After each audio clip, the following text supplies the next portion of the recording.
The world ended in fire and darkness. And then, in the silence that followed, something extraordinary began. You stand at the edge of time itself, 66 million years ago, witnessing the aftermath of the most catastrophic event Earth has ever known. The great thunder lizards, the titans that ruled for 165 million years, are gone. Their reign ended not with a whimper, but with the violence of a mountain falling from the sky. An asteroid 6 miles wide struck what is now the Yucatan Peninsula with the force of 10 billion atomic bombs. The impact vaporized rock sent shockwaves rippling through the planet's crust, triggered earthquakes that rewrote coastlines, and ignited wildfires that consumed continents. But this is not a story about endings. This is a story about what came after, about the quiet survivors who inherited a broken world, about the slow, patient work of rebuilding an entire planet, about the creatures, small and unremarkable in the age of giants, who would rise from the ashes to become something no one could have predicted. Allow your mind to settle now, to release the concerns of your own time. The questions that weighed on you hours ago belong to a different world entirely. Here, in this moment, you are simply an observer of deep time, watching as millions of years unfold like the pages of an ancient book.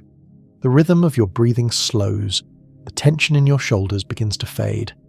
You're about to witness something that no human eye has ever truly seen, the rebirth of a world. The air is thick with ash. The sky, once blue, has turned the colour of rust and shadow. Across vast plains where herds of triceratops once grazed, where tyrannosaurs prowled, there is only silence. The forests that took millions of years to grow are gone, reduced to charcoal and stumps. The rivers run black with debris. The ocean shores are littered with the corpses of marine reptiles and the shells of ammonites that will never spiral again. This is year zero of a new world. The Paleogene period has begun, though no one is here to name it. The Cretaceous is over. The age of dinosaurs has passed into geology, and in the ruins, in the burrows, in the deep ocean trenches, in the high mountain caves, the survivors wait. They are small, these inheritors. Most would fit in your hand. They are mammals, fuzzy and warm-blooded creatures that spent the last 100 million years in the shadows, eating insects and hiding from the great reptilian predators. They are birds, the only dinosaurs to survive, their ancestors having taken to the air long before the asteroid fell. They are reptiles of a different sort, crocodiles and turtles and lizards, ancient lineages that proved more resilient than their more spectacular cousins. They are fish and frogs and salamanders, creatures of the water who weathered the storm in rivers and lakes. They are insects, countless and adaptable, the true inheritors of the planet's biomass. And they are plants, the survivors, include ferns, those ancient colonizers of bare ground, whose spores can lie dormant for decades. They include certain flowering plants, the angiosperms, relative newcomers to Earth's story but possessed of remarkable recovery abilities. They include mosses and fungi, the recyclers, the decomposers, the organisms that will break down the dead world and prepare the soil for new growth. The impact winter has begun. The ash and dust thrown into the atmosphere by the asteroid strike have spread across the globe, forming a shroud that blocks sunlight. Temperatures plummet. Photosynthesis slows to a crawl, then stops almost entirely in many regions. The food chains that sustain the Cretaceous world collapse link by link. The herbivores starve first, deprived of fresh plant growth. The carnivores follow, with nothing left to hunt. Even the scavengers find their feast has limits.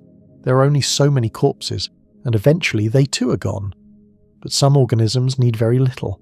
Some can survive on seeds stored in the soil. Some can eat detritus, the organic matter that accumulates in sediments. Some can hibernate, slowing their metabolism to almost nothing, waiting for conditions to improve. Some can migrate, moving toward the equator or toward volcanic regions, where geothermal heat keeps small pockets of the world warm. Some can simply endure, hanging on by the thinnest thread of survival, maintaining their species with tiny scattered populations until the sun returns. And return it does. Not tomorrow, not next year, but eventually. The ash settles, the dust falls, the aerosols rain out of the atmosphere. Slowly, painfully slowly by human measures but rapidly in geological time, the sky begins to clear. Sunlight touches the Earth's surface again, and where there is sunlight, there can be life. The ferns are first, they always are. Their spores carried on the wind find bare ground and take root. Within a few years, Vast areas that were once forest are covered in a thick carpet of ferns, a phenomenon so common in the fossil record that paleontologists call it a fern spike. These pioneer plants stabilize the soil, prevent erosion, and begin the slow process of ecosystem recovery. They are not diverse, these early ferns. They are not the towering trees that will come later, but they are green.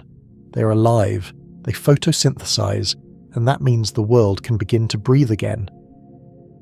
In the northern forests in what will one day be North Dakota and Montana, a small mammal emerges from its burrow. It is perhaps the size of a large rat, with a long flexible snout and sharp teeth adapted for eating insects. Its fur is brown, thick enough to keep it warm during the long cold nights of the impact winter. Its eyes are large, suited for nocturnal hunting. This creature, this survivor, has a name that scientists will give it 66 million years in the future. Purgatorius, one of the earliest primates. It does not know that its descendants will one day walk upright, build cities, and wonder about their origins. It knows only hunger and the need to survive. Purgatorius sniffs the air. The scent of ash is still strong, but beneath it there are other smells.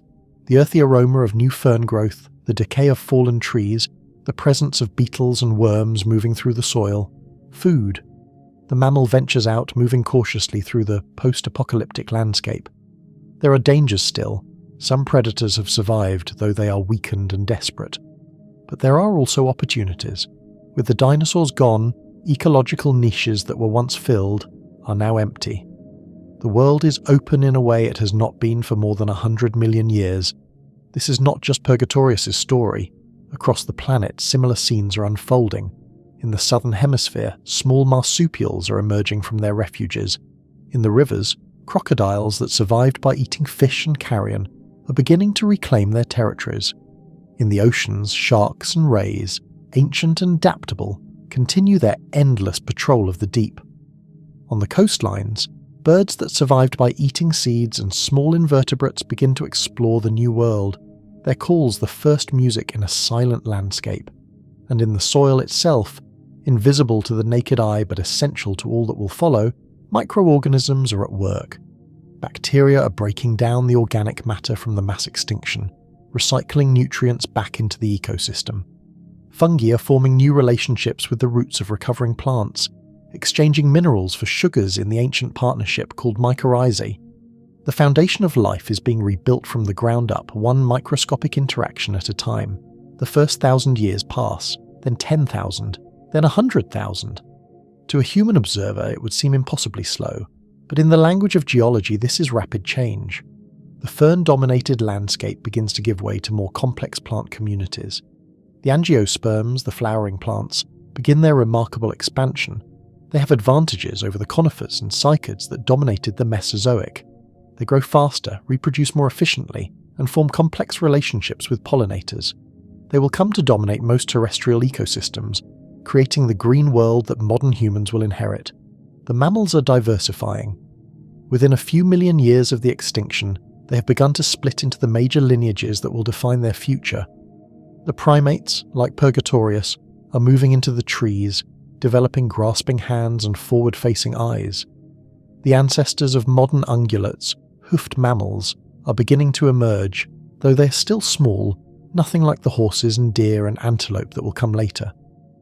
The early members of the carnivore lineage are appearing, small predators that hunt insects and other small mammals. The marsupials in the isolated southern continents are beginning their own radiation, evolving into forms that parallel the placental mammals of the north. And the birds are everywhere. Having survived the extinction event that killed their non-avian dinosaur cousins, they are now free to expand into every available niche. Some remain small, insect eaters and seed eaters, not much different from modern songbirds, but others are growing larger. In the absence of mammalian predators, which are still small and mostly insectivorous, some birds are evolving into apex predators themselves. The terror birds, Phorus racids, will not appear for millions of years yet, but the stage is being set for their evolution. Other birds are returning to the water, becoming the ancestors of modern waterfowl and seabirds. In the oceans, recovery is slower. The marine ecosystems were devastated by the extinction event. The great marine reptiles, the mosasaurs, plesiosaurs, and sea turtles that dominated Cretaceous seas, are gone or greatly reduced. The ammonites, those spiral-shelled cephalopods that had thrived for hundreds of millions of years, are extinct. The reef systems, complex ecosystems built by corals and other organisms, collapsed and will take millions of years to recover. But the oceans are not dead. Fish survived, and they are diversifying. The teleosts, the ray-finned fish that include most modern fish species, are undergoing a major radiation. They are filling the niches left empty by the extinction, becoming faster, more efficient, more diverse. The sharks continue their role as top predators, largely unchanged in body plan because they found a form that works and have stuck with it for hundreds of millions of years. The marine mammals, whales and dolphins and seals, have not yet evolved. They will not return to the ocean for another 10 million years or more.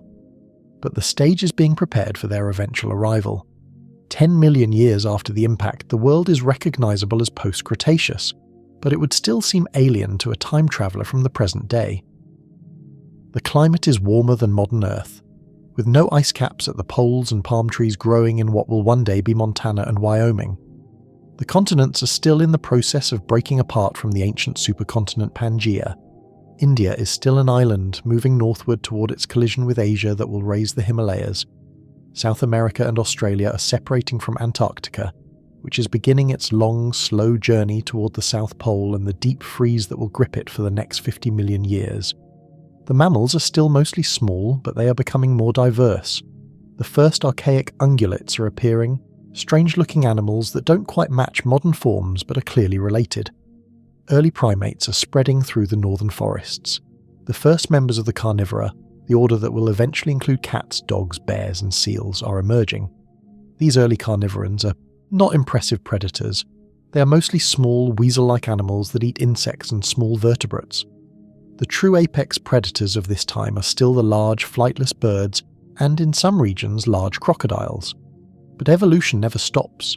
The environment never remains static, and the pressures of survival, the need to find food, avoid predators, reproduce successfully, drive constant change. The mammals have been given an opportunity, a chance to inherit a world that was never theirs before, and they are seizing it. You float now above this ancient landscape, observing not just a single moment but the sweep of millions of years. Time accelerates. You watch as forests replace ferns, as grasslands begin to appear, as the mammals grow larger and more diverse. You see the climate shift, cooling gradually as the continents drift apart and ocean currents change. You watch as the first true modern bird families emerge. You observe the slow transformation of the Earth from a post-apocalyptic wasteland to a thriving, complex living world. This is the story you're about to explore in detail. The story of the Paleogene, the first chapter of the Cenozoic era, the age of mammals. It is a story spanning tens of millions of years, encompassing countless species, dramatic climate changes, and the gradual transformation of life on Earth. It is a story that leads, eventually, to us. To primates who came down from the trees, walked upright, and developed the capacity to look back through time and wonder about their origins. But tonight that endpoint is unimportant. Tonight, you are simply here to witness, to let the vastness of geological time wash over you, to find in the patient work of evolution a kind of peace, a reminder that all things pass and all things are renewed. Settle deeper now into this journey. Let the minutes and hours ahead unfold at their own pace. There is no hurry here in deep time. There is only the slow turning of the earth, the patient unfolding of the life, and the endless variations on the theme of survival. The Paleocene epoch has begun. The recovery is underway, and the world after the dinosaurs is about to become more strange and wonderful than anyone could imagine. The asteroid's impact site is a crater nearly 100 miles wide, punched deep into the crust of the Earth. The rim is a shattered ring of uplifted rock, frozen in the moment of impact like a splash of water captured in stone. The center has collapsed back in on itself, forming a complex peak ring structure that will eventually be buried under sediment and forgotten, hidden beneath the Caribbean Sea until humans discover it 66 million years in the future and name it Chicxulub, after the Mexican village near which it will be found. But that is far in the future. Right now, the crater is still hot, still glowing in places where the impact melted rock. The surrounding landscape for hundreds of miles is utterly devastated. Nothing lives here. Nothing can live here. The ground itself is glass and shattered stone. The air shimmers with heat. This is ground zero, the epicenter of Earth's worst day. Yet even here, in this most hostile of environments, the planet is already beginning to heal. Rain falls on the hot rock, sizzling into steam. The steam carries minerals dissolved from the impact debris. The minerals settle in cracks and crevices. Slowly, imperceptibly, the chemistry of lifelessness becomes the chemistry of life. It will take thousands of years before the first microorganisms colonize this ground. Tens of thousands before the first plants take root. But it will happen. The Earth is patient. Move now away from the crater, outward across a continent transformed. This is North America in the earliest Paleocene, perhaps 100,000 years after the impact. The immediate effects of the asteroid strike, the earthquakes, the tsunamis, the global firestorms, have passed. But the secondary effects linger. The impact winter continues, though it is beginning to ease. The sun, when it appears through the perpetual haze, is pale and weak. Temperatures remain low, though not as brutally cold as they were in the first years. The landscape is monochromatic, all browns and greys. The fern spikes have begun, but they are still sparse. Vast areas of bare ground stretch between patches of vegetation. Dead trees, stripped of bark and branches by the initial blast wave, stand like monuments to the old world. Rivers run slow and murky, their channels choked with sediment washed down from eroding highlands. There are no sounds of birds singing, no rustling of large animals moving through underbrush. The silence is profound. But in that silence, if you listen carefully, there are small sounds. The whisper of wind through dead branches, the trickle of water over stone, the faint rustle of something small moving through leaf litter. Life persists. Not the abundant, exuberant life of the Cretaceous, not yet, but the tenacious, desperate life of survivors. In a burrow beneath a fallen log, a small mammal stirs. She's a member of the family Promomyidae, an early primate relative. Her body is about 6 inches long, with a tail adding another 6 inches. Her fur is dense and dark, good insulation against the cold. Her eyes are large and positioned somewhat forward on her skull, giving her better depth perception than many mammals, a trait she shares with her tree-dwelling ancestors, even though she now spends most of her time on the ground. The trees, after all, are mostly dead. She emerges cautiously, testing the air with her sensitive nose. The world is dangerous still. Though the large predators are gone, there are other threats: harsh weather, scarce food, and the ever-present risk of starvation. She has given birth recently, a litter of 3 tiny infants that remain in the burrow, blind and helpless. She must find food not just for herself, but to produce milk for them. The pressure of this need drives her out into the grey dawn. The mammal moves quickly across open ground, darting from cover to cover. Her movements are efficient, economical of energy. She cannot afford to waste calories on unnecessary activity. Every bit of food she finds must be maximised. She pauses at the base of a dead tree, sniffing. There, beneath the bark, she can smell them. Beetle larvae, fat and protein-rich, hibernating in the wood. With sharp teeth and nimble fingers, she works at the bark, peeling it away to expose the grubs. She eats quickly, efficiently, barely chewing before swallowing. In 5 minutes, she has extracted a dozen larvae. It is not much, but it is enough to keep her going. She continues her foraging, moving through a landscape that would be unrecognizable to anyone who knew it in the Cretaceous. This area was once a coastal plain, dotted with small lakes and rivers, covered in lush forests of flowering trees and towering conifers. Herds of triceratops grazed on the understory vegetation. Tyrannosaurs hunted in the shadows. Pterosaurs soared overhead. Now it is none of those things. The forests are gone. The lakes have dried up or become choked with ash and sediment. The great herbivores and the predators that hunted them are extinct. Only the small, the hidden, the adaptable remain. She finds other food sources: a cache of seeds stored by an animal that did not survive the winter, the carcass of a fish washed up on a riverbank, its flesh dried but still edible, a cluster of fungal fruiting bodies growing on rotting wood. By the time the pale sun reaches its zenith, she has eaten enough to return to her burrow and nurse her young. She will need to venture out again before nightfall, but for now she curls around her infants, sharing her warmth, giving them what little security exists in this harsh new world. This scene, This small domestic moment in a burrow beneath a dead tree is repeated millions of times across the planet. The survivors are not single individuals but populations, communities, ecosystems in miniature. They are interconnected in ways both obvious and subtle. The mammal survival depends on the beetles, which depend on the dead trees, which depended on the forests that grew during the Cretaceous. The fungi that decompose the wood depend on bacteria in the soil. The bacteria depend on organic matter. Everything is linked in a vast, invisible web of dependence and interaction. And slowly, these webs are being rewoven. The Cretaceous webs were torn apart by the extinction, but life is assembling new ones. Different species in different roles, but the same basic structure. Producers, plants that capture solar energy. Consumers, animals that eat plants or other animals. And decomposers, organisms that break down dead matter. The ecological pyramid is being rebuilt from the bottom up. In the oceans, a parallel recovery is underway, though it follows a different trajectory. The marine extinction was catastrophic. The collapse of photosynthesis in the surface waters sent shockwaves through the entire marine food web. The ammonites, already in decline, were wiped out entirely. The mosasaurs, the dominant marine predators, vanished. The sea turtles, the plesiosaurs, the vast majority of marine plankton, all gone. But the oceans are vast and deep, and some regions were less affected than others. In the deep sea, where life depends not on photosynthesis but on organic matter sinking from above or on chemosynthesis around hydrothermal vents, the extinction's impact was muted.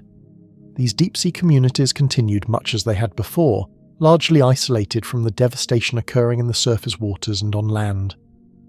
As conditions began to improve, these deep-sea survivors became the seed populations for ocean recovery. Larvae drifting in the currents recolonized the surface waters. Species that had persisted in isolated refuges, coastal lagoons, deep basins, spread back out into the open ocean. The process was slow, taking hundreds of thousands of years, but it was inexorable. The first organisms to recover were, predictably, the smallest and fastest reproducing: bacteria, phytoplankton, and zooplankton. These microscopic creatures form the base of the marine food web. Their populations exploded as conditions improved, creating blooms that could be seen from space if anyone had been there to see them. These blooms supported small fish, which supported larger fish, which supported the few marine predators that had survived. The sharks were among those survivors. They are ancient creatures, older than the dinosaurs themselves, and they have survived multiple mass extinctions in Earth's history. Their secret is flexibility. Sharks occupy many niches. Some are apex predators hunting large prey, others are filter feeders consuming plankton, still others are bottom dwellers eating mollusks and crustaceans. When one niche collapses, they can shift to another. This adaptability ensured their survival across the KP boundary and allowed them to persist into the new era. In the early Paleocene oceans, sharks are among the largest predators remaining, but they are not as large as they will become.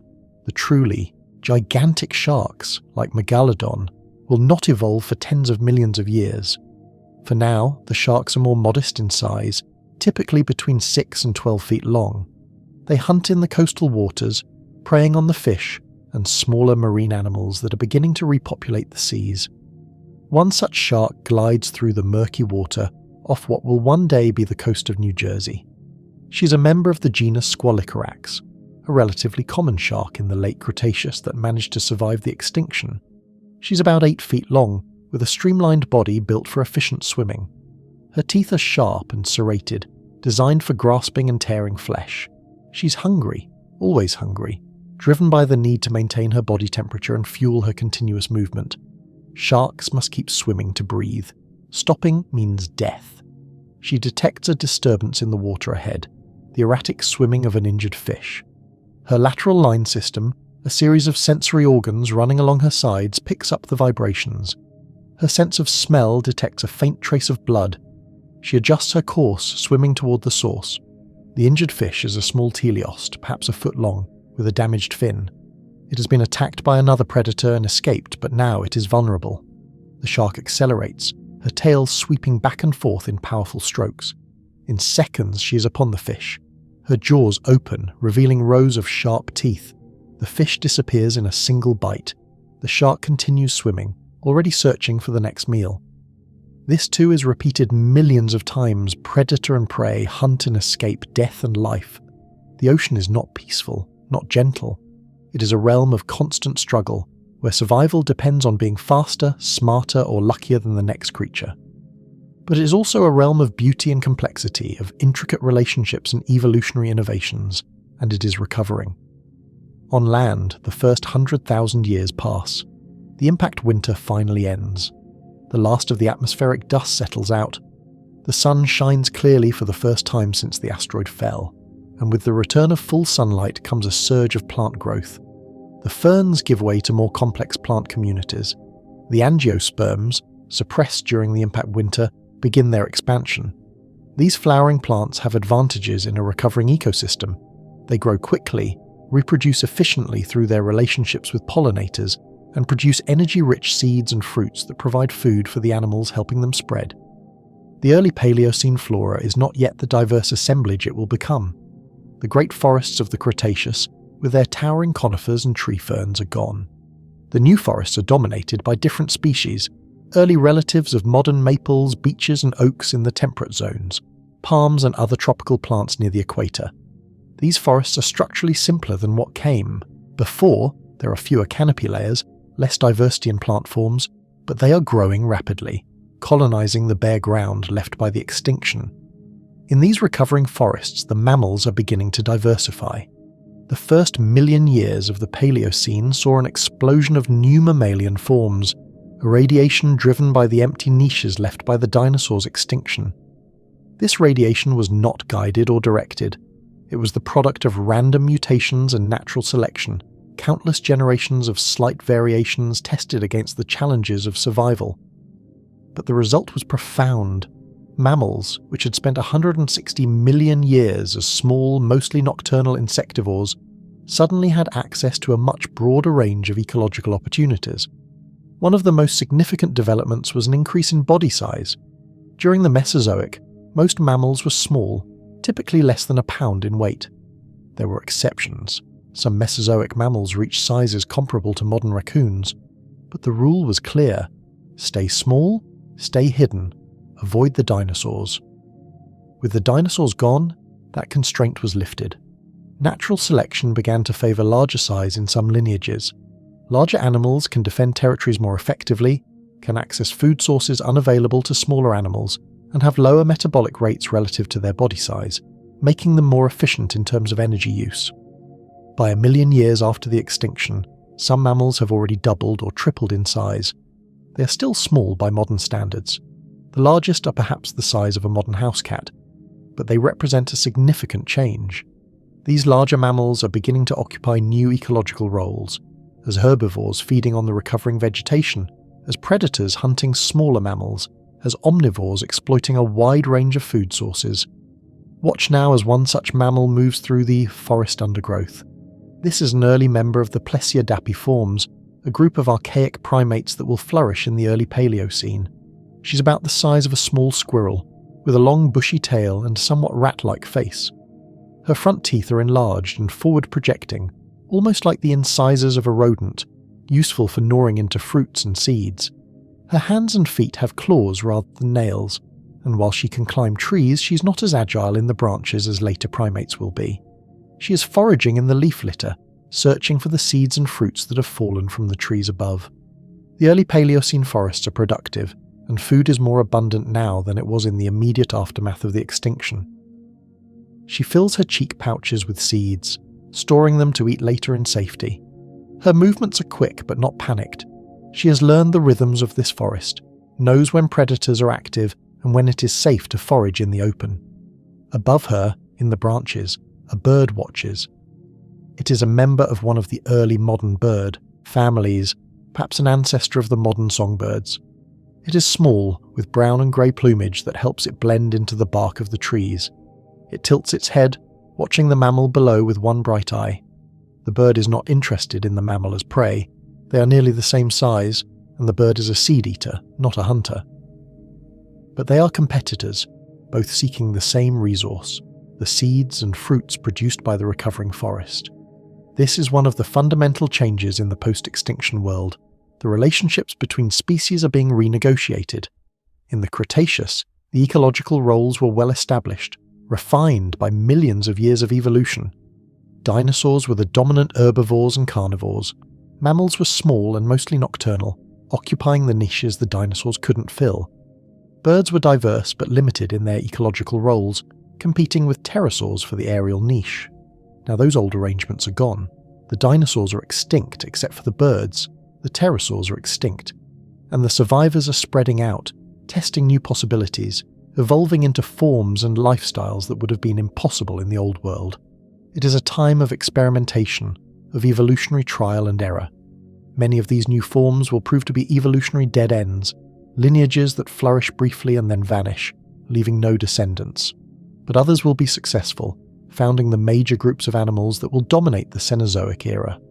Among the most successful early experiments are the multituberculata, a group of rodent-like mammals that actually predates the dinosaurs. These animals survived the KP extinction and flourished in its aftermath, becoming some of the most abundant and diverse mammals of the early Paleocene. They occupied ecological niches similar to modern rodents and rabbits, eating seeds, fruits, and vegetation. Some were ground dwellers, others were arboreal, living in trees. They ranged in size from mouse-like species to animals the size of modern groundhogs. The multituberculates were extraordinarily successful, persisting for more than 120 million years before finally going extinct in the Oligocene, long after the dinosaurs were gone. For tens of millions of years in the early Cenozoic, they were the dominant small herbivores, far more abundant and diverse than the early rodents that would eventually replace them. But in the first million years of the Paleocene, they are still recovering from the extinction, rebuilding their populations, adapting to the new forests growing around them. Watch as a multituberculate emerges from its burrow at the base of a tree.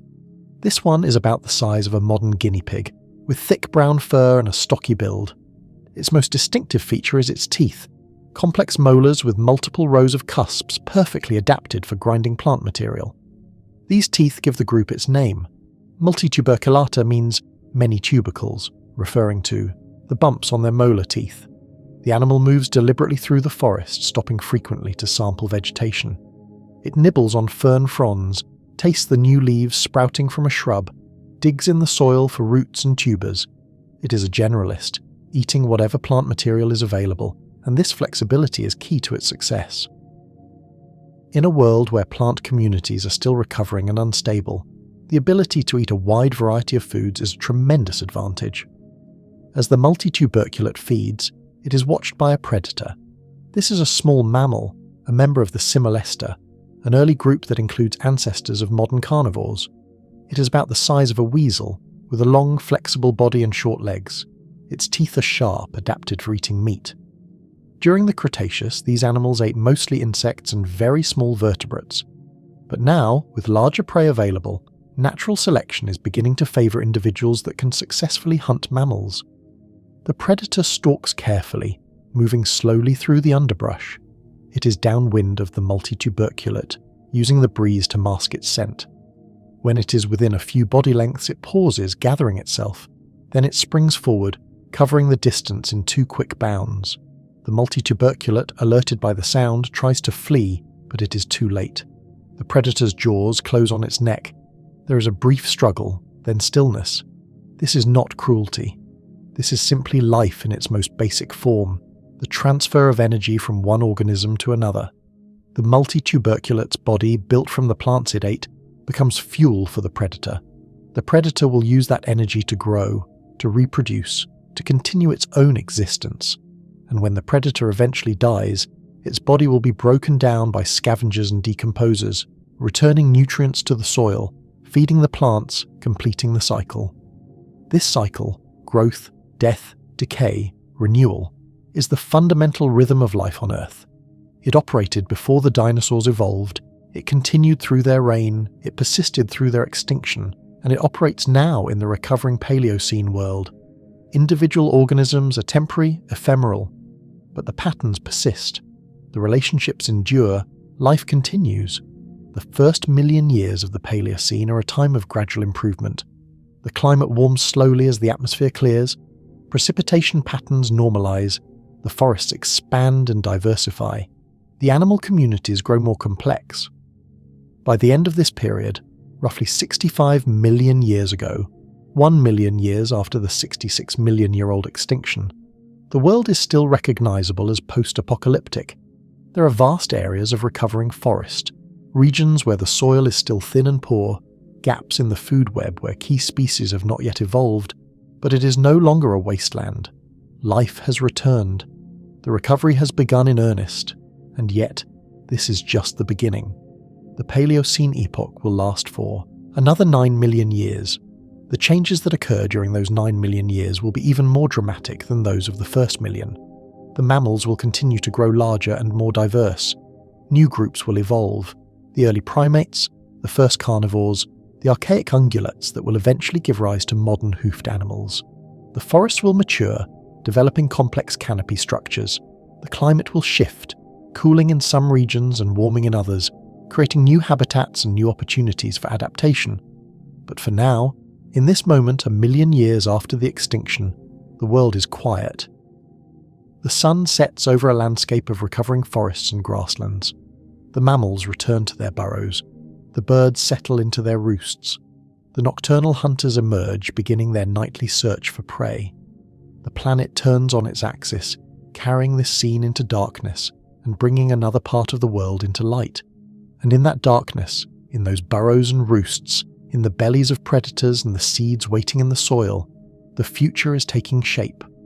The ancestors of every mammal alive today, including humans, are somewhere in this landscape.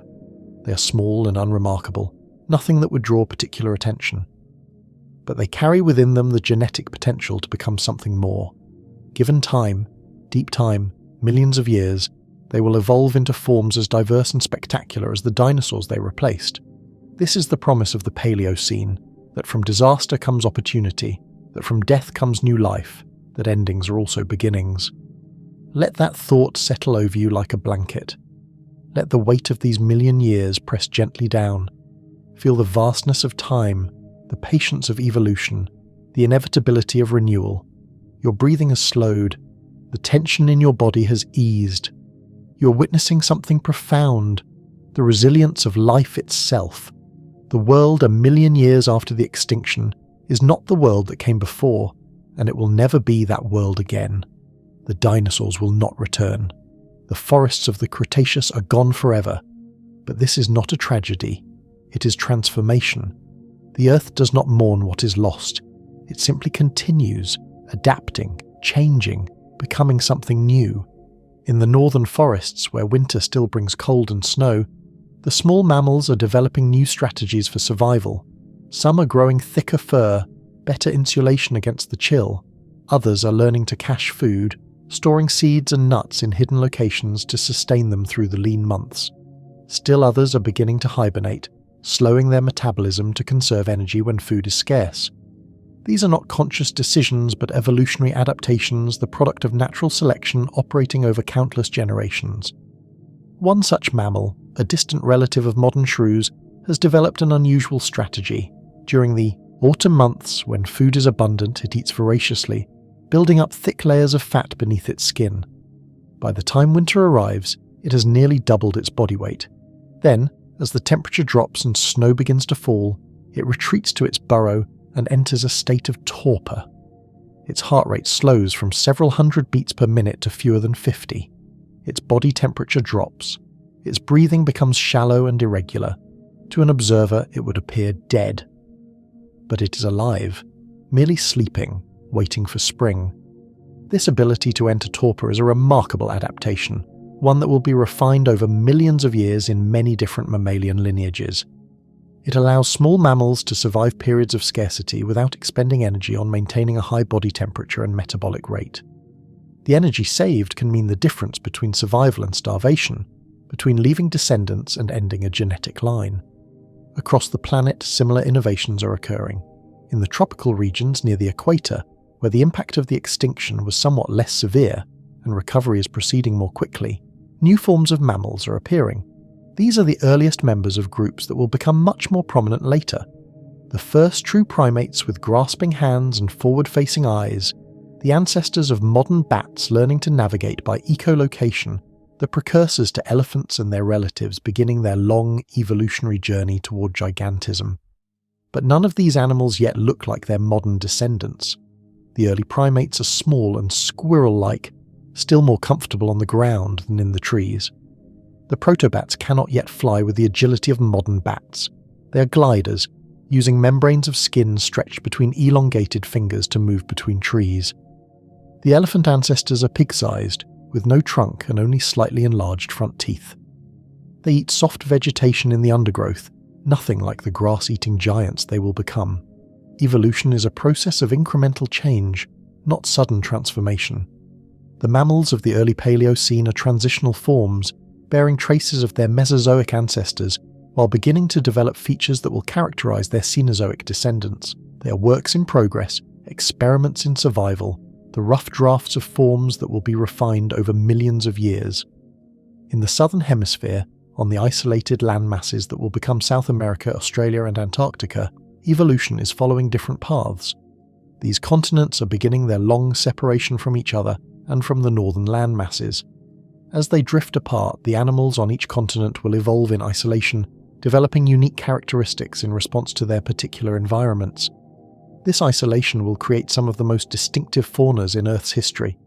The marsupial radiations of South America and Australia, the unique bird, assemblages of New Zealand, the bizarre mammals of island ecosystems. But in the first million years of the Paleocene, this divergence is only beginning. The continents are still relatively close together, and some interchange of fauna is still possible. The mammals of the south are not yet dramatically different from those of the north. They are the same basic stock, early members of the major mammalian lineages that survived the extinction. But they are beginning to change, adapting to their local conditions, and the stage is set for the great radiations that will occur later. On the continent that will become Australia, which is still connected to Antarctica at this time, the marsupials are particularly successful. These are pouched mammals whose young are born in a very underdeveloped state and complete their development in their mother's pouch. This reproductive strategy has advantages in unstable environments. It requires less energy investment before birth, allowing females to terminate pregnancy if conditions become too harsh, and it allows for more flexible timing of reproduction. In the early Paleocene forests of Proto-Australia, small marsupials are beginning to diversify. Some are insectivores, hunting beetles and other invertebrates in the leaf litter. Others are eating the seeds and fruits of the recovering vegetation. Still others are beginning to develop more specialized diets. Some eat flowers and nectar, others gnaw on bark and cambium. Each dietary specialization represents a slightly different ecological niche, a slightly different way of making a living in the recovering world. Watch as one of these marsupials, an ancestor of the modern opossum, moves through the undergrowth. She's carrying young in her pouch, tiny pink infants barely recognizable as mammals. They were born just a few weeks ago after a gestation period of less than 2 weeks, and they immediately crawled into her pouch and attached to her teats. They will remain there for several more weeks, growing and developing, before they are ready to emerge and begin exploring the world on their own. The mother pauses at a fallen log, sniffing carefully. Her sense of smell is acute, capable of detecting the pheromone trails left by insects. She identifies the scent she's seeking: termites. The log is hollow, the wood partially rotted, and it houses a large termite colony. She begins to tear at the soft wood with her claws, exposing the galleries within. The termites pour out in alarm, and she laps them up with her long, sticky tongue. It is messy work, but highly nutritious. Termites are rich in protein and fat, exactly what she needs to produce milk for her growing young. As she feeds, she's oblivious to the deeper significance of her actions. She does not know that she's part of a great evolutionary experiment, that her lineage will one day produce some of the most unusual mammals ever to exist. Kangaroos that hop on powerful hind legs, koalas that eat nothing but eucalyptus leaves, thylacines that hunt like wolves. She knows only the immediate hunger, the need to feed her young, the instinct to survive. But in following those instincts, she's playing her part in the grand drama of evolution, passing her genes to the next generation, allowing natural selection to work its patient magic. Time moves forward, days become weeks, weeks become months, months become years. The seasons cycle, wet and dry in the tropics, warm and cold in the temperate zones, though the extremes are less dramatic than they are in the modern world. The Paleocene climate is warmer overall, with less temperature difference between the equator and the poles. This warmth is partly a legacy of the high carbon dioxide levels in the atmosphere, elevated by the volcanism associated with the asteroid impact and the subsequent disruption of Earth's carbon cycle. The elevated CO2 has consequences beyond temperature. It affects plant growth, generally stimulating photosynthesis and allowing plants to grow faster and larger. It affects ocean chemistry, making the water slightly more acidic. It affects weathering rates, as the carbonic acid formed when CO2 dissolves in rainwater breaks down rock more quickly. All these effects ripple through the ecosystem, influencing evolution in subtle but significant ways. By 500,000 years after the extinction, the recovery is visible on a global scale. From orbit, if there were anyone in orbit to observe, the Earth would show green expanding across the brown of the immediate post-impact landscape. The greening is not uniform. Some regions recover more quickly than others. The tropical zones near the equator green first, their year-round warmth and abundant rainfall supporting rapid plant growth. The temperate zones follow, though their recovery is slowed by winter conditions. The polar regions, which were less severely affected by the extinction due to their already harsh climates, show less dramatic change. They were already sparsely vegetated, and they remain so. In the oceans, the recovery is harder to see from above, but it is no less real. The green of phytoplankton blooms spreads across the surface waters. The fish populations rebound, supported by the recovering base of the food web. The first new species of marine organisms begin to appear, evolving from the survivors of the extinction. These new species are not yet dramatically different from their ancestors, but they represent the beginning of the great Cenozoic marine radiation that will eventually produce the diverse ocean ecosystems of the modern world. One of the most significant developments in the early Paleocene oceans is the radiation of the teleost fish. These are the ray-finned fish, the group that includes the vast majority of modern fish species. Teleosts existed in the Cretaceous, but they were not as dominant as they would become. The extinction of many Mesozoic fish groups opened up opportunities for the young teleostetes, and they seized those opportunities. They evolved new body forms, new feeding strategies, new ways of reproducing and caring for their young. By the end of the Paleocene, they will have become the dominant fish group in most marine environments, a position they continue to hold today. Watch as a school of early teleosts moves through the coastal waters of the Tethys Sea, the ancient ocean that separated Africa and Eurasia. These fish are small, perhaps 6 inches long, with streamlined bodies and forked tails. They move in tight formation, thousands of individuals swimming as one, a living cloud of silver and blue that shifts and turns with remarkable coordination. This schooling behaviour is both ancient and effective. It confuses predators, makes it difficult for any single fish to be targeted, and allows the school as a whole to detect and respond to threats more quickly than any individual could alone. The school is feeding on plankton, small crustaceans and other invertebrates that drift in the water column. Each fish swims with its mouth slightly open, filtering the water and capturing the tiny organisms. It is an efficient way to feed, requiring relatively little energy, and it allows these fish to convert the abundant planktonic productivity into fish biomass that can support larger predators, and those larger predators are present. A larger teleost, perhaps 2 feet long, watches the school from a distance. This is an early predatory species with sharp teeth and a body built for speed. It is deciding whether to attack. The school is large and well coordinated. Attempting to feed on it carries risks. But the predator is hungry, and hunger makes risks worth taking. The predator accelerates suddenly, driving into the school at high speed. The school explodes in all directions, each fish fleeing independently, the coordinated movement breaking down in the face of immediate danger. The predator snaps at the nearest fish, misses, turns sharply and tries again. This time its jaws close on its target. The fish struggles briefly, then goes still. The predator swims away, leaving the school to reform behind it, minus 1 member. By tomorrow, the school will have absorbed this loss, the survivors closing ranks, continuing their endless migration through the sea. This is the ocean in the early Paleocene, recovering, rebuilding, but still marked by the extinction. The great reefs of the Cretaceous are gone, and the new reefs that will eventually replace them have not yet formed. The ammonites, which were among the most diverse and abundant marine animals for hundreds of millions of years, are extinct, their ecological roles taken over by other cephalopods like squid and octopi, and by fish. The marine reptiles that dominated Mesozoic seas, the mosasaurs, plesiosaurs, and ichthyosaurs, are gone, and the marine mammals that will eventually take their place have not yet evolved. The oceans are in transition, a halfway point between the Mesozoic marine world and the Enozoic one. Back on land, the forests continue to mature. The simple fern and angiosperm communities of the immediate post-extinction landscape are giving way to more complex, multi-layered forests. The canopy is forming, created by the tallest trees reaching toward the light. Beneath the canopy, a mid-story of smaller trees and large shrubs is developing. Below that, the understory of shrubs and herbaceous plants fills in. And on the forest floor, mosses, ferns, and leaf litter create a carpet of organic matter that supports countless invertebrates and microorganisms. These developing forests are not yet as diverse or complex as the forests that will exist later in the Cenozoic, but they are far more substantial than anything that existed in the first years after the extinction. They provide habitat for a growing diversity of animals.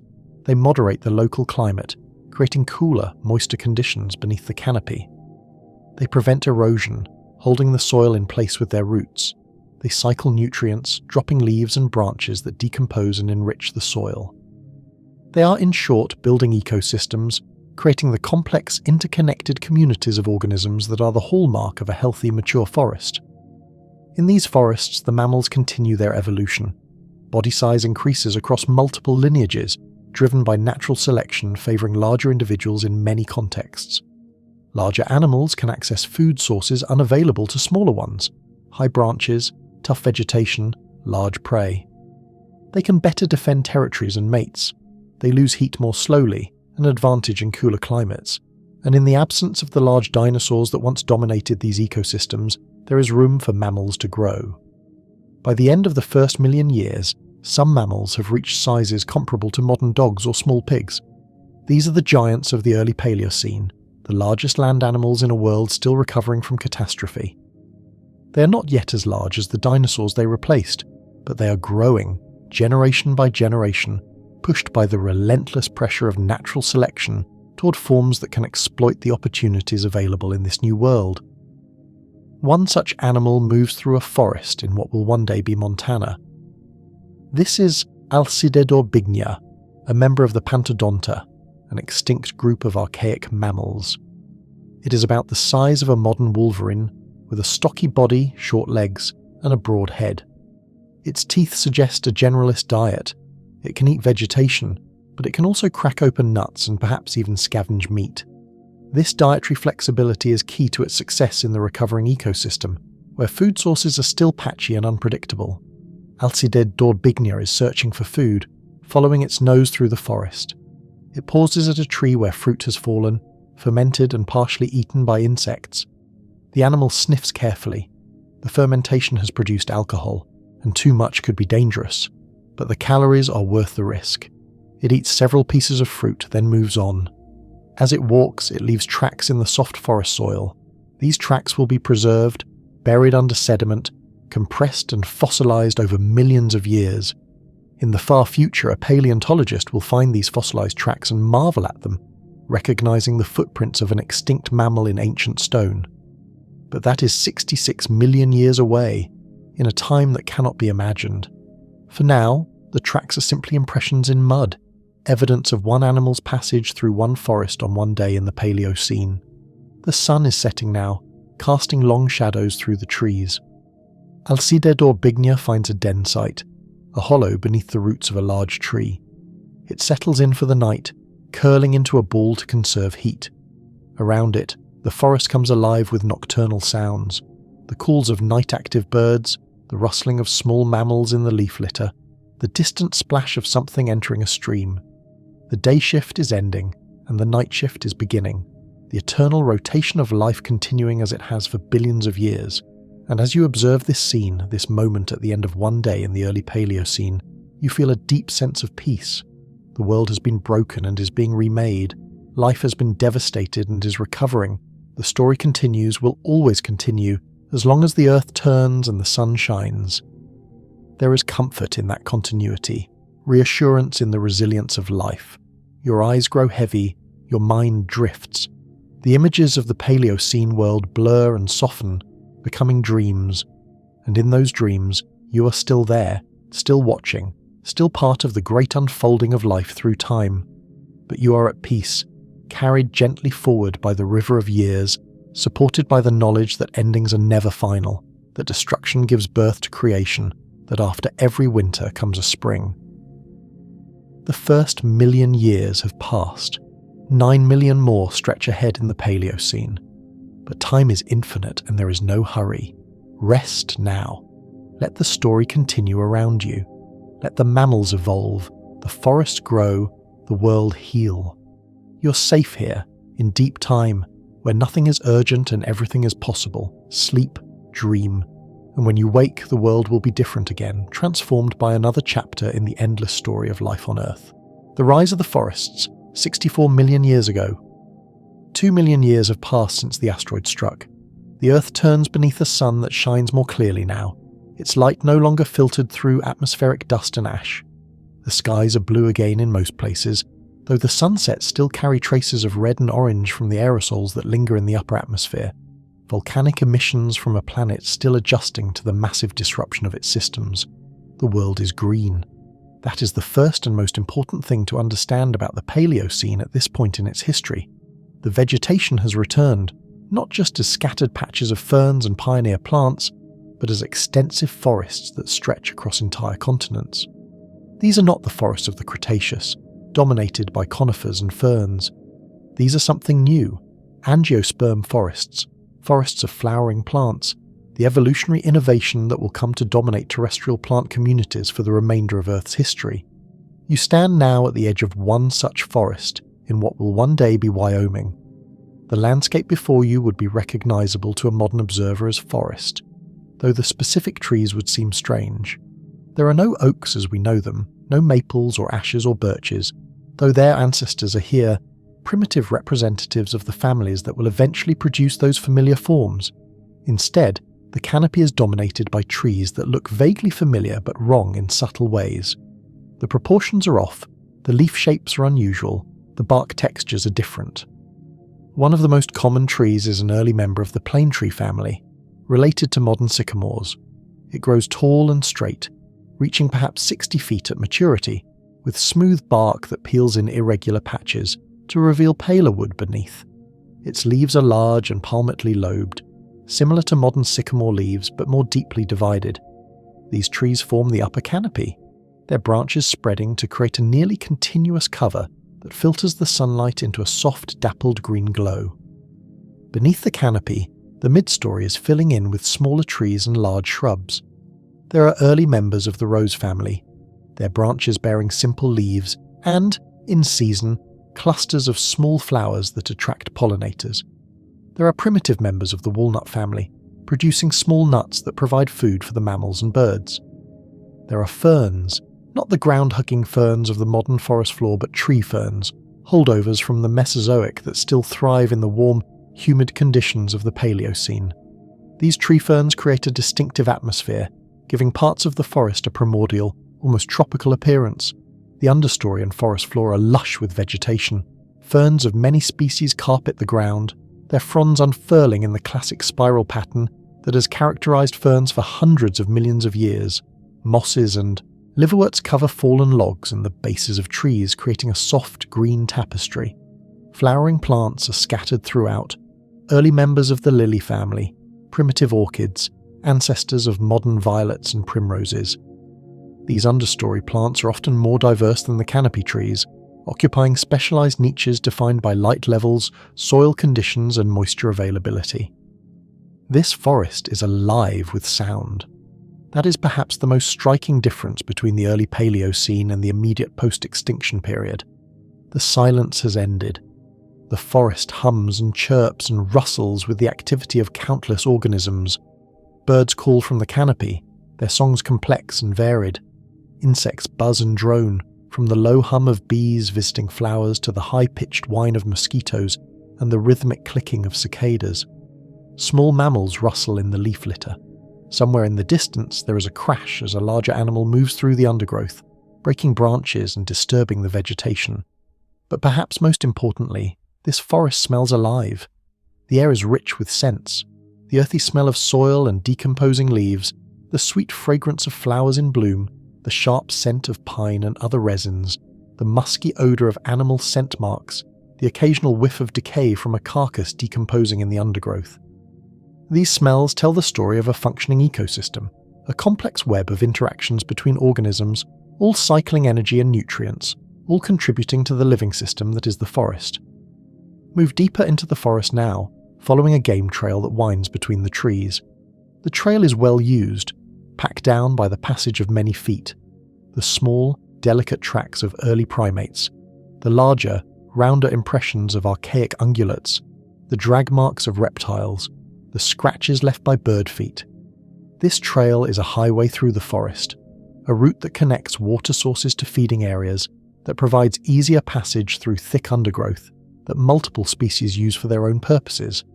As you follow the trail, you encounter a stream. It is perhaps 15 feet wide, flowing swiftly over a bed of rounded stones. The water is clear. Another sign of recovery, the erosion of the immediate post-impact period has eased, and rivers no longer run thick with sediment. Small fish dart in the shallows, early teleosts taking advantage of the insects that fall into the water. On the bank, a series of tracks shows where animals have come to drink. The three-toed prints of birds, the five-toed hands and feet of mammals, the distinctive pattern of a crocodilian that hauled itself onto the shore. Near the stream, the vegetation is particularly lush. The constant availability of water supports a dense growth of ferns and flowering plants. A tree has fallen across the stream, its roots torn from the soil by some past storm, and it serves now as a bridge for animals crossing from one side to the other. The trunk is covered in moss and small fungi, decomposes breaking down the wood, recycling its nutrients back into the ecosystem. You settle on the bank, watching the stream, letting the sound of moving water wash over you. The rhythm is hypnotic, soothing. The forest around you continues its activity, but you're still, simply observing, simply being present in this moment 64 million years ago. A movement catches your eye. An animal has emerged from the forest on the opposite bank. It is a mammal, about the size of a modern raccoon, with a long snout and a somewhat rat-like appearance despite its larger size. This is Taeniolabis, a multituberculate, one of the most successful mammalian groups of the early Paleocene. It approaches the stream cautiously, stopping frequently to test the air with its nose, ensuring there are no predators nearby. Satisfied that it is safe, Taeniolabis moves to the water's edge and drinks, lapping quickly with its tongue. Its ears swivel constantly, monitoring the sounds of the forest. After drinking its fill, the animal does not immediately retreat. Instead, it begins to forage along the stream bank, digging in the soft soil with its strong front claws.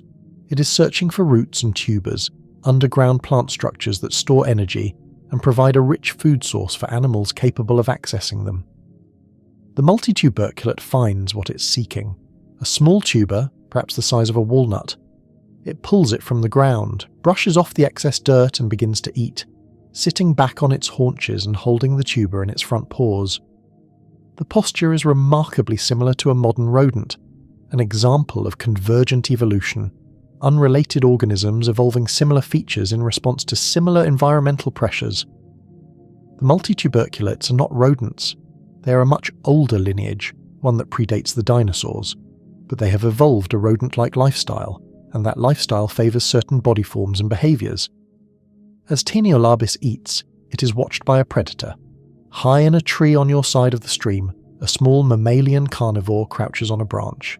This is Didymictis, an early member of the carnivora order, one of the first true predatory mammals of the Paleocene. It is about the size of a modern house cat, with a long body, short legs, and a tail nearly as long as its body. Its teeth include carnassials, specialised shearing teeth that are the hallmark of the carnivore lineage. These teeth allow it to slice through meat more efficiently than the simple pointed teeth of earlier mammalian predators. Didymictis evaluates the situation. The multituberculate is large, nearly the same size as the predator itself. Attacking it would be risky, Even prey can inflict injuries when fighting for its life, and an injured predator is a dead predator, unable to hunt, doomed to starve. But Didymictis is hungry. It has not eaten in 3 days, and hunger sharpens its desperation. The predator begins to move, creeping down the tree trunk with surprising stealth for an animal that spends most of its time on the ground. It is careful to approach from downwind, keeping its scent from reaching the multituberculate. When it reaches the base of the tree, it pauses, gathering itself. The distance to the prey is perhaps 20 feet, too far to cover in a single rush, but if the approach is careful, if the multituberculate doesn't notice until the last moment, Didymictis begins to move forward, staying low, using the undergrowth for cover. It places each foot carefully, avoiding twigs that might snap and give away its position. The multituberculate, intent on its tuber, doesn't notice. 10 feet, 5 feet. The predator's muscles tense, preparing for the final rush, but then something startles the multituberculate. Perhaps a shift in the wind bringing a trace of scent, perhaps some sixth sense that prey animals develop, an awareness of danger even when no obvious threat is visible. Taniolabis looks up, sees the predator and bolts. It drops the tuber and runs for the nearest burrow entrance, a hole in the stream bank partially hidden by overhanging vegetation. Didymictis lunges forward, abandoning stealth for speed, but it is too late. The multituberculate reaches the burrow entrance and disappears underground in a flash of brown fur. The predator reaches the entrance seconds later, but it cannot follow. The burrow is too small, designed specifically to exclude predators. Didymictis sniffs at the entrance, considering whether to try to dig it out, but the soil is compacted, full of roots, and it would take hours of work for an uncertain reward.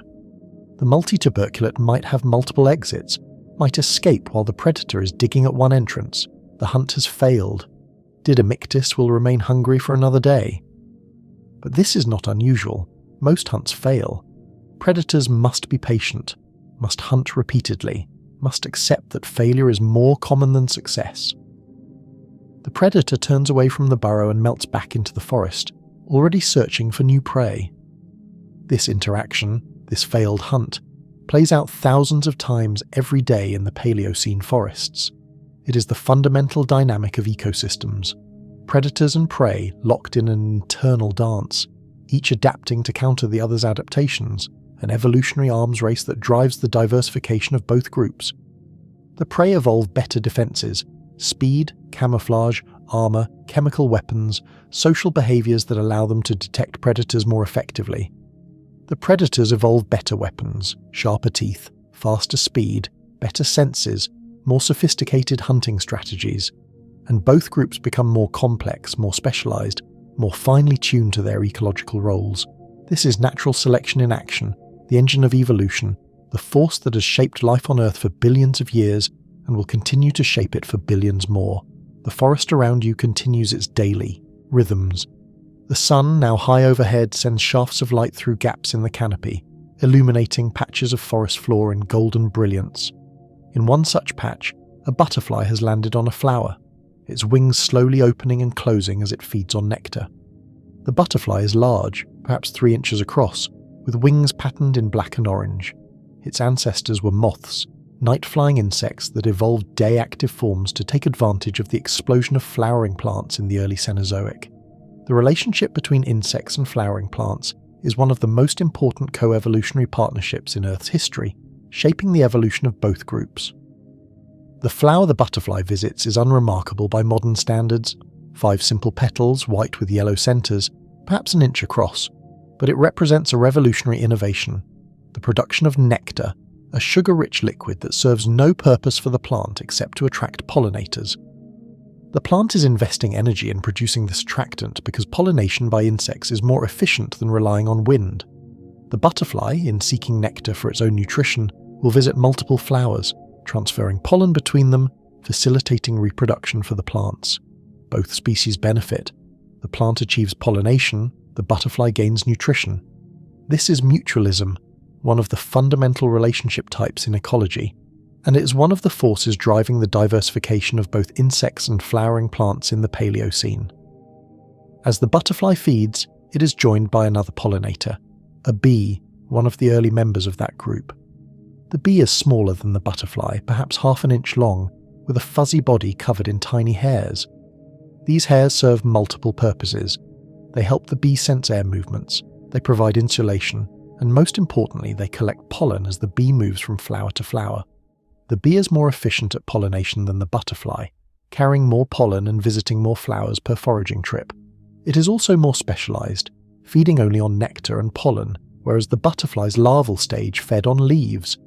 The evolution of bees and their relationship with flowering plants is another key development of the early Cenozoic. Bees will become the dominant pollinators in most terrestrial ecosystems, and their specialized behaviors and anatomy will shape the evolution of countless plant species. But in the early Paleocene, this relationship is still young, still being refined by natural selection. The bees are not yet as diverse or specialized as they will become. The plants have not yet evolved the complex flower shapes and color patterns that will specifically attract certain bee species.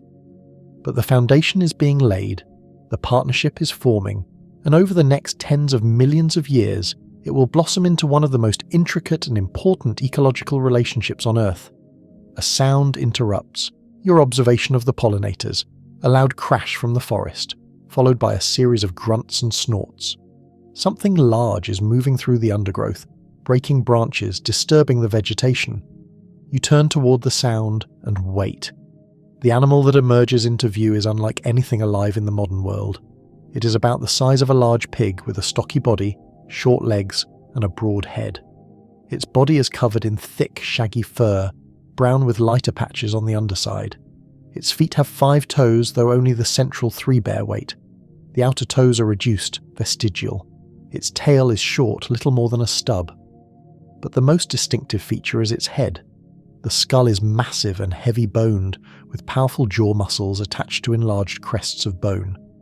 The teeth are extraordinary, large, blunt, and deeply ridged, perfect for grinding tough plant material. This is Taeniolabis tauensis, a different and much larger species than the raccoon-sized individual you saw earlier. This animal is one of the largest multituberculates ever to exist, a giant by Paleocene standards. It is an herbivore, specialized for eating tough, fibrous vegetation, bark, roots, stems, and the coarser parts of plants that other herbivores avoid. Its massive jaws and specialized teeth allow it to process this low-quality food efficiently, extracting enough nutrition to sustain its substantial body mass. The giant multituberculate moves through the forest with little concern for stealth. Its size provides protection from most predators. Few carnivores in the early Paleocene are large enough or bold enough to attack an adult Taeniolabis.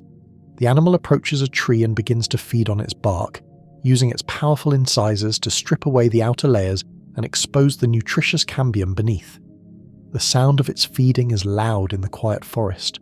The scrape of teeth on wood, the crack of bark breaking away, the steady munching as it chews and swallows. As it feeds, it is surrounded by smaller animals taking advantage of its presence. Several small birds have landed nearby, picking at the bark fragments and insects disturbed by the multituberculate's feeding. A small mammal, probably an early insectivore, darts in to grab something from the forest floor, then retreats before the large herbivore can step on it. Even the insects are attracted. Flies buzzing around the animal's head, beetles investigating the exposed wood for places to lay their eggs. This is another fundamental aspect of ecosystems. Large animals create opportunities for smaller ones. The feeding activities of large herbivores disturb the environment, making food available for other species. Their bodies provide warmth that smaller animals can use for thermoregulation. Their dung and urine fertilize the soil and provide food for decomposers and coprophages. Their movements create trails that other animals can follow. In ecology, these are called ecosystem engineers, species that physically modify their environment in ways that affect other organisms. The giant multituberculate finishes feeding on one tree and moves to another, repeating the process. It will spend most of the day feeding, consuming perhaps 15 to 20 pounds of plant material. This food will be processed through an elaborate digestive system, with fermentation chambers where symbiotic bacteria break down the cellulose in plant cell walls, releasing nutrients that the mammal can absorb. This digestive strategy, called hindgut fermentation, is energetically expensive and requires a large, complex digestive tract, but it allows the animal to exploit a food source that many other animals cannot use. Watch now as the day progresses. The sun moves across the sky, the quality of a light changes from the harsh brightness of midday to the softer, warmer tones of afternoon. The forest activity patterns shift. The diurnal animals, active during the day, begin to seek shelter as evening approaches.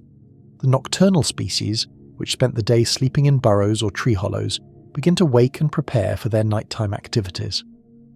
A bird calls from the canopy, a complex melodious song that carries through the forest. Other birds respond, creating a chorus that marks the transition from day to night. This dawn chorus, or rather, its evening equivalent, is a feature that would be familiar to any modern listener, though the specific songs are different, sung by birds whose descendants have not yet evolved into the familiar forms we know today. Among the singers is a bird perched high in a plane tree. It is about the size of a modern robin, with brown plumage and a lighter breast. Its song is repetitive, a series of clear whistled notes that it repeats with variations. This bird is establishing territory, announcing its presence to rivals and potential mates. The song says, "This area is mine. I am strong and healthy. Stay away if you are a competitor. Come closer if you are seeking a partner." Below the singing bird in the understory, another bird moves quietly through the vegetation. This one is larger, perhaps the size of a crow, with longer legs and a more robust build. It is searching for food, using its sharp eyes to scan the forest floor for movement. It spots a beetle, a large scarab nearly 2 inches long, moving slowly across the leaf litter. The bird hops down, seizes the beetle in its beak and swallows it whole. The beetle's hard exoskeleton crunches as it goes down. This larger bird is a member of an early modern bird family, though which specific family is difficult to determine. Bird evolution in the early Paleocene is still being worked out by paleontologists, and many of the fossils are fragmentary, making precise classification challenging. What is clear is that birds are diversifying rapidly in the post-extinction world, filling niches that were once occupied by non-avian dinosaurs and pterosaurs. The evening deepens, the temperature drops slightly as the sun sinks toward the horizon. In the canopy, the diurnal birds settle into their roosting spots, tucking their heads under their wings, preparing to sleep. On the forest floor, the nocturnal shift is beginning. Small mammals emerge from burrows and hollow trees, insectivores with long snouts and tiny eyes, early primates with large eyes adapted for night vision, and the omnivores that will eat almost anything they can catch or find. One such omnivore is Purgatorius, one of the earliest primates, a survivor lineage that made it through the extinction. This individual is about the size of a chipmunk with grasping hands that end in claws rather than nails, and a long bushy tail. Its most distinctive feature is its eyes, large and forward-facing, positioned to provide binocular vision and excellent depth perception. These eyes are adapted for nocturnal life in the trees, though this particular individual spends much of its time on the ground, where food is currently more abundant. Purgatorius emerges from a hollow in a dead tree and immediately begins to forage. Its diet is eclectic: insects, fruits, seeds, flowers, and occasionally small vertebrates like lizards or the chicks of ground-nesting birds. This dietary flexibility is one of the keys to its success. In a world where food availability is still unpredictable, the ability to eat many different things is a tremendous advantage. The primate moves through the darkening forest with confidence, its large eyes gathering what little light remains. It pauses at a patch of flowers, sniffing them carefully. These flowers open at night to attract moth pollinators, and they produce both nectar and pollen. Purgatorius laps at the nectar with its tongue, then grooms pollen from its fur and eats it. The pollen is rich in protein, a valuable supplement to a diet that is often heavy on fruits and insects. As it feeds, the primate is alert for danger. Nocturnal predators are active now, small carnivores like Didymictis, and also owls, early members of that group that have evolved from diurnal raptors into nighttime hunters. The owls are still somewhat different from their modern descendants. Their flight is not yet completely silent. Their faces have not yet developed the full facial disc that modern owls use to focus sound, but they are effective predators nonetheless, capable of striking from above with talons extended. A sound freezes Purgatorius in place, the soft hoot of an owl somewhere in the canopy above. The primate remains absolutely still, barely breathing, relying on its camouflage to avoid detection. The owl calls again, but the sound is moving away, the hunter searching elsewhere. After a long moment, Purgatorius relaxes and continues foraging. The night progresses. The moon rises nearly full, casting silver light through the canopy and creating a patchwork of light and shadow on the forest floor. In this light, you can see the forest transformed. What seemed dense and somewhat claustrophobic during the day becomes mysterious and beautiful by moonlight. The trees are dark silhouettes against the lighter sky. The leaves shimmer when the breeze moves through them. The eyes of nocturnal animals reflect the moonlight, brief flashes of green or red as something moves through the undergrowth. From somewhere in the distance comes a sound unlike anything you've heard yet, a deep, resonant bellow that echoes through the forest. It is an animal sound, clearly. But what animal?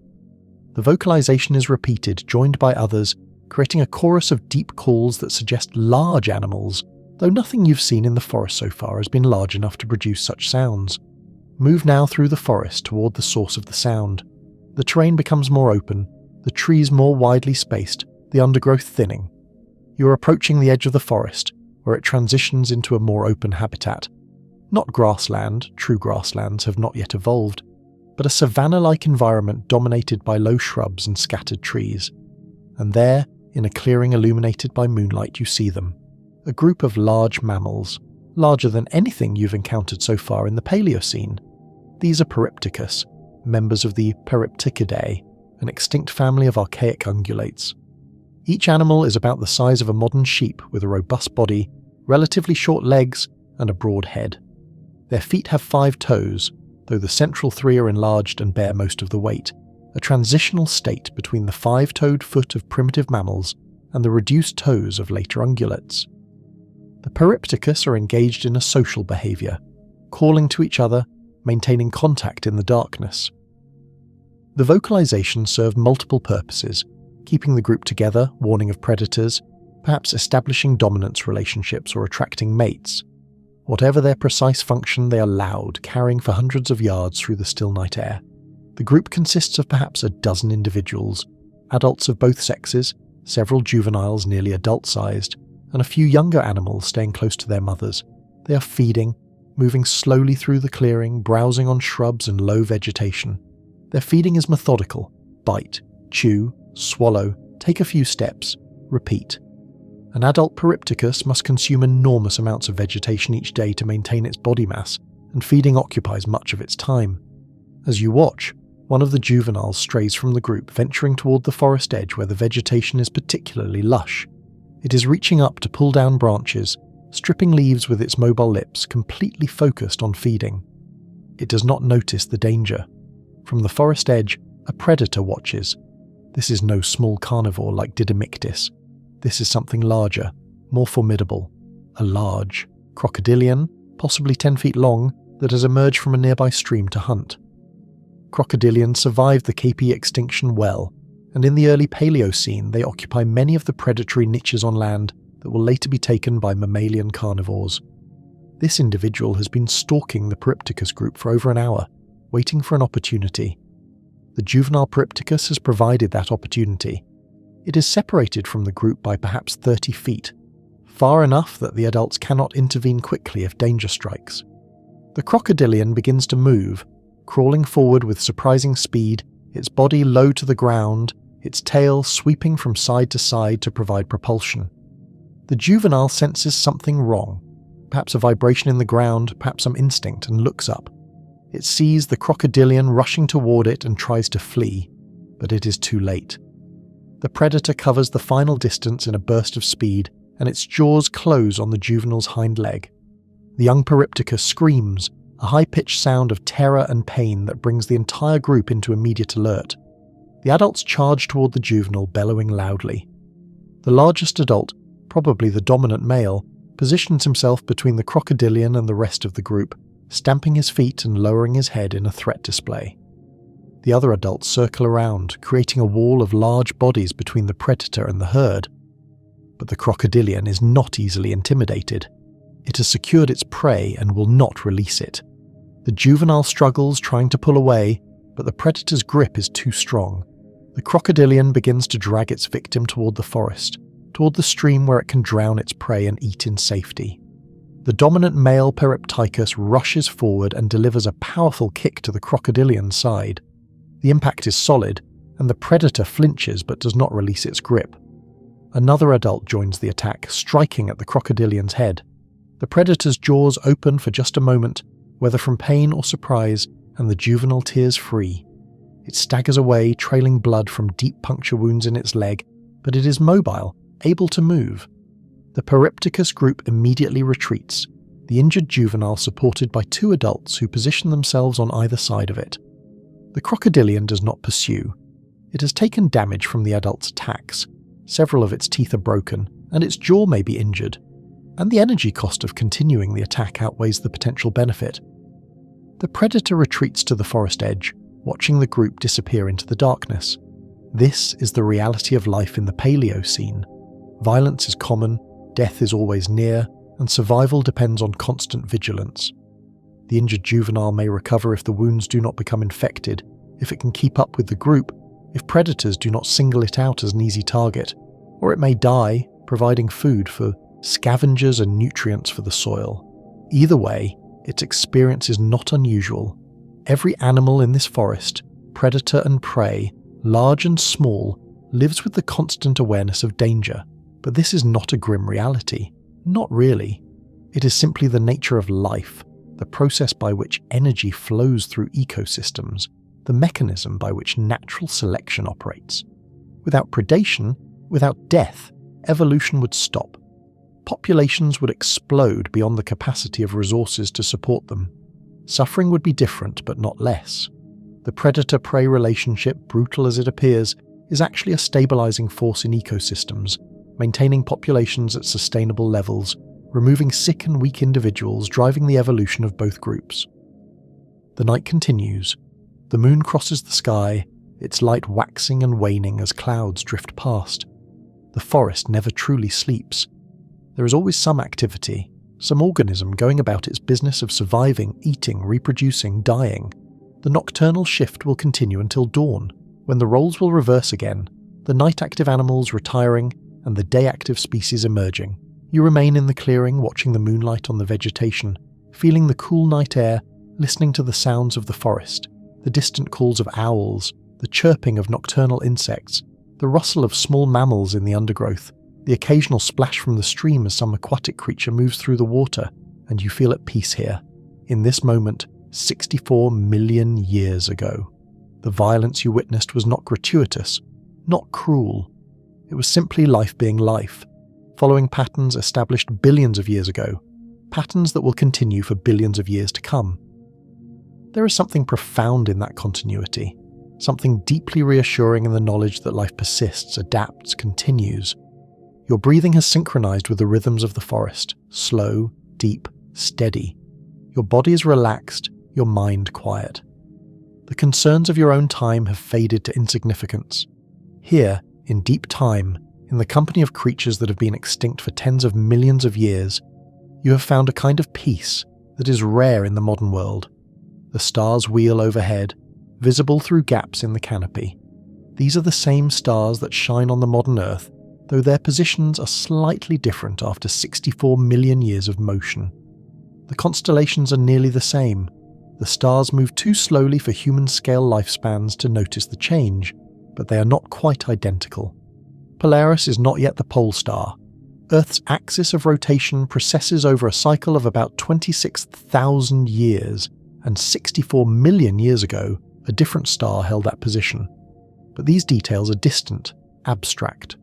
What matters is the immediate, the forest, the night, the moonlight, the sense of being part of something vast and ancient and ongoing. You are a witness to deep time, observing events that happened so long ago that the very rocks themselves have been transformed, uplifted, eroded, subducted, and reformed since then.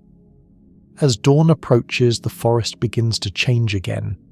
The nocturnal animals retreat to their daytime hiding places. The diurnal species stir, preparing for another day of feeding and territorial defense and reproduction and survival.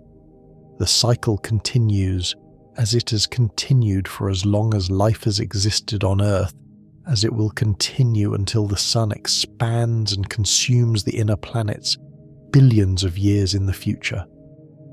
But that ending is unimaginably far away. For now, there is only this: the Paleocene forest, the mammals and birds and reptiles and insects, the plants and fungi and bacteria, all interacting, all interdependent, all part of the great web of life that connects every organism on the planet. The sun rises, painting the sky in shades of pink and orange. The first birds begin to sing, the forest awakens, and another day begins, one day among millions, each slightly different from the last, each a small step in the endless journey of evolution. Rest now. Let this scene settle into your mind like sediment settling in a quiet pool. Let the peace of the Paleocene forest wash over you. There is no urgency here, no deadline, no pressure. Time is vast and you are safe within it, cradled by the deep past, supported by the knowledge that life endures, that forests regrow, that after every extinction comes a renaissance. Sleep, dream.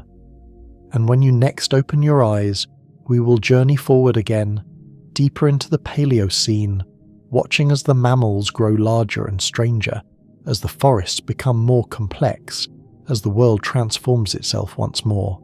The forests are rising, the mammals are diversifying. And the story continues, patient and inexorable as continental drift, gentle and persistent as evolution itself. The giants emerge 62 million years ago, 4 million years after the extinction. The Paleocene world has settled into a stable pattern, a new equilibrium that will persist for millions of years to come. The crisis has passed, the recovery is complete. What exists now is not a recovering ecosystem, but a fully functioning one, complex and mature, though different in almost every way from what came before. The most striking change, visible even from orbit, is the expansion of forests. The green that was sparse and patchy 2 million years ago now covers vast areas of every continent. Forests stretch from the Arctic Circle, which is much warmer than in the modern era, supporting temperate forests rather than tundra, to the edges of Antarctica, which is still ice-free and covered in vegetation. The tropical forests near the equator are lush and diverse, approaching the complexity of modern rainforests though composed of different species. Even the interiors of continents far from the moderating influence of oceans support extensive woodlands rather than the deserts and grasslands that will characterize these regions in later epochs. This is a greenhouse world, warmer than the modern Earth by several degrees Celsius. The poles are temperate rather than frozen. There are no ice caps, no glaciers except on the highest mountains. Sea levels are higher, flooding the edges of continents and creating extensive shallow seas that support their own unique ecosystems. The atmosphere contains more carbon dioxide than in the modern era, a legacy of the extinction event and the volcanic activity that followed, and this elevated CO2 contributes to the warmth through the greenhouse effect. In this warm, forested world, the mammals are undergoing a remarkable transformation. They are growing larger, much larger. The mouse-sized and rat-sized forms that dominated the immediate post-extinction period are still present, but they have been joined by progressively larger species. By 62 million years ago, some mammals have reached sizes comparable to modern wolves or small bears. They are not yet as large as the dinosaurs they replaced, but they are moving in that direction, pushed by natural selection toward forms that can exploit the niches left empty by the extinction. You stand now in a forest in what will one day be Western North America, in the region that will become Montana and Wyoming. The landscape is unrecognizable compared to the modern geography. There are no Rocky Mountains yet. The Laramide orogeny that will raise those peaks is underway, but has not yet produced the dramatic topography of the modern era. Instead, this is a region of low hills and broad valleys, crossed by slow-moving rivers that meander across vast floodplains. The forest here is subtropical, warm and humid year-round, though there are seasons. A wet season when heavy rains fall almost daily, and a drier season when precipitation is less frequent. The trees are tall and diverse, forming a continuous canopy perhaps 80 feet above the ground. The dominant species are angiosperms, flowering trees, though conifers are still common in some areas. The understory is dense, filled with ferns, palms, and a variety of flowering plants that take advantage of the filtered light reaching the forest floor. The air is thick with moisture and the scent of vegetation. Water drips from leaves long after the last rain has passed, creating a constant patter of sound. The humidity is so high that you can feel it on your skin, a dampness that never quite evaporates. This is a climate that would be familiar to anyone who has visited a modern tropical or subtropical forest, though the specific plants and animals are entirely different. Move through this forest now, following a well-worn trail that cuts through the undergrowth. The path is muddy, marked with tracks that tell stories of the animals that have passed this way. The 5-toed prints of various mammals, some small as your thumb, others as large as your hand. The 3-toed tracks of ground-dwelling birds, the sinuous belly drag marks of large reptiles, the delicate impressions of insects and other invertebrates. As you walk, the forest erupts with sound. Birds call from the canopy, their vocalizations ranging from melodious songs to harsh squawks. Insects buzz and hum, creating a constant background drone. Somewhere in the distance, a mammal vocalizes, a series of low grunts that echo through the trees. The forest is alive, teeming with organisms, every niche filled, every resource exploited by some specialist species. You come to a clearing where a large tree has fallen, creating a gap in the canopy. The increased sunlight reaching the forest floor has stimulated a burst of growth. Ferns and fast-growing shrubs have colonized the space, creating a dense tangle of vegetation. And in the center of this clearing, feeding on the new growth, is an animal unlike anything you've seen so far in the Paleocene. It is massive. Not dinosaur massive, not yet, but impressive by any standard. Perhaps 6 feet long and 3 feet tall at the shoulder, with a body mass approaching 200 pounds. This is Barolambda, a member of the Pantodonta, the same group as the smaller Alcidae dorbignia you encountered earlier. But where Alcidae dorbignia was the size of a wolverine, Barolambda approaches the size of a small bear. The animal's body is powerfully built, with thick limbs ending in broad feet that spread its weight across the muddy ground. Its head is large and somewhat reminiscent of a bear's, though the proportions are different, the skull broader and flatter. Its teeth are remarkable, large molars with complex grinding surfaces, perfect for processing large quantities of vegetation. The incisors are reduced, not much use for biting, but the molars more than compensate, capable of crushing and grinding even tough plant material. Barolambda is a browsing herbivore, feeding on leaves, stems, fruits, and whatever other plant material is available. Right now it is pulling down branches with its strong forelegs, stripping leaves with its mobile lips, chewing methodically before swallowing. The sound of its feeding is audible across the clearing. The crack of breaking branches, the grinding of teeth on vegetation, the heavy breathing of an animal working hard to consume enough calories to maintain its bulk. This is one of the first truly large herbivorous mammals of the Cenozoic era, a harbinger of the giants that will evolve in later epochs. Its size offers several advantages. It can access vegetation higher up in the understory, out of reach of smaller herbivores. It can defend itself more effectively against predators. It loses heat more slowly, allowing it to maintain its body temperature more efficiently. But size also brings costs. Barolambda must consume enormous quantities of food each day, spending most of its waking hours feeding. It is also slower and less agile than smaller mammals, making it vulnerable to certain types of predators. As you watch, Barolambda pauses in its feeding and raises its head, testing the air with its nose. It has detected something, some scent carried on the breeze that has triggered its alertness. The animal's ears swivel, tracking sounds. Its entire body tenses, ready to flee if necessary. From the forest edge, another large mammal emerges. This one is somewhat smaller than Barolambda, perhaps 150 pounds, with a more slender build and longer legs. This is Extinction, a member of the Tilodontia, another group of archaic mammals that flourished in the early Paleocene and Eocene. Extinction is also an herbivore, though its diet is somewhat different from Barolambda's. It specializes in roots, tubers, and other underground plant parts, using its strong forelimbs and enlarged incisors to dig in the soil. The two large herbivores regard each other warily. They are not direct competitors. Their diets overlap but are sufficiently different that both can coexist in the same area. But they are also not social species that form mixed herds. Each maintains its distance from the other, a buffer zone that both respect. Baralambda returns to its feeding, but keeps one eye on the newcomer. Esthonyx moves to the opposite side of the clearing and begins to dig, excavating the root system of a large plant. This scene, two large herbivores, each specialized for a different food source, sharing the same general area but not interacting directly, illustrates an important principle of ecology: resource partitioning. In any ecosystem, there are limits to how many individuals can be supported by the available resources. When two species compete for the same resources, natural selection favors individuals that can exploit resources their competitors cannot use. Over time, this leads to specialization, with different species dividing up the available resources in ways that reduce competition.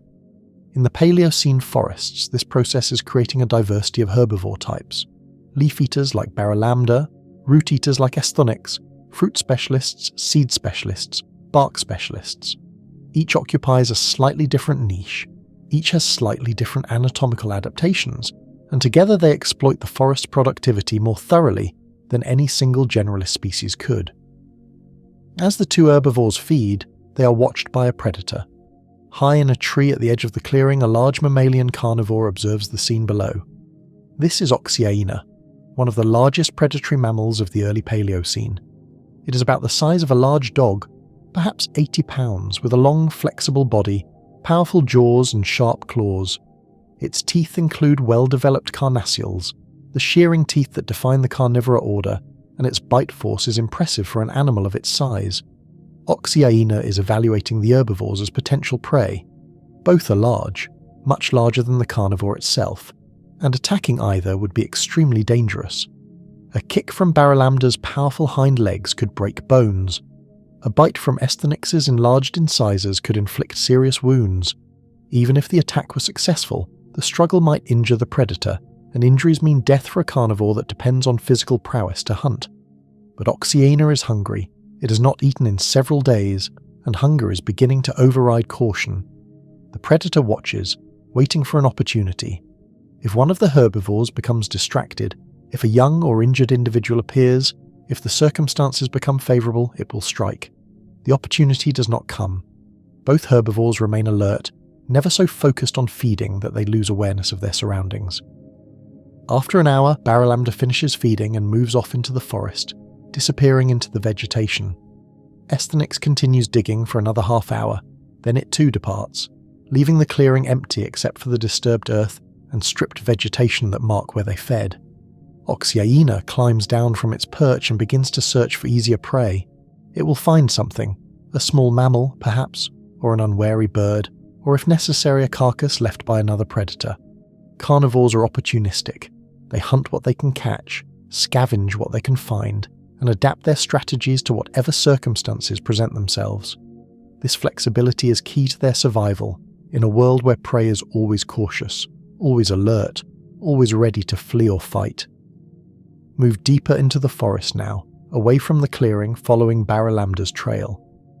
The large herbivore has left obvious signs of its passage: broken vegetation, deep footprints in soft soil, browse lines where it fed on low-hanging branches. Following these signs is easy, and they lead you to a small stream where Baralambda has stopped to drink. The stream is perhaps 10 feet wide, flowing clear, and cool over a bed of smooth stones.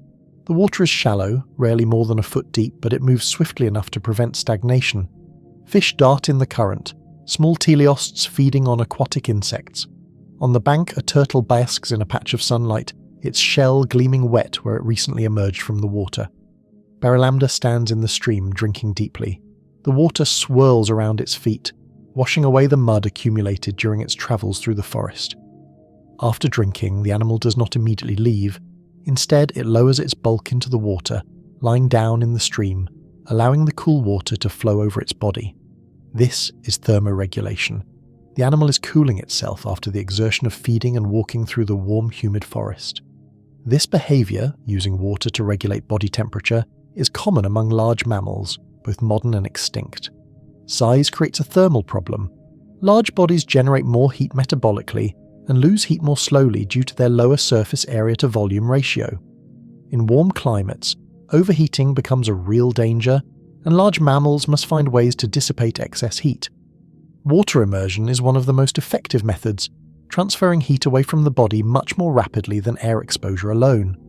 As Barralamda rests in the stream, small fish approach and begin to nibble at its skin, eating parasites and dead skin cells. This is a mutualistic relationship.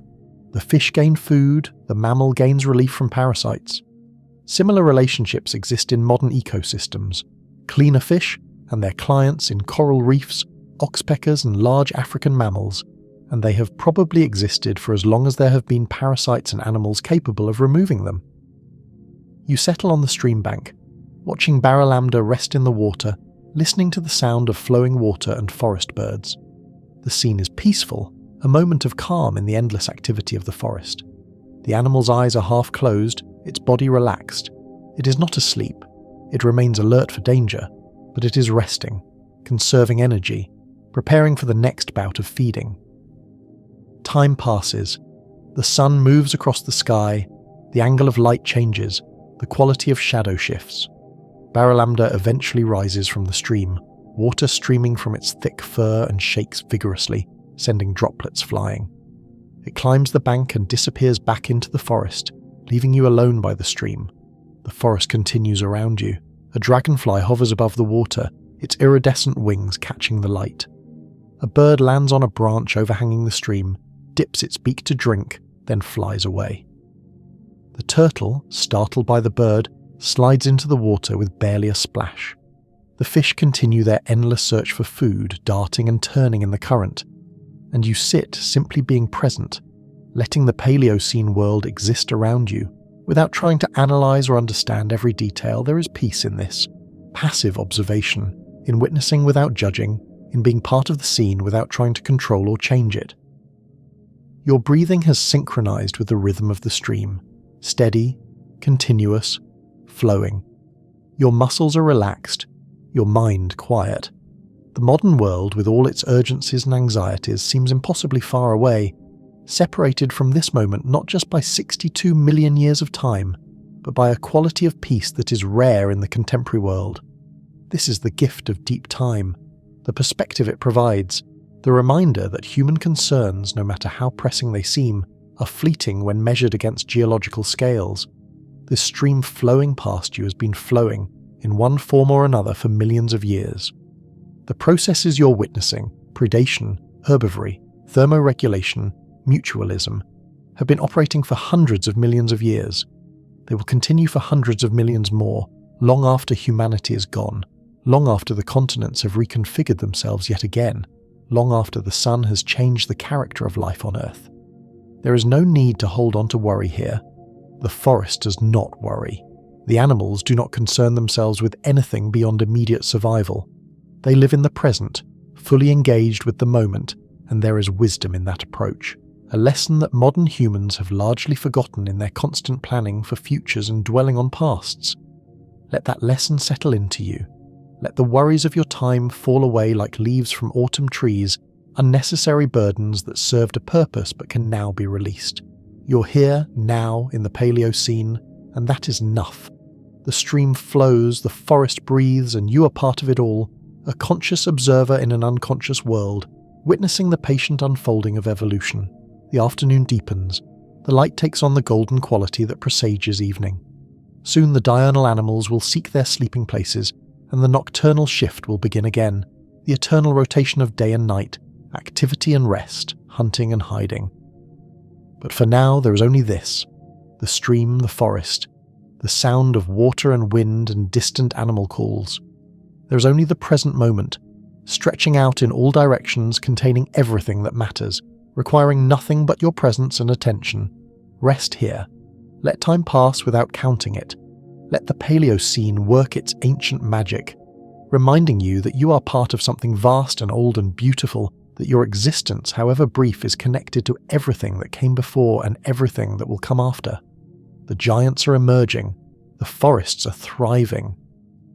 And the story continues, patient and eternal, like the flow of water over stone, like the growth of trees toward light, like evolution itself. The coastal realm, 60 million years ago, 6 million years after the extinction, and the Earth has transformed yet again. The world is warmer still, the greenhouse effect intensified by volcanic activity associated with the breakup of the ancient supercontinent. The ice caps that will characterize later epochs are entirely absent. Sea levels are higher than at any point in the Mesozoic, flooding the margins of continents and creating vast shallow seas that stretch for hundreds of miles inland. You stand now on a coastline that will one day be Kansas, which in the modern era is about as far from any ocean as it is possible to get in North America. But in the Paleocene, this region is covered by a shallow sea, an extension of what geologists call the Western Interior Seaway, a body of water that splits North America in two, connecting the Arctic Ocean to the Gulf of Mexico. The coastline here is not the dramatic meeting of land and sea that modern humans expect from beaches. There are no tall cliffs, no pounding surf, no deep water close to shore. Instead, the transition from land to sea is gradual, almost imperceptible. The forest gives way to coastal wetlands. The wetlands grade into salt marshes. The marshes become tidal flats that are submerged at high tide and exposed at low. And finally, far from shore, the water deepens into the true marine environment. This is a highly productive ecosystem, one of the most biologically rich environments on the planet. The shallow waters, warmed by the sun and enriched by nutrients washed down from the land, support an abundance of life. Plankton blooms colour the water green. Fish of many species feed on the plankton and on each other. Larger predators, sharks, large predatory fish, and marine crocodilians patrol the deeper waters. And in the tidal zones and wetlands, a unique assemblage of organisms has evolved to exploit the resources available in this transitional environment. You walk through the coastal wetlands, your feet sinking slightly into the soft, waterlogged soil. The vegetation here is adapted to the challenging conditions. Periodic flooding by salt water, strong tidal currents, soft substrates that provide poor anchorage for roots. The dominant plants are early members of the mangrove family and other salt-tolerant species. Their roots are elaborate systems that both anchor the plant and allow gas exchange in the oxygen-poor mud. Their leaves are thick and waxy, adaptations to reduce water loss and deal with the high salt content of their environment. The air is alive with insects, mosquitoes and flies in vast swarms, dragonflies hunting on the wing, bees visiting the flowers of coastal plants. These insects support a diverse community of insectivores, small birds that hawk insects from perches, bats that will emerge at dusk to feast on the swarms, lizards that wait motionless for prey to come within tongue-striking distance. As you walk, you disturb a bird that has been wading, in the shallow water. It takes flight with a loud squawk, revealing itself to be a primitive heron-like species, one of the early wading birds that are diversifying in these coastal environments.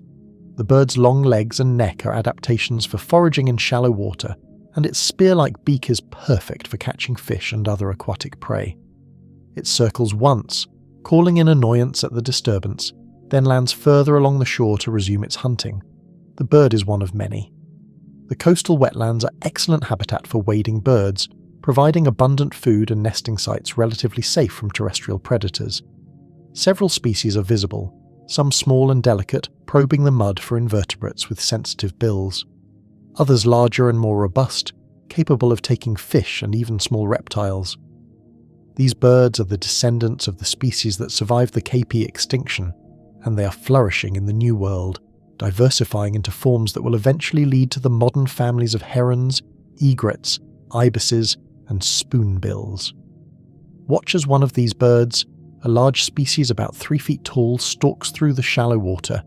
Its movements are slow and deliberate, each foot placed carefully to avoid disturbing the water and alerting potential prey. Its eyes are fixed on the water's surface, scanning for any movement that might indicate a fish or other prey animal. There, a flash of silver just below the surface.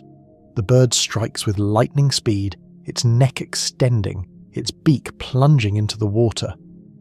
When it pulls back, a small fish is impaled on its sharp bill. The bird manipulates the fish, positioning it head first, then swallows it whole in a series of gulping motions. Satisfied, the bird continues its slow patrol, already searching for the next meal. The fish population in these coastal waters is abundant and diverse. The teleosts, which began their radiation in the immediate aftermath of the extinction, have become the dominant fish group. They have evolved into countless forms: small planktivores that filter feed in schools, mid-sized omnivores that eat both plants and small animals, large predators that hunt other fish. Some species are adapted for life in the open water, with streamlined bodies built for speed. Others are bottom dwellers, with flattened bodies and mouths adapted for sifting through sediment. One particularly abundant group is the early perciforms, ancestors of the modern perch and bass families. These fish are generalist predators, eating whatever prey is available and abundant. In the Paleocene coastal waters, they feed primarily on smaller fish, crustaceans, and aquatic insects. They are successful because they are adaptable, capable of adjusting their diet and behavior to match changing conditions. Beneath the water's surface, the world is different from the terrestrial realm, but no less active. Schools of fish move in coordination, their silver bodies flashing as they turn. Crustaceans scuttle across the bottom, searching for detritus and dead organic matter. Mollusks filter feed, drawing water through their gills and extracting plankton. Worms burrow in the sediment, creating complex tunnel systems that oxygenate the mud and mix nutrients.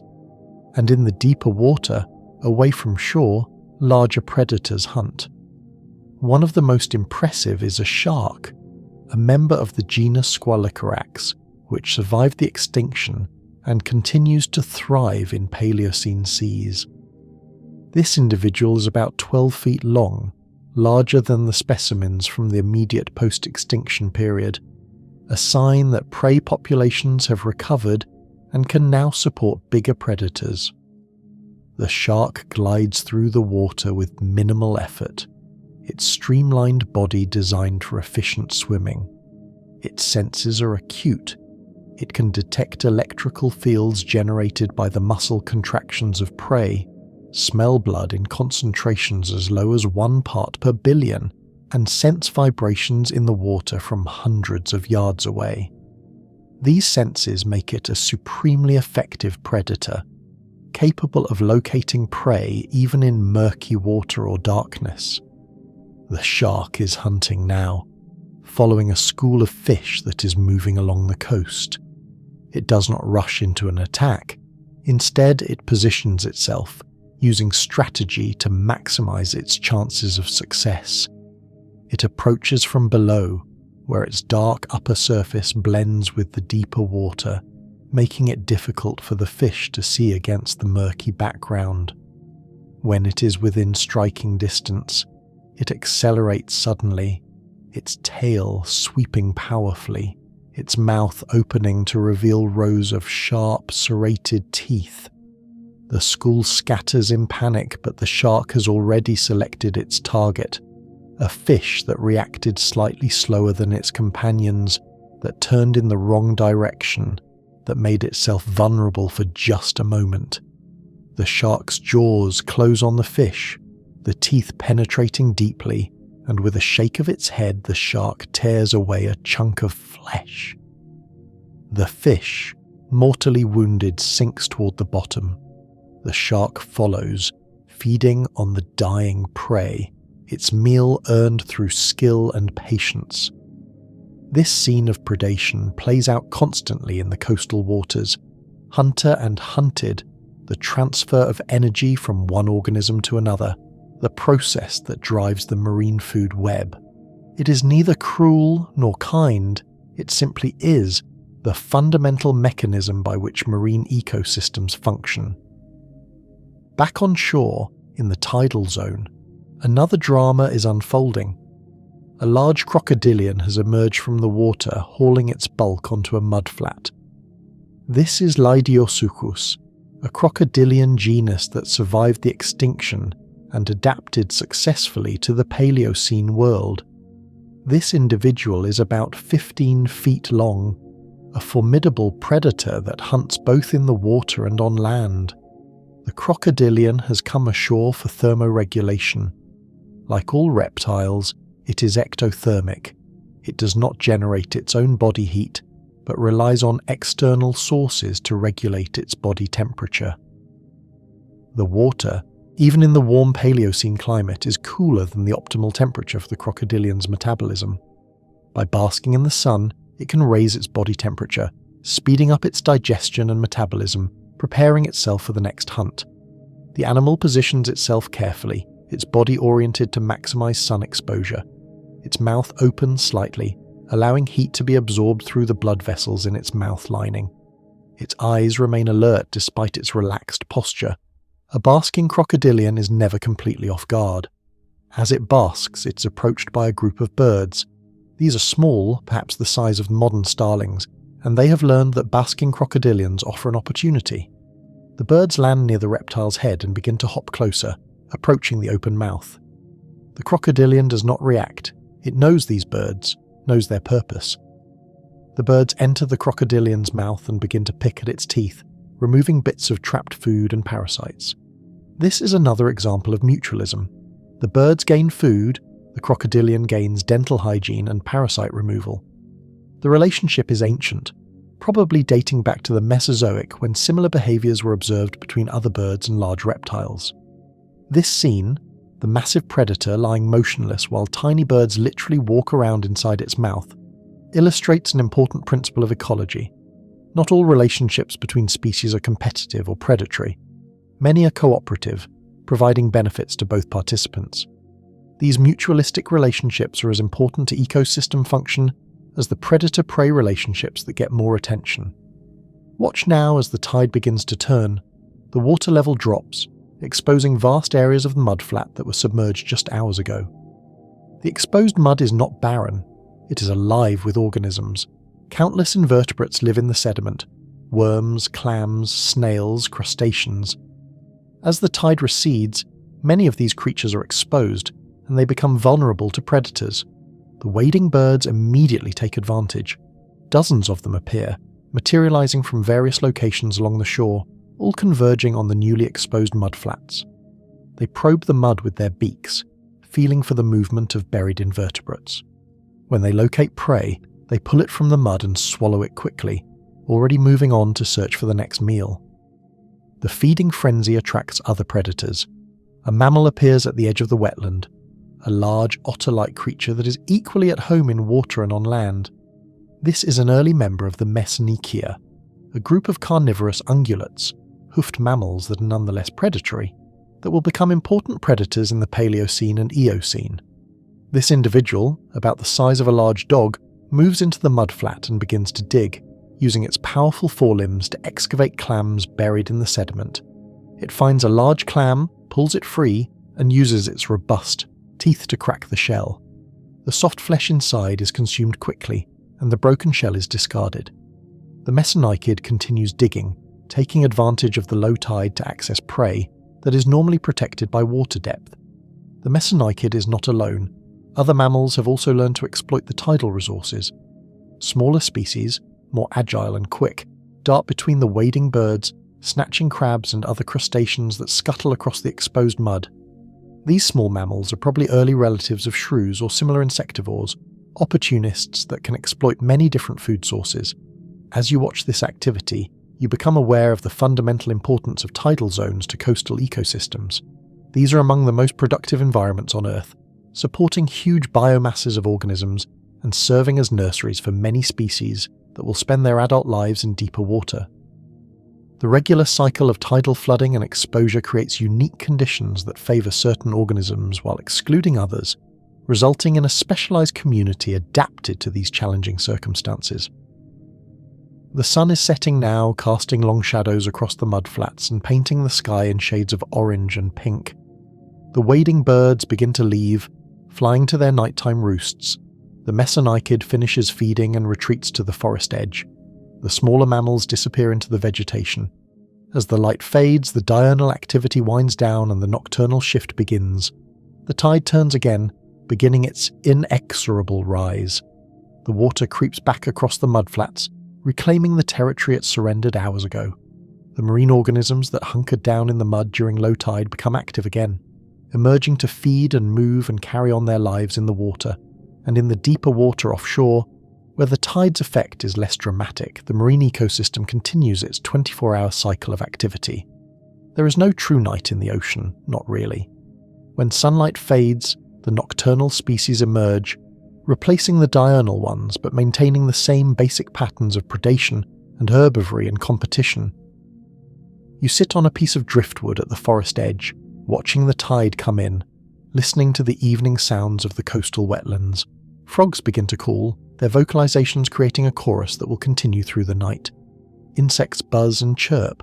Somewhere in the darkening forest, a mammal vocalizes, a sound that is answered by another individual further away. The moon rises, nearly full, its light reflecting off the water and creating a path of silver across the shallow sea. By its light you can see the wading birds settling into their roosts in the coastal vegetation, the last few stragglers still flying in from the feeding grounds. You can see the water lapping gently against the shore, the waves small and non-threatening in this protected coastal environment, and you feel at peace. The coastal realm has its own rhythms, different from the forest but equally compelling. The tides are a fundamental force here, organising life around their twice-daily cycle. Everything that lives in this environment must adapt to the regular flooding and exposure, must time its activities to match the tidal cycle, must be prepared for the challenges that come with living at the interface between land and sea. There is something profound in the regularity of tides, something reassuring in their predictability. They are driven by the moon's gravity, by the same cosmic forces that have been operating since the solar system formed. They will continue as long as the moon orbits Earth, as long as there are oceans to be pulled by that gravitational influence. Your breathing synchronizes with the rhythm of the waves, in as the water advances, out as it retreats. Your body relaxes into the driftwood, the tension of your daily life continuing to drain away. The concerns that seemed so urgent in your own time have no place here, 60 million years ago, on a coastline that will eventually become landlocked prairie. Let the peace of this place settle over you. Let the sound of waves and frogs and night birds lull you into a state of deep relaxation. You're safe here, on this ancient shore, surrounded by life that is utterly different from anything in the modern world, yet fundamentally the same. All organisms trying to survive, to reproduce, to pass their genes to the next generation. The stars emerge as full darkness falls. They wheel slowly overhead, marking the passage of hours. The tide continues its rise, reaching its high point and beginning to fall again. The nocturnal organisms carry on their activities, hunting, feeding, mating, dying. The cycles continue, as they have for billions of years, as they will for billions more. Rest now. Let the coastal realm work its magic. Let the tides carry away your worries, washing them out to sea where they dissolve into insignificance. You are part of this ancient world, connected to it through the deep history of life, through the shared biology that links all organisms on Earth. Sleep comes easily here, on this Paleocene shore. The sound of water is hypnotic, the rhythms of nature are soothing, and in your dreams you are still here, still watching, still part of the great unfolding story of life on Earth. The coastal realm thrives, the tides turn, and the story continues, patient and eternal, like the moon's orbit, like the ocean's persistence, like time itself. The river valley, 58 million years ago. 8 million years after the asteroid struck, and the world continues its transformation. The forests have matured into complex, multi-layered ecosystems. The mammals have diversified into dozens of families, filling niches that were once occupied by dinosaurs. The birds have radiated into most of their modern forms, though many specific species are still primitive compared to their descendants. And the plants have evolved new strategies for reproduction, new chemical defenses, new relationships with pollinators and herbivores. You stand now in a river valley in what will one day be Europe, though the geography is so different from the modern configuration that the comparison is almost meaningless.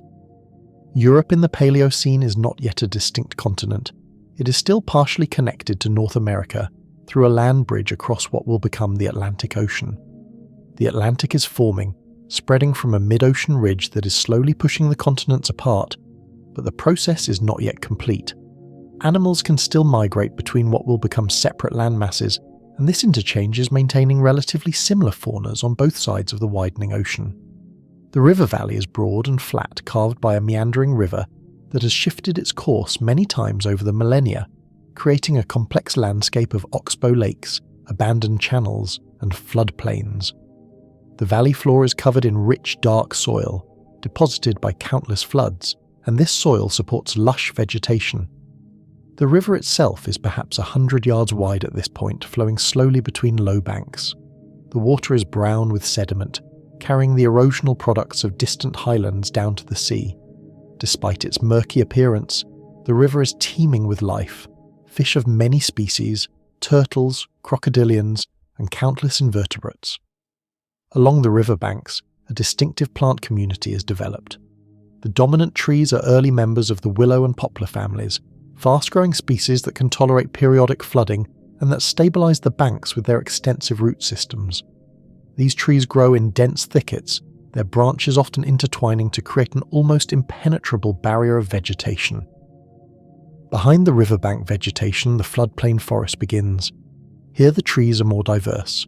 Early oaks, maples, plane trees, and numerous species that have no modern descendants. The canopy is high and nearly continuous, creating a shaded environment beneath where ferns and shade-tolerant flowering plants grow. You walk through this floodplain forest, following a game trail that parallels the river. The ground is soft, damp even days after the last rain, and your feet leave clear impressions in the soil. Around you, the forest is alive with sound.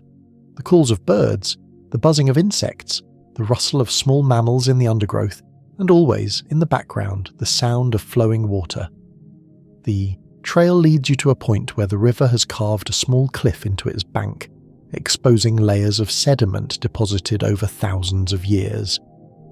Each layer tells a story: a flood that deposited coarse sand and gravel, a quiet period when fine silt settled out, a forest fire that left a layer of charcoal, a shift in the river's course that abandoned this channel temporarily. This stratigraphic record is a history book, written in mud and sand, recording the changing conditions of the Paleocene world. Below the cliff, the river has created a deep pool where the current slows and deposits sediment. The pool is perhaps 20 feet deep, providing habitat for larger fish that need deeper water to thrive. As you watch, the surface of the pool erupts as a large fish breaks the surface, snapping at insects hovering above the water. The fish is a predatory teleost, perhaps 3 feet long, with a streamlined body and powerful jaws. It falls back into the water with a splash and disappears into the murky depths. A movement on the opposite bank catches your attention. A group of mammals has emerged from the forest to drink. These are Coryphodon, members of the Pantodonta, the same group as Barolambda but a different genus. These animals are even larger than Barolambda, approaching the size of modern cattle, with massive barrel-shaped bodies and relatively short legs. Their heads are large and somewhat hippopotamus-like, though they are not aquatic animals despite their superficial resemblance to hippos. The group consists of 5 individuals, 2 large adults, probably a mated pair, 2 subadults, and 1 juvenile. They approach the water cautiously, testing the ground with each step. The riverbank can be unstable, and a heavy animal breaking through into deep water would be in serious danger.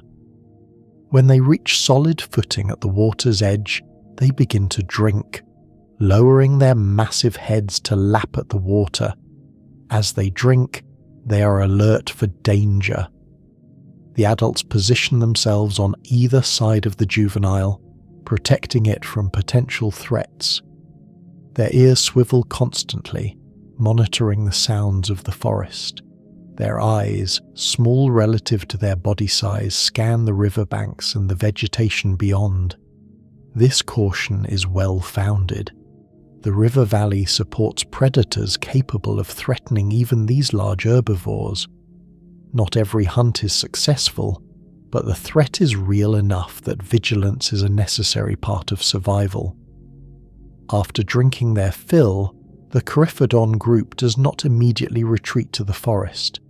Instead, they move along the riverbank, browsing on the lush vegetation that grows in the sun-drenched zone between water and forest. They are not graceful animals.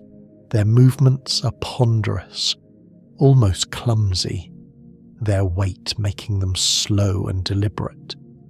But they are effective herbivores, capable of consuming enormous quantities of vegetation and processing it through elaborate digestive systems similar to those of modern ruminants. The juvenile Coryphodon, perhaps a year old and already the size of a large pig, stays close to its mother. It mimics her feeding behaviour, pulling at the same plants she selects, learning which vegetation is nutritious and which should be avoided. This learning process is crucial. Many plants produce chemical defences, toxins that make them unpalatable or dangerous to eat, and young herbivores must learn to recognise and avoid these species. As the group feeds, they are watched by a predator. On the cliff above the river, partially concealed by vegetation, a large mammalian carnivore observes the scene below. This is Arctochion, one of the larger predatory mammals of the late Paleocene. It is about the size of a modern wolf, with a robust build, powerful jaws, and a somewhat bear-like appearance. Its teeth show it to be an omnivore, capable of eating both meat and plant material, though it clearly prefers meat when available. Arctocyon is evaluating the Coryphodon group as potential prey. The adults are far too large and dangerous to attack. A blow from one of those massive bodies could kill the carnivore instantly. But the juvenile is a different matter. It is large by the standards of most Paleocene mammals, but still small enough to be vulnerable. If Arctochion could separate it from the adults, but the adults are vigilant. They keep the juvenile between them, never allowing it to stray more than a few feet from protective reach. The carnivore would have to take enormous risks to attempt to hunt, and the probability of success is low. Arctochion continues watching, patient, waiting for circumstances to change. The opportunity comes from an unexpected direction. A loud crack echoes through the valley, the sound of a large branch breaking. All the animals freeze, alert to potential danger. The Coryphodon adults scan the forest edge, trying to locate the source of the sound. For a moment, their attention is divided, their focus split between the sound and their surroundings. The juvenile, startled by the noise, takes a few steps away from the group, moving closer to the water. It is only a few feet, a momentary lapse in the tight formation the adults have maintained. But it is enough. Arctochion sees the opening and launches itself from the cliff top. The carnivore covers the distance in seconds, running at full speed down the slope. The adult Coryphodons see the threat and react immediately, moving to intercept, but they are slow, their bulk working against them. Arctocyon reaches the juvenile before the adults can intervene, its jaws closing on the young animal's neck. The juvenile screams, a high-pitched sound of terror. The adults charge, bellowing loudly, their feet pounding the ground. Arctocyon knows it cannot maintain its attack. The adults will be upon it in seconds, and their fury would be lethal. The carnivore releases the juvenile and flees, running at full speed back toward the forest. One of the adults pursues for a short distance, but quickly gives up the chase to return to the juvenile. The young Coryphodon is injured. Deep puncture wounds in its neck are bleeding freely, but it is alive and mobile. The mother nuzzles it, vocalizing softly, and the group quickly moves away from the riverbank, retreating into the denser forest where they are less exposed. Arctochion, meanwhile, has escaped unharmed. The hunt failed, but the carnivore learned valuable information. The group has a vulnerable juvenile, and while the adults are vigilant, there was a moment of opportunity. Next time, circumstances might be more favourable. Predation is a game of patience and probability, and even failed attempts provide useful data. You watch as the Coryphodon disappear into the forest, the juvenile's cries fading as the group puts distance between themselves and the attack site. Blood marks their trail, dark droplets on the forest floor that will draw scavengers and inform other predators that wounded prey is in the area.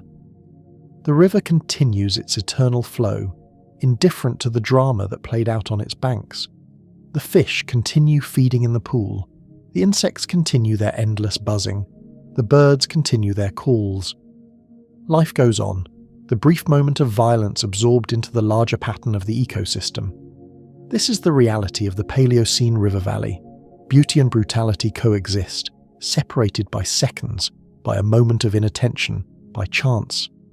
The valley supports abundant life, but that abundance comes at a cost. Energy flows from plants to herbivores to carnivores, and at each transfer some organisms live while others die. But this is not tragedy. This is simply function, the mechanism by which ecosystems regulate themselves, by which populations are kept in balance with resources, by which natural selection operates. The juvenile Coryphodon, if it survives its injuries, will be warier in the future, more cautious about straying from the group. If it does not survive, its genes will not be passed on, while its siblings and cousins who are more vigilant will reproduce. Over countless generations, this process refines species, making them better adapted to their environments, more effective at surviving the challenges they face. Walk now along the riverbank following the water downstream. The vegetation changes as you move. Where the bank is high and dry, the forest comes close to the water's edge. Where the bank is low and prone to flooding, wetland plants dominate. This mosaic of habitats, created by the river's variable topography and flooding patterns, supports a diversity of species greater than any single habitat type could sustain. In a section where the river has created a small beach of sand and gravel, you encounter tracks, the three-toed footprints of large ground birds, the five-toed impressions of various mammals, the belly drag marks of crocodilians. These tracks tell stories: a bird that came to drink and bathe, a mammal that crossed the river at this shallow point, a crocodilian that hauled itself onto the beach to bask. Among the tracks is something unusual, a series of impressions that are clearly made by a large animal, but the form is different from anything else you've seen. The prints are roughly circular, perhaps 8 inches in diameter, with 5 distinct toe impressions radiating from a central pad. The spacing between prints suggests an animal with a walking gait, placing its feet deliberately rather than running.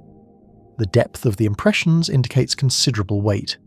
Following these tracks, you discover their maker, a massive mammal emerging from the forest.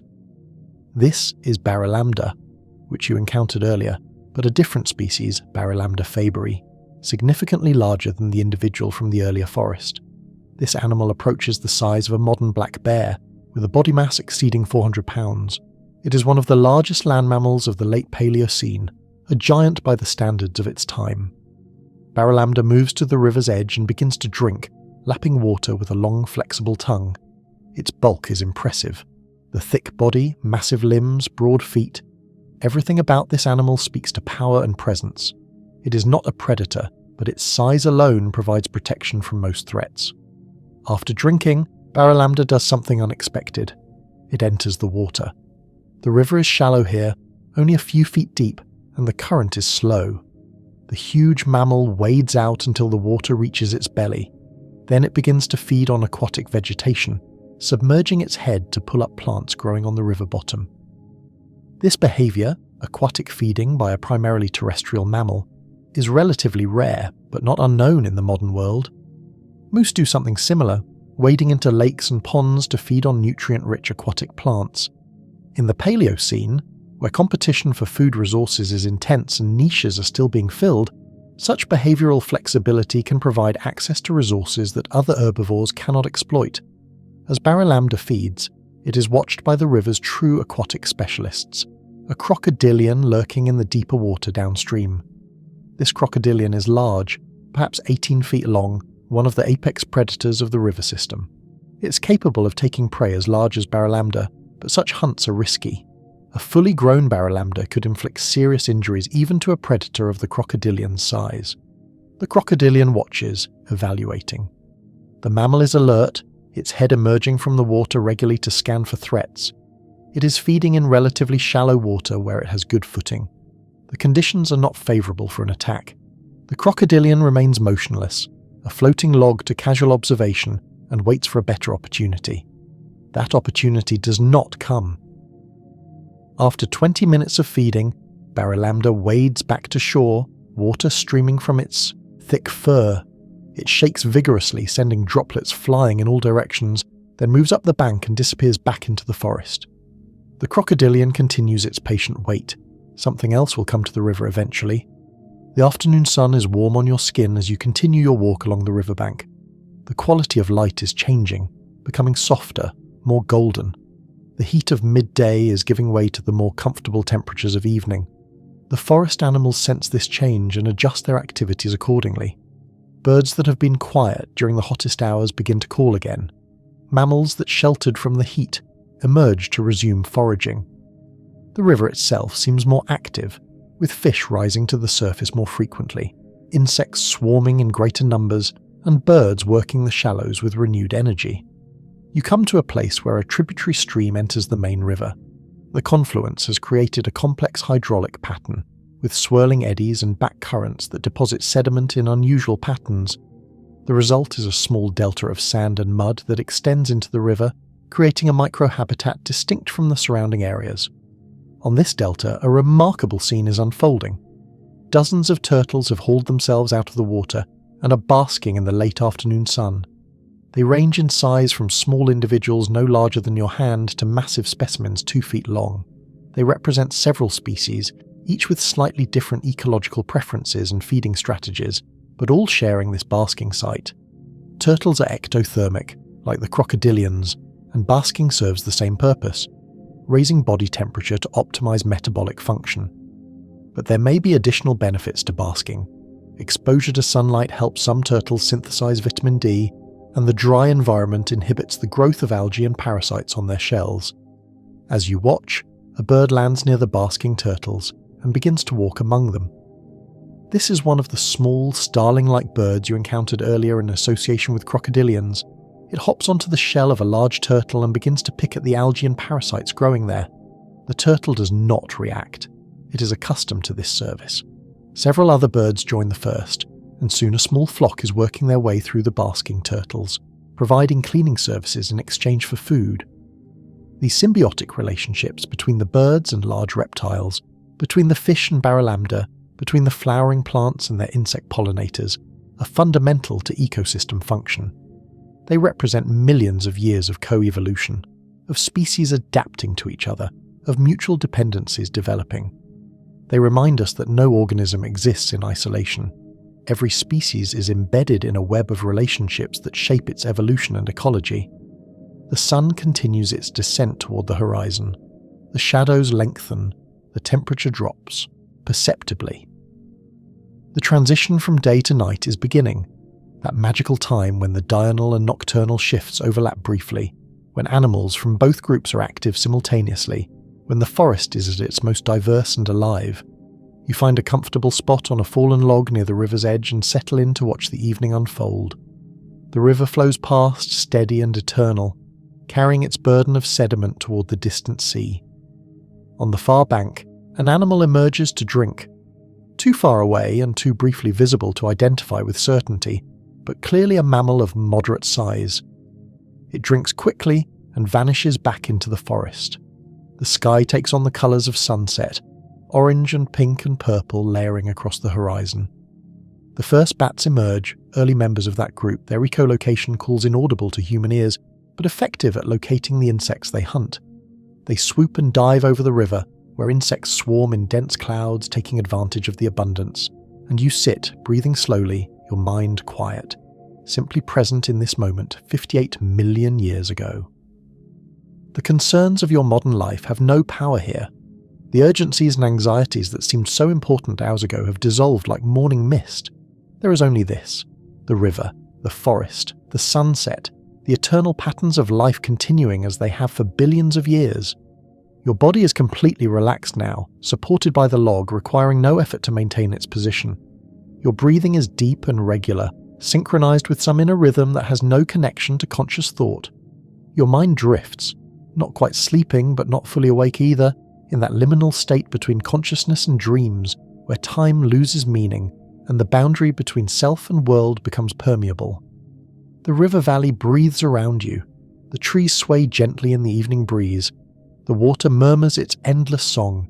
The animals call and move and live and die, playing out their roles in the great drama of evolution. And you are part of it all, connected through deep time and shared biology to every organism you can see, and countless more you cannot. Let this peace sink deep into your bones. Let the river valley work its ancient magic, reminding you that you are part of something vast and beautiful and ongoing. The story continues, will always continue, flowing like the river toward an unknown future, shaped by forces both random and deterministic, creating beauty and complexity and wonder with patient, implacable persistence. Rest here by the river, let time flow past like water, let the Paleocene evening enfold you in its ancient embrace. You're safe here, supported by deep time, cradled by evolution, part of the endless story of life on Earth. The river valley thrives, the sun sets, and the story continues, patient and eternal, like flowing water, like the turning of seasons, like time itself. The mountain forests, 56 million years ago. 10 million years have passed since the asteroid struck, and the Earth stands at a threshold. The Paleocene epoch is nearing its end, giving way to what will be called the Eocene, a new chapter in the Cenozoic era. But this transition is not marked by catastrophe or sudden change. Instead, it is defined by a gradual warming, a continuation of trends that have been developing throughout the late Paleocene. The world is about to become even warmer, entering what geologists will call the Paleocene-Eocene thermal maximum, or PTM, a period of rapid global warming that will push temperatures to levels not seen since the Mesozoic. But that extreme warmth lies a few 100,000 years in the future.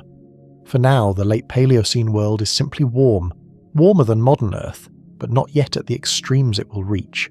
You stand now in a mountain range that will one day be part of the Rocky Mountains, though these peaks are different from their modern counterparts. The massive uplift that will create the dramatic topography of the modern Rockies is still underway, and what exists now are more modest highlands, mountains certainly, but not the soaring peaks of the present day. Even at this relatively modest elevation, perhaps 5,000 feet above sea level, the climate is noticeably different from the lowlands. The air is cooler and drier, the vegetation is distinct, adapted to the shorter growing season and more variable conditions of highland environments. The forests here are dominated by conifers, pines, spruces, and early relatives of modern firs, mixed with deciduous trees that shed their leaves during the relatively mild mountain winter. The forest has a different character from the lowland forest you've explored. The trees are more widely spaced, allowing more sunlight to reach the forest floor. The understory is less dense, dominated by shrubs and herbaceous plants, rather than the layered complexity of lowland forests. And there is a sense of openness, of space, that contrasts with the enclosed feeling of dense lowland vegetation. You walk through this mountain forest, following a ridge that offers occasional views of the valleys below. The ground is rocky in places, where bedrock pushes through the thin mountain soil. In other areas, the soil is deeper, supporting denser vegetation. The patchiness of the environment creates a mosaic of microhabitats, each supporting slightly different communities of organisms. The animal life here is distinct from the lowlands. The large mammals you've encountered in the valleys below are rare in the mountains.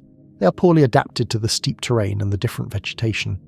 Instead, the mammalian fauna is dominated by smaller, more agile species, early relatives of deer and antelope, smaller predators, and abundant small mammals like rodents and insectivores. As you walk, you disturb a bird that has been foraging on the forest floor. It takes flight with a burst of wing beats, revealing itself to be a grouse-like species, one of the early game birds. These birds are ground dwellers, feeding on seeds, berries, and insects, and they are well adapted to forest environments where they can find both food and cover from predators. The bird's alarm call alerts other animals to your presence. A small mammal darts for cover, disappearing into a crevice between rocks. Another bird perched in a tree begins to scold, its harsh calls carrying through the forest. Within seconds, the quiet forest has become noisy with alarm calls, various species warning each other of potential danger. This cross-species communication, where the alarm calls of one species alert others to danger, is a common feature of forest ecosystems. It benefits all participants by increasing the overall vigilance of the community, making it harder for predators to approach undetected. Over evolutionary time, species that pay attention to the alarm calls of other species survive better than those that don't, driving the evolution of this cooperative warning system. The alarm calls gradually fade as the animals realize you're not a threat, or at least not an immediate one.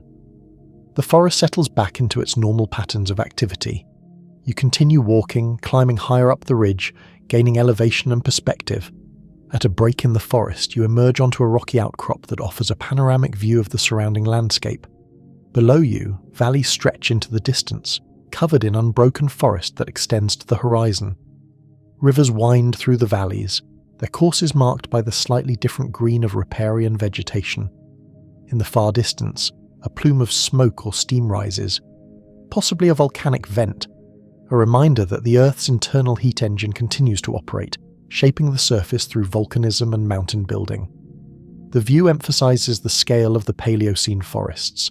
They are vast, covering entire continents with minimal interruption. There are no cities, no farms, no roads, no evidence of human activity because humanity will not evolve for tens of millions of years yet. This is Earth as it has existed for most of its history, a planet dominated by non-human life, where ecosystems function according to rules established long before primates descended from the trees and began to ask questions about their origins.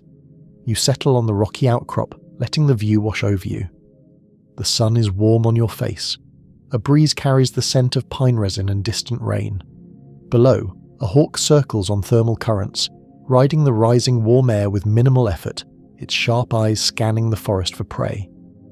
As you watch, the hawk suddenly folds its wings and dives, dropping like a stone toward the forest canopy.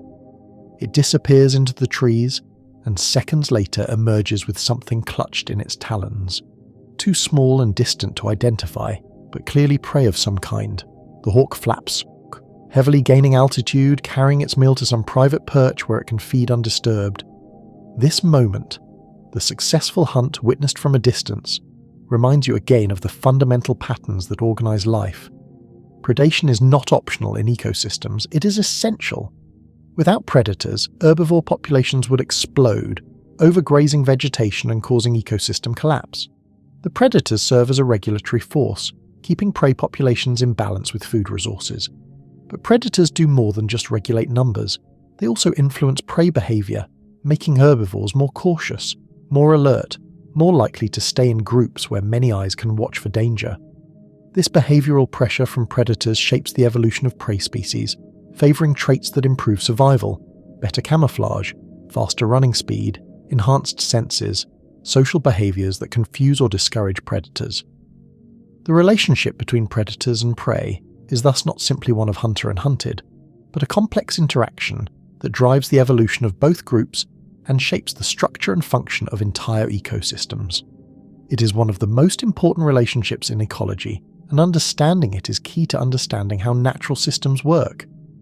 A sound draws your attention back to the forest, the sharp crack of a breaking branch, followed by heavy footfalls. Something large is moving through the trees, approaching the clearing.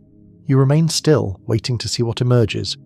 The animal that steps into view is impressive, a mammal about the size of a modern mule deer, with a graceful build, long legs, and a narrow head. This is Phenacodus, one of the early members of the Phenacodontidae, a family of archaic ungulates that represents an intermediate form between the small, five-toed mammals of the early Paleocene and the specialized hoofed ungulates that will dominate later epochs. Phenacodus has the general appearance of a modern ungulate, the body proportions, the leg structure, but details reveal its primitive nature. Its feet still have 5 toes, though the central toes are enlarged and the outer ones reduced. Its teeth show it to be an herbivore, but they are less specialized than those of modern hoofed animals, suggesting a more generalist diet. And its skull structure is less refined, more robust than later ungulates. The animal approaches the clearing cautiously, testing the air with its nose. It is a male, identifiable by the small, horn-like protuberances on its skull, not true horns, which are characteristic of later ungulates, but bony growths that may serve a similar function in display or combat. The male scans the area carefully, ensuring there are no predators nearby, then steps fully into the clearing and begins to browse on the shrubs growing at the forest edge. As it feeds, it is joined by others, 2 females and a juvenile. They emerge from the forest and begin to browse near the male, maintaining a loose group, structure.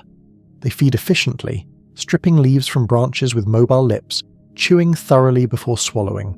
Their ears are in constant motion, swiveling to catch sounds from all directions, monitoring for danger even while feeding. This group structure, a dominant male with several females and their offspring, is a common pattern in ungulate societies. It provides protection through increased vigilance. More individuals means more eyes and ears watching for predators. Facilitates reproduction.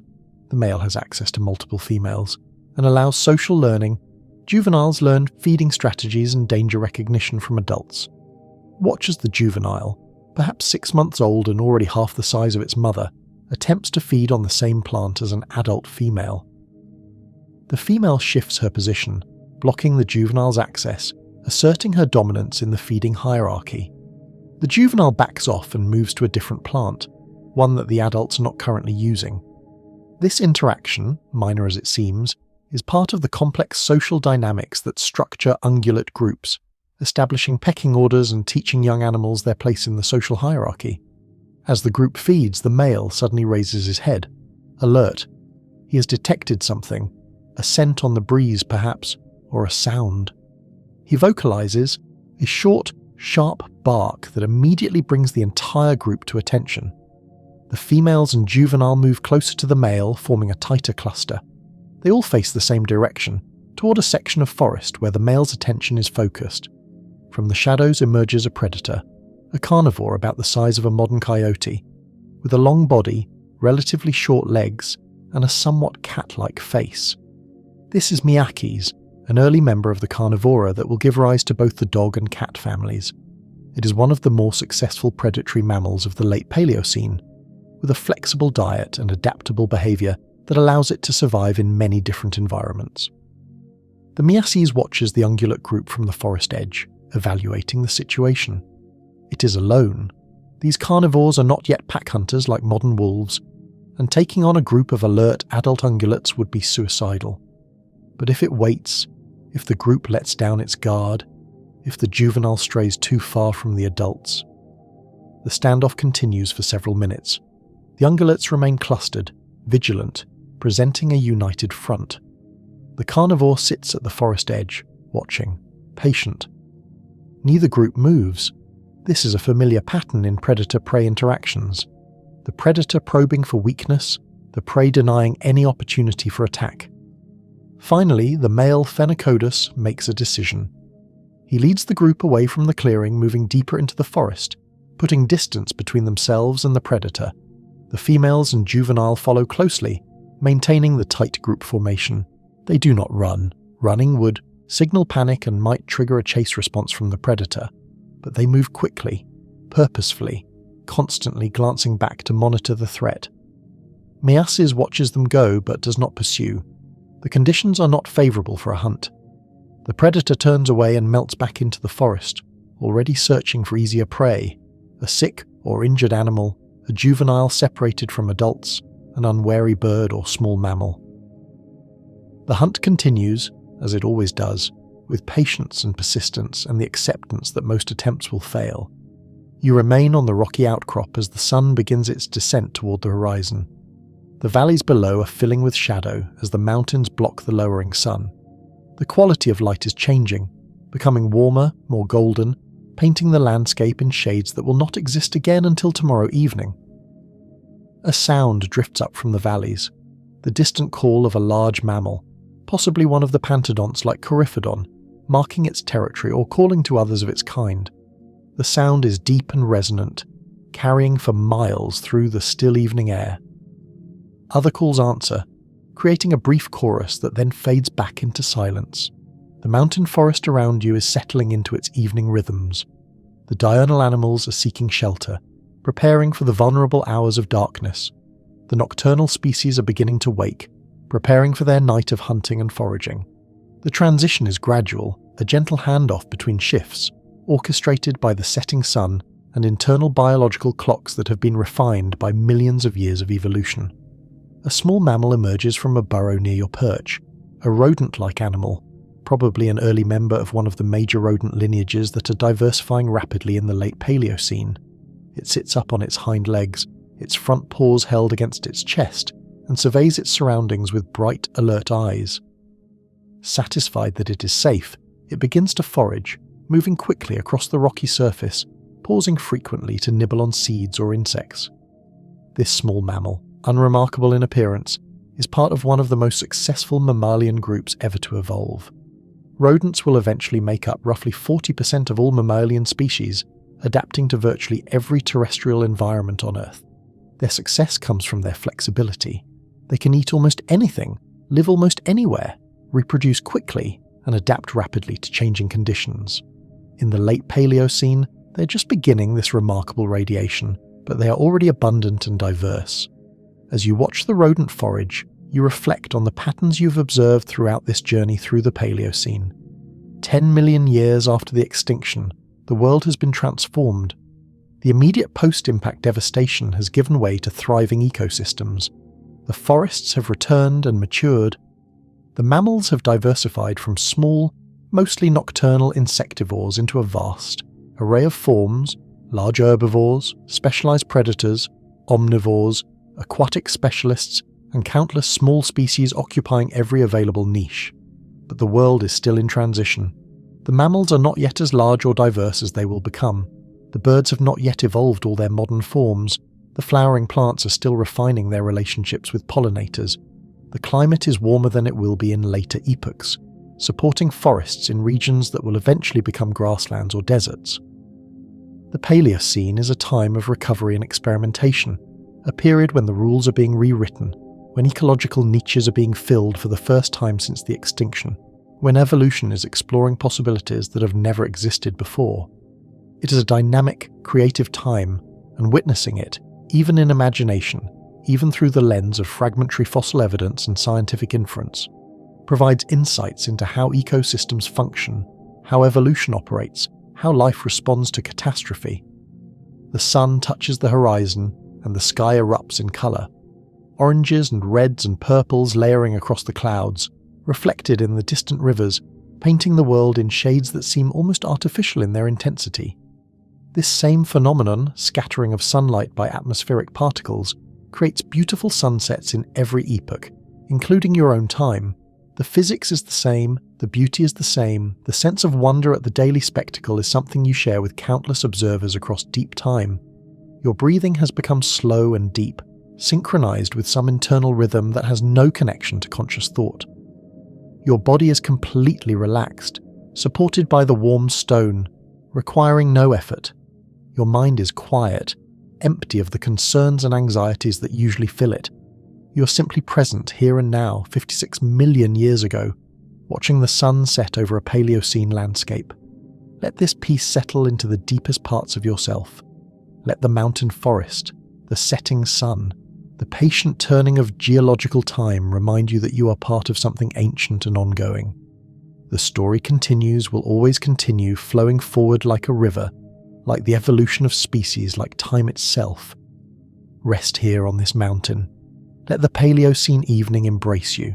Let the knowledge that life persists, that ecosystems recover, that beauty emerges from catastrophe, fill you with a quiet joy that needs no expression, that simply exists, like the mountains, like the forests, like the eternal dance of predator and prey. The mountain forests thrive, the sun sets, and the story continues, patient and eternal, like stone, like trees, like time itself. Sleep now, dream of deep time. And when you wake, we will journey forward again, watching as the Paleocene gives way to the Eocene, as the world grows warmer still, as the mammals continue their remarkable transformation. The volcanic plains, 54 million years ago, 12 million years after the extinction, the Earth's surface continues its restless transformation. The continents drift slowly apart, driven by convection currents in the mantle far below. Mountain ranges rise where tectonic plates collide. Volcanoes punctuate the landscape, venting the planet's internal heat and releasing gases that alter atmospheric chemistry and climate. You stand now on a vast plain in what will one day be the northwestern United States, in the region that will become eastern Washington and Oregon. But the geography is utterly different from its modern configuration. This is a land of active volcanism, where the Earth's crust is thin and magma rises close to the surface. Volcanic cones dot the landscape, some actively venting steam and gas, others dormant but capable of renewed activity. The plain stretches before you, covered in dark volcanic rock from recent eruptions. In some areas, the rock is still warm to the touch, its heat radiating upward in visible waves. In other places, Where the rock cooled years or decades ago, pioneer plants have begun the slow process of colonization, their roots breaking down the basalt into soil, preparing the ground for more complex plant communities. This is a harsh environment, challenging for life in ways the lush forests are not. Water is scarce. It drains quickly through the porous volcanic rock, accumulating in underground aquifers rather than forming surface streams. Temperatures fluctuate wildly between day and night. The dark rock absorbs heat intensely during the day, but radiates it away rapidly after sunset. Nutrients are initially lacking until weathering and biological processes begin to create true soil from the mineral substrate. Yet life persists here. It must. Evolution does not allow empty niches to remain unfilled for long. Where conditions permit survival, some organism will find a way to exploit the resources available. The pioneer plants are remarkable in their adaptations. Many are succulents, storing water in thick, fleshy leaves or stems to survive the long periods between rains. Others have extensive root systems that reach deep into the rock, following cracks and fissures to access groundwater. Still others are annuals, completing their entire life cycle in the brief period after rains when water is available at the surface, then surviving as drought-resistant seeds until the next rainfall. Among these pioneer plants, insects have followed. They pollinate flowers, eat seeds, feed on leaves, and where there are insects, there are insectivores, lizards basking on warm rocks, small mammals that hunt at dawn and dusk when temperatures are moderate, and birds that patrol the skies. One such bird circles overhead now, a small falcon-like raptor riding thermal currents that rise from the sun-heated rocks. Its eyes, extraordinarily acute, scan the ground below for movement. It spots something, a lizard perhaps, 4 inches long, that has emerged from a crack in the rocks to hunt insects. The bird folds its wings and drops into a steep dive, accelerating rapidly, its trajectory calculated with precision. The lizard, basking and hunting, is focused on finding prey and does not notice the falcon until it is too late. The bird strikes with its talons, killing the lizard instantly, then carries it to a perch on a nearby volcanic outcrop to feed. The entire sequence, from spotting prey to successful strike, takes less than 10 seconds, a demonstration of the falcon's specialized adaptations for aerial hunting. Walk now across the volcanic plain, feeling the heat of the rocks through your footwear, hearing the crunch of volcanic glass beneath your steps. The landscape is alien, almost moon-like in its barrenness, yet it is Earth, the same planet that hosts the lush forests you've explored, simply revealing a different face, a different set of conditions that select for different types of organisms. In the distance, one of the volcanic cones is actively venting. A plume of steam and gas rises from its summit, carrying the sulphurous smell of volcanic emissions.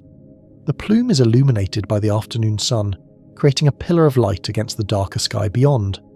This volcano is not in a major eruptive phase. There is no lava flow, no explosive ejection of ash and rock. But it is clearly active, a reminder that the processes that shape Earth's surface continue beneath your feet.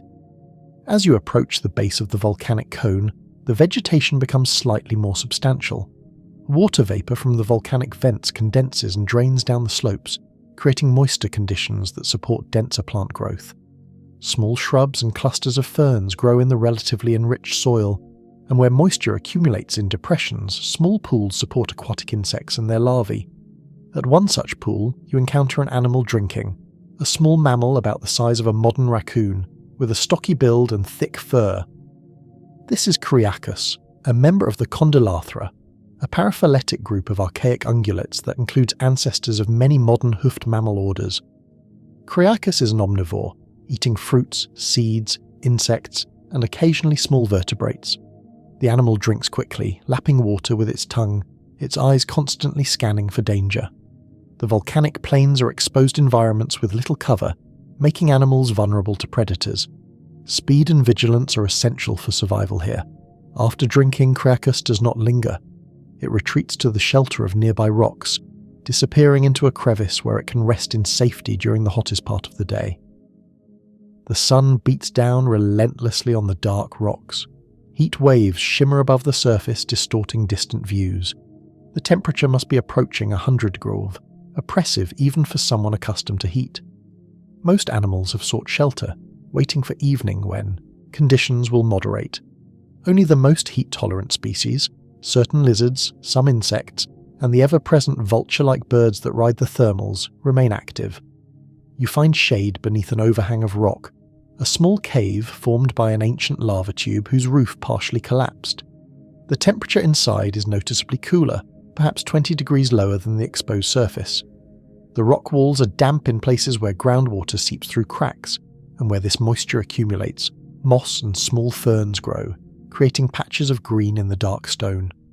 This microhabitat, cooler, moister, protected from the sun and wind, supports a different assemblage of organisms than the exposed plains. Small invertebrates crawl across the damp rock, millipedes, spiders, beetles. A salamander, rare on the dry plains but able to survive in this moist refuge, emerges from a crack to hunt. Its skin is moist and delicate, requiring the humidity of environments like this cave. It could not survive on the exposed surface.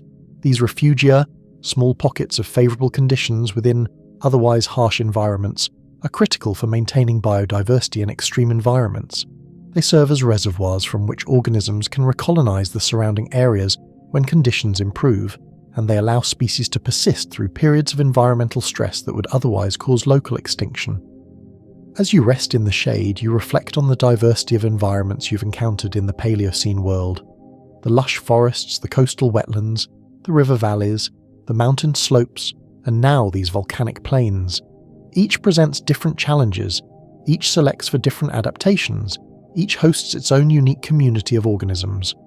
Together, they create the mosaic of ecosystems that constitutes the living Earth, the biosphere in all its complexity and diversity. The afternoon passes slowly. The heat gradually moderates as the sun descends toward the horizon. The volcanic cone in the distance continues its steady venting, the plume visible for miles, a beacon in the otherwise flat landscape.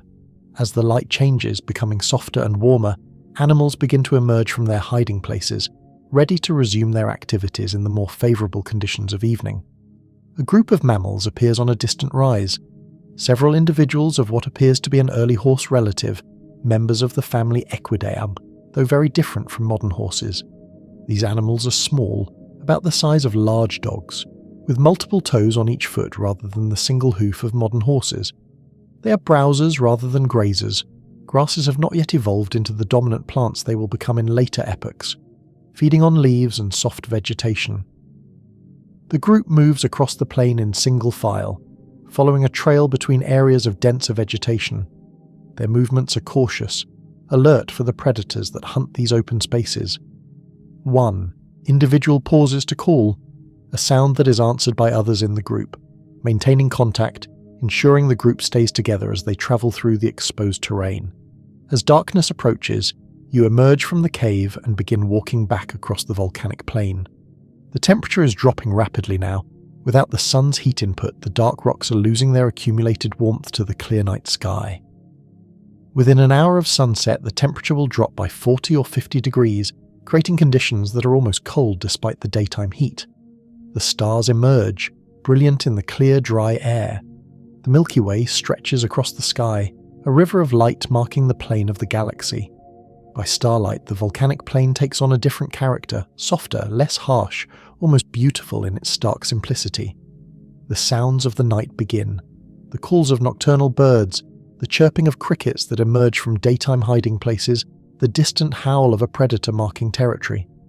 You find a sheltered spot among rocks, where heat retained from the day creates a pocket of warmth. As you settle in, wrapping your cloak against the cooling night air, you feel the day's tensions drain away. The harshness of the volcanic plain, which seemed oppressive in the midday heat, now feels simply natural, one more expression of Earth's endless creativity, one more environment among countless others. Your breathing slows, matching the quiet rhythms of the cooling plain.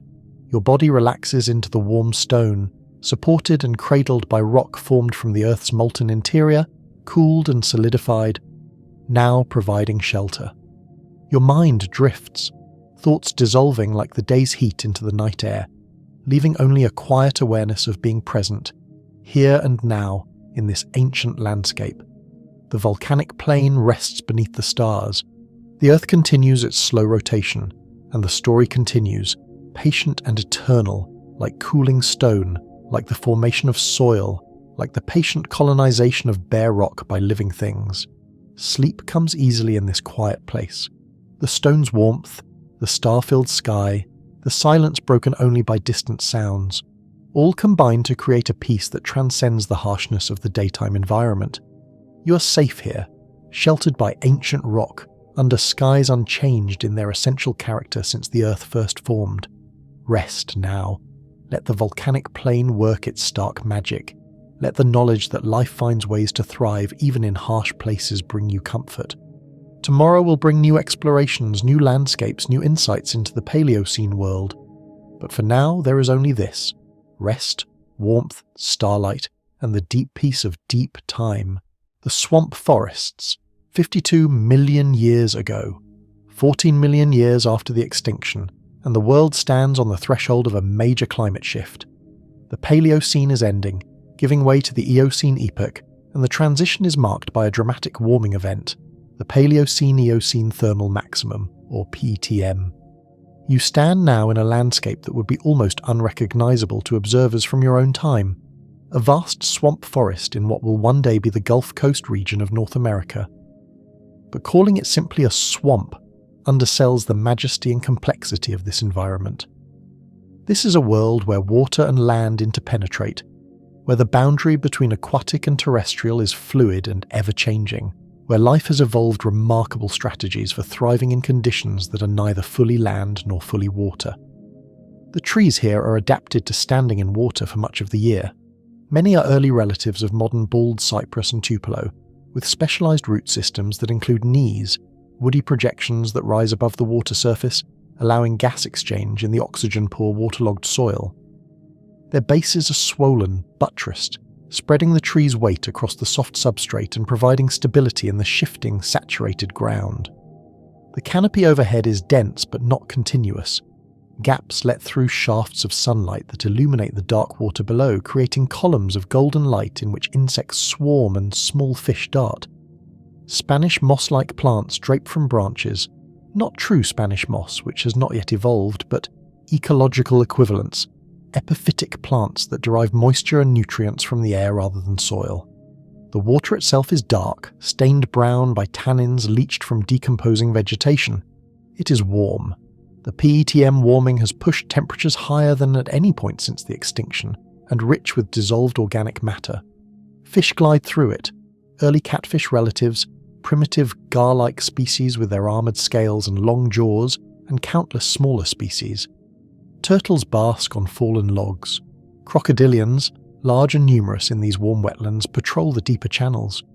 You move through this environment in a small boat, necessary in this waterlogged landscape where solid ground is rare and often treacherous. The boat glides silently through the dark water, parting duckweed and water lilies, disturbing frogs that leap into the water at your approach, startling birds that explode into flight from hidden perches. The sounds of the swamp forest are rich and complex. Birds call from the canopy, herons and primitive ibises and ancestors of modern waterfowl. Frogs chorus from every direction, their calls varying from deep bass notes to high-pitched trills. Insects hum and buzz, fish splash as they strike at surface prey, and always, underlying everything, there is the sound of water. The gentle lap against the boat, the drip from branches overhead, the distant splash of something large moving through a channel. The air is thick with humidity, almost oppressively so. Each breath feels heavy, laden with moisture. Sweat beads on your skin but does not evaporate. The air is already saturated, holding all the water vapor it can. This humidity creates a greenhouse effect on a local scale, trapping heat, maintaining consistently warm temperatures day and night. The swamp never truly cools. Even at night, temperatures remain in the 70s or 80s Fahrenheit. As you pole the boat through a narrow channel, you pass beneath a low-hanging branch where a snake is coiled, basking in a shaft of sunlight. It is a large constrictor, perhaps 8 feet long, with dark patterning on its scales. The snake watches you pass with lidless eyes but does not move. It has recently fed, the bulge in its body suggests a meal of substantial size, and is lethargic, focused on digestion rather than hunting. The channel widens into a larger pool, and here you encounter a gathering of large animals. Several crocodilians bask on a mud bank that rises just above the water's surface. They range in size from juveniles a few feet long to massive adults exceeding 15 feet. These are Borealosuchus, a genus of crocodilian that thrived in North American waterways during the Paleocene and early Eocene. The largest individual, probably a dominant male, lies at the apex of the mudbank, occupying the prime basking spot. Smaller individuals are arrayed in a hierarchy, each maintaining its position relative to the others, larger and more dominant animals claiming better spots. This social structure, based on size and aggression, maintains order within the group and reduces conflict by establishing clear dominance relationships. As your boat approaches, the crocodilians become alert. The dominant male slides into the water with surprising grace for such a massive animal, disappearing beneath the dark surface without a ripple. The others follow, abandoning the mudbank, vanishing into the depths. Within seconds, the basking site is empty, though you know the crocodilians are nearby, watching, waiting to see if you pose a threat or represent a potential meal. Crocodilians are apex predators in these swamp forests, capable of taking prey as large as themselves. They hunt by ambush, waiting motionless in the water, often near trails where animals come to drink, then launching explosive attacks when prey approaches. Their success depends on remaining undetected until the moment of attack, and they are masters of patient, motionless waiting. But they are not the only large predators in the swamp. As you continue through the waterways, you encounter evidence of a terrestrial predator, tracks in the mud of a rare patch of solid ground. The prints are large, perhaps 6 inches long, with clear toe marks and claw impressions. These are the tracks of a mammalian carnivore, probably a large species of Oxyaena or a related form, a predator that hunts the swamp margins, where terrestrial prey comes to feed on the abundant aquatic vegetation. Following the tracks, you find the remains of a kill, the partially consumed carcass of a large mammal, probably one of the archaic ungulates. The meat has been torn away from the bones with powerful jaws, and the pattern of feeding suggests a carnivore rather than a scavenger. The kill is recent. The meat has not yet begun to rot in the warm, humid air, and the predator may still be nearby, perhaps resting in shade after its meal. You do not linger near the carcass. In the swamp's heat, decomposition is rapid, and the smell would soon attract scavengers and clouds of flies. Instead, you return to the boat and continue your exploration, moving deeper into the swamp forest. The water becomes shallower here, transitioning from deep channels to extensive floodplains, where the water rarely exceeds a foot in depth. This creates perfect conditions for wading birds, and they are abundant. Dozens of individuals of several species, all feeding on the rich aquatic life. Their long legs allow them to walk through the shallow water, and their specialized beaks, some straight for spearing fish, others curved for probing in mud, still others broad and flat for sifting invertebrates, reflect their different feeding strategies. Watch as one large heron-like bird stalks through the shallows. Its movements are deliberate, calculated, each foot placed carefully to avoid disturbing the water and alerting prey.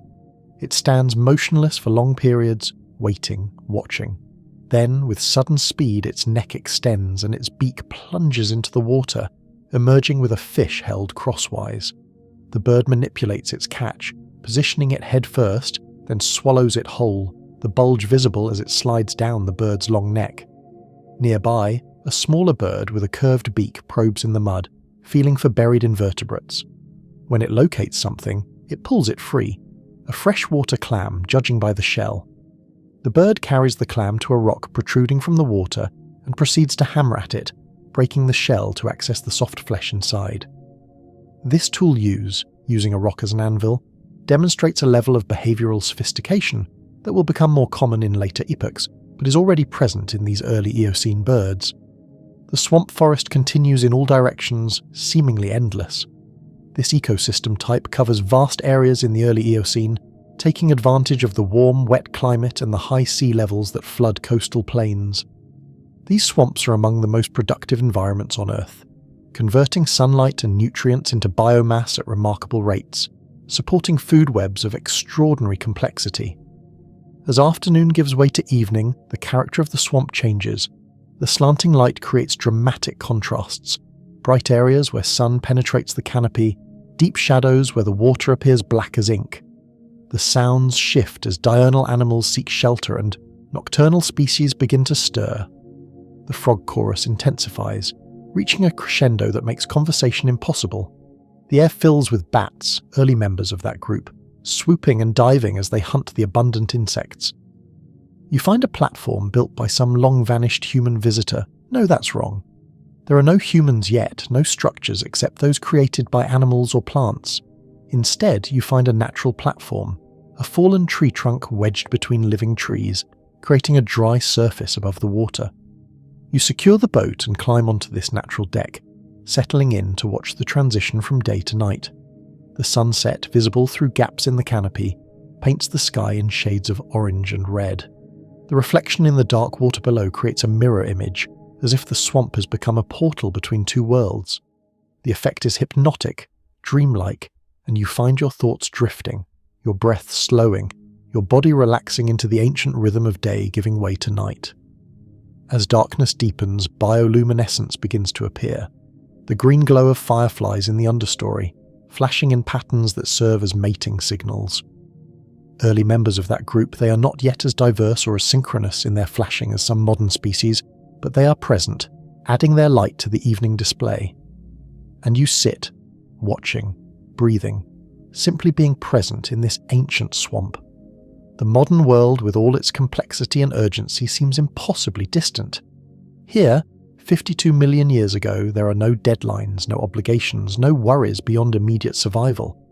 The animals around you live entirely in the present, responding to hunger, to danger, to opportunity, to the changing light and temperature that mark the passage of hours. There is wisdom in that presence, that complete engagement with the now. Your own mind, so often caught in regrets about the past or anxieties about the future, finds peace in simply observing, simply witnessing, simply being here in this moment that exists in no other time. Your breathing synchronizes with the gentle movement of the boat below, rocking slightly in the water, responding to unseen currents. Your body releases the last residues of tension, supported by the solid tree trunk cradled by the warm, humid air. Your eyes grow heavy, the darkness and the rhythm of the swamp pulling you gently towards sleep. Rest here in the swamp forest. Let the dark water, the ancient trees, the chorus of frogs and insects lull you into deep relaxation. You're safe here, suspended above water, surrounded by life, part of an ecosystem that has thrived for millions of years and will continue for millions more. The swamp breathes around you, the water flows, and the story continues, patient and eternal, like the slow accumulation of sediment, like the patient growth of trees, like time itself. Sleep now, cradled by the swamp, lulled by its sounds, at peace in its warm embrace. Tomorrow will bring new explorations, but for now, there is only rest, only peace, only the deep tranquility of ancient waters and timeless forests. The grassland dawn, 50 million years ago, 16 million years after the extinction, the world continues its transformation. The Eocene epoch is well underway, and the climate has stabilized at levels significantly warmer than the Paleocene. But another change is beginning, subtle at first but destined to reshape terrestrial ecosystems fundamentally. The evolution of grasses. Grasses existed in the Cretaceous in primitive forms, but they were minor components of ecosystems, barely noticeable among the dominant trees, ferns, and broad-leaved flowering plants. In the early Eocene, that is beginning to change. Grasses are evolving new adaptations, growth points located near the base of the plant rather than at the tips, making them resistant to grazing and fire. Deep, extensive root systems that allow them to access water and nutrients efficiently. Rapid growth rates that allow them to recover quickly from disturbance. These adaptations will eventually allow grasses to dominate vast areas of Earth's land surface, creating the prairies, savannas, and steppes that characterize much of the modern world. But that dominance lies millions of years in the future. In the early Eocene, grasslands are just beginning to appear, small patches in landscapes still dominated by forests and wetlands. You stand now in one of these early grasslands, in what will one day be central North America. The grass here is not tall. Most species reach only a foot or two in height, and it is mixed with many other plants, forbs, sedges, small shrubs. This is not yet the monoculture of grass that will characterize later prairies. It is a transitional ecosystem, part woodland, part grassland. experimenting with forms and functions that evolution will refine over millions of years. The openness of the landscape is striking after the enclosed feeling of forests. The horizon is visible in all directions, the sky vast overhead, the wind unobstructed by trees. The sunlight is bright and direct, not filtered through canopy layers. The colours are different. The greens and browns of grass and soil rather than the deeper greens of forest vegetation. And the animals are different too. The mammals here are not the browsers and omnivores of the forests, but early grazers, species beginning to specialise on grass as a food source. They are not yet as diverse or as numerous as the grazers that will dominate later grasslands, but they are present, occupying the niche that grasslands create. One such mammal grazes nearby, Hyracotherium, also known as Eohippus, the dawn horse. It is small, about the size of a modern fox terrier, far removed from the large horses of later epochs. It has 4 toes on its front feet and 3 on its hind feet, very different from the single hoof of modern horses. Its teeth, while adapted for eating vegetation, are not yet the high-crowned, continuously growing teeth that modern horses use to grind abrasive grasses. This is a transitional form, an early experiment in the body plan that will eventually produce horses, zebras and donkeys. Hyracotherium browses on the mixed vegetation, eating leaves, soft stems, fruits, and yes, some grass, though grass is not yet its primary food source. It feeds quickly, nervously, constantly looking up to scan for predators. In this open environment there is little cover, nowhere to hide. Survival depends on detecting danger early and fleeing before predators can close the distance. As you watch, Hyracotherium suddenly freezes, alert. It has detected something, a scent on the wind perhaps, or a movement in the distance. Its ears swivel forward, focusing on some point beyond your vision. Then, without warning, it bolts, running at full speed across the grassland, its multiple toes providing traction on the soft ground. The predator that triggered this flight emerges moments later, a carnivore about the size of a modern coyote, loping across the grassland in pursuit. But the distance is too great. Hyracotherium is already far ahead, and the predator quickly abandons the chase. Running down prey in open grassland requires either ambush tactics, getting close before the prey detects you, or pack hunting strategies that allow predators to relay each other, maintaining pursuit until prey exhausts. This solitary predator has neither advantage, and it quickly returns to hunting more profitable prey. Walk now across the grassland, feeling the soft give of the soil beneath your feet, the grass brushing against your legs, the wind constant and unobstructed. The openness creates a sense of exposure, vulnerability, that is absent in forests. You understand viscerally why the animals here are so alert, so quick to flee. There is nowhere to hide in this landscape. Survival depends on vigilance and speed. As you walk, you flush other animals from the grass, small mammals that scatter in all directions, birds that explode into flight with rapid wing beats, even a snake that had been basking in the sun, now slithering away with remarkable speed. The grass, while offering less concealment than forest undergrowth, still provides some cover for small animals, and many species take advantage of it. The grass itself is fascinating when you examine it closely. Each blade is narrow, tough, fibrous, adaptations for survival in an environment where fire and grazing are common. The growth point is at the base, protected by overlapping leaf sheaths, so that when the top of the plant is removed by grazing or burning, the plant can quickly regrow. The roots are extensive, spreading horizontally and descending vertically, forming a dense mat that holds soil in place and accesses moisture from a large area. These adaptations make grasses extraordinarily resilient. They can survive conditions that would kill many other plants: periodic drought, grazing pressure, fire. This resilience is key to their eventual dominance, allowing them to thrive in environments too harsh or too disturbed for forest vegetation. As midday approaches, the temperature rises. The sun, unfiltered by canopy, beats down relentlessly. The dark soil absorbs heat, radiating it back upward. The air shimmers with heat waves. Most animals have sought shade. The scattered trees that dot the grassland, rock outcrops, burrows. The grassland becomes quiet, almost still, waiting for the heat to pass. You find shade beneath one of the scattered trees, an early member of the oak family, its branches spreading wide to create an island of coolness in the hot landscape. Beneath it, several animals have also sought refuge.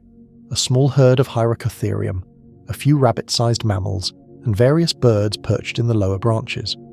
This aggregation around shade is a common pattern in grassland environments. The scattered trees, while representing only a small fraction of the landscape's area, provide essential resources: shade, perches for birds, browse for animals that cannot subsist on grass alone. They create microhabitats within the larger grassland ecosystem, increasing overall biodiversity. As you rest in the shade, you observe the animals around you. They maintain awareness of each other but do not interact directly. The Hyracotherium individuals keep some distance from each other. They are not yet herd animals in the modern sense, lacking the tight social bonds that characterize later horses. The birds occasionally call, communicating with others of their species. The small mammals groom themselves, maintaining their fur in the dusty grassland environment. The hours pass slowly. The heat peaks and begins to diminish. As afternoon progresses, the animals become more active, preparing to resume their feeding and other activities. The Hyracotherium move out from the shade and begin to graze again. The birds launch into flight, hunting insects that are also becoming more active as temperatures moderate. And you walk again, moving across the grassland as the light changes from the harsh brightness of midday to the softer, warmer tones of late afternoon. Ahead, you see a small herd of larger mammals, early members of the Brontotheriidae, distant relatives of modern horses and rhinoceroses, but following their own evolutionary path. These animals are the sizes of large sheep, with robust bodies and beginnings of the horns that later members of their family will develop into massive bizarre structures. The Brontotheres are grazing on the mixed vegetation, their movements slow and deliberate. Unlike the nervous Hyracotherium, these larger animals seem more confident, less prone to panic. Their size provides some protection from predators. Few carnivores in the early Eocene are large enough to threaten an adult Bronto there. The group includes several juveniles, already half the size of adults, staying close to their mothers, learning feeding strategies and danger recognition. As the sun approaches the horizon, the grassland is transformed by the changing light. The low angle of sunlight creates long shadows, emphasizes textures, turns the ordinary grass into waves of gold and green. The sky takes on the colors of evening, oranges and pinks and purples that seem impossible in their intensity, and the sounds change. Birds that were silent during the heat of day begin to call, establishing territories, attracting mates, communicating with flock members. Small mammals emerge from daytime hiding places, beginning their nocturnal activities. The wind, constant throughout the day, moderates slightly, becoming a gentle breeze rather than a steady pressure. You find a slight rise in the landscape, a low hill that offers a panoramic view of the surrounding grassland. From this vantage, you can see for miles. The rolling terrain covered in grass and scattered trees, herds of animals grazing in the distance, birds wheeling in the evening sky. It is a view that will become common in later epochs, when grasslands cover much of Earth's land surface, but here in the early Eocene, it is new, a preview of things to come. As you sit on the hillside watching the sunset, you reflect on the changes you've witnessed across 16 million years of the Paleocene and early Eocene. The world has been transformed from the post-extinction wasteland to thriving, complex ecosystems. Forests have grown and matured, mammals have diversified and grown larger, birds have radiated into countless forms, and now grasses are beginning their rise to dominance, setting the stage for yet another transformation of Earth's ecosystems. The sun touches the horizon, and the sky erupts in colour one last time. The grassland glows in the reflected light, the grass itself seeming to catch fire, burning gold and orange in the sunset. The animals are silhouettes now, dark shapes against the illuminated landscape, going about their eternal business of survival. Your breathing has slowed, synchronized with the gentle evening breeze. Your body is relaxed, supported by the hillside, warmed by the last heat of the day radiating from the soil. Your mind is quiet, empty of concern, simply present in this moment, this place, this time. Let the grassland evening work its magic. Let the vastness of the sky, the openness of the land, the peaceful transition from day to night remind you of the larger patterns that contain your existence. You're small in this landscape, temporary, but connected through deep time to everything that has come before and everything that will follow. The grassland rests, the day ends, and the story continues, patient and eternal, like the growth of grass, like the turning of seasons, like the slow transformation of ecosystems over millions of years. Sleep now on this ancient hillside. Dream of wide spaces and endless skies. Tomorrow will bring new landscapes, new animals, new insights into the transforming earth. But for now there is only peace, only rest, only the deep tranquility of grasslands beneath stars. The island ecosystems, 48 million years ago, 18 million years after the extinction, the continents continue their slow drift across Earth's surface. The Atlantic Ocean widens year by year, millimetre by millimetre, pushing North America and Europe ever further apart. The Tethys Sea, that ancient ocean separating Africa from Eurasia, is beginning its slow closure as the continents converge. India, which has been an island continent for tens of millions of years, is approaching its collision with Asia, an event that will eventually raise the Himalayan mountains and fundamentally alter global climate patterns. But perhaps the most dramatic changes are occurring in the southern hemisphere, where the supercontinent of Gondwana continues its fragmentation. South America has separated from Africa, Australia has broken free from Antarctica and is beginning its long journey northward toward the equator.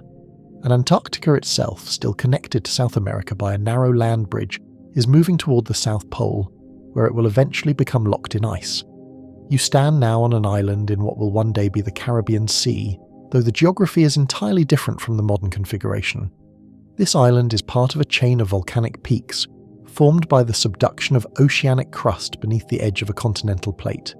It is relatively young, perhaps only a few million years old, and it is isolated, separated from the nearest continental landmass by hundreds of miles of open ocean.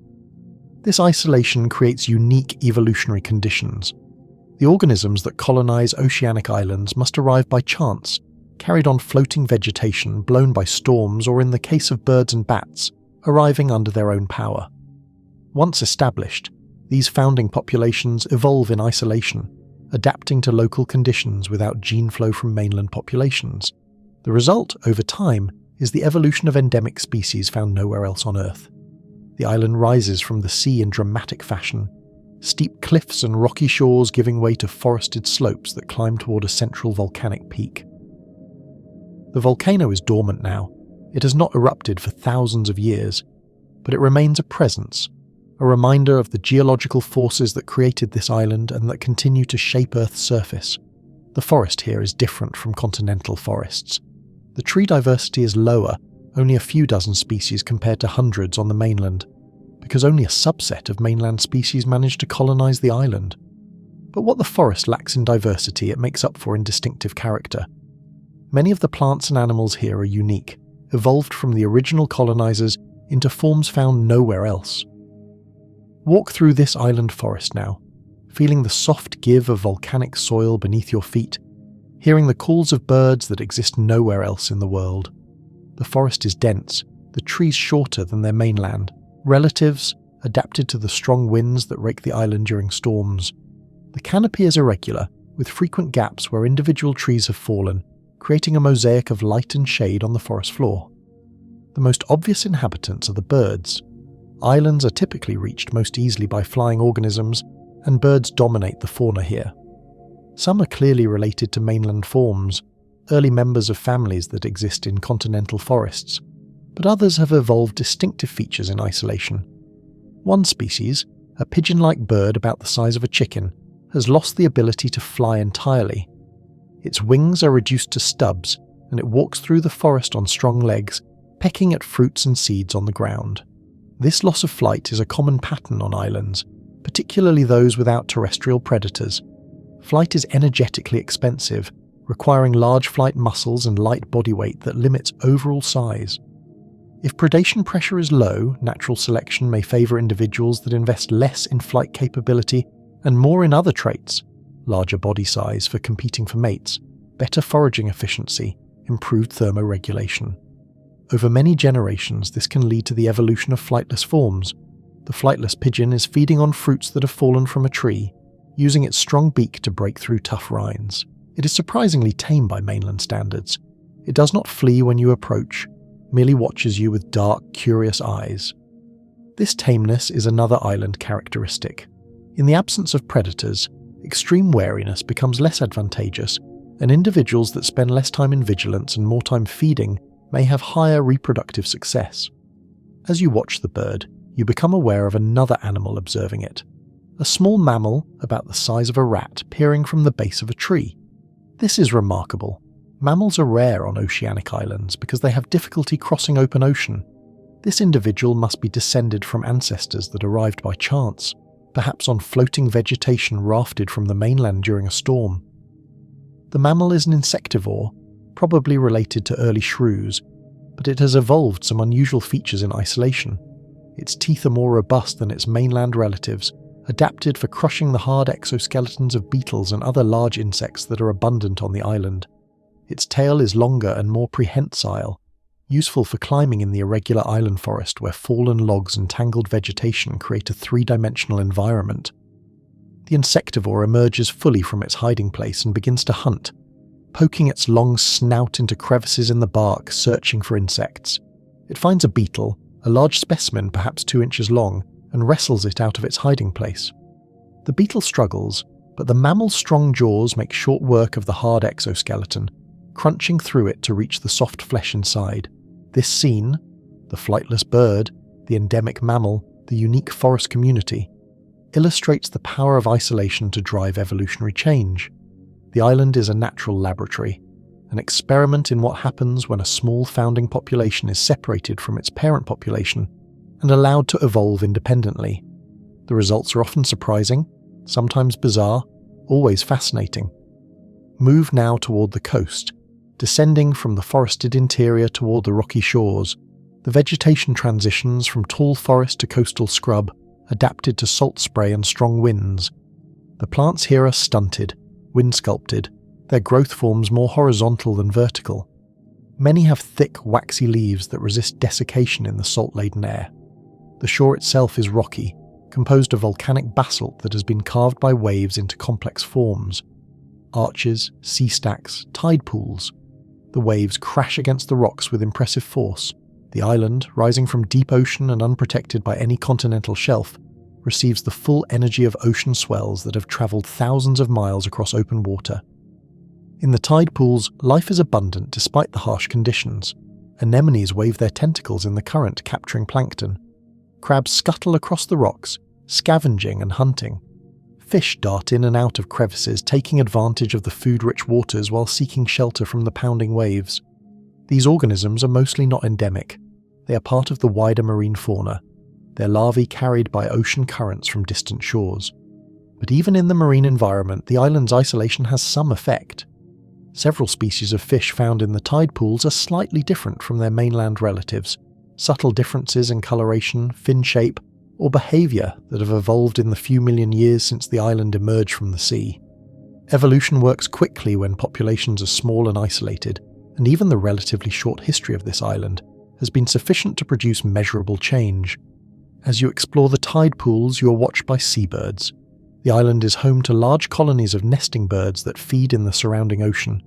Primitive pelicans, early members of the tern family, ancestors of modern boobies and frigate birds. The cliffs provide nesting sites safe from terrestrial predators, and the nutrient-rich waters around the island support abundant fish populations that feed the birds. The birds circle overhead, calling loudly, their cries echoing off the cliffs. Some dive into the waves, plunging beneath the surface to catch fish.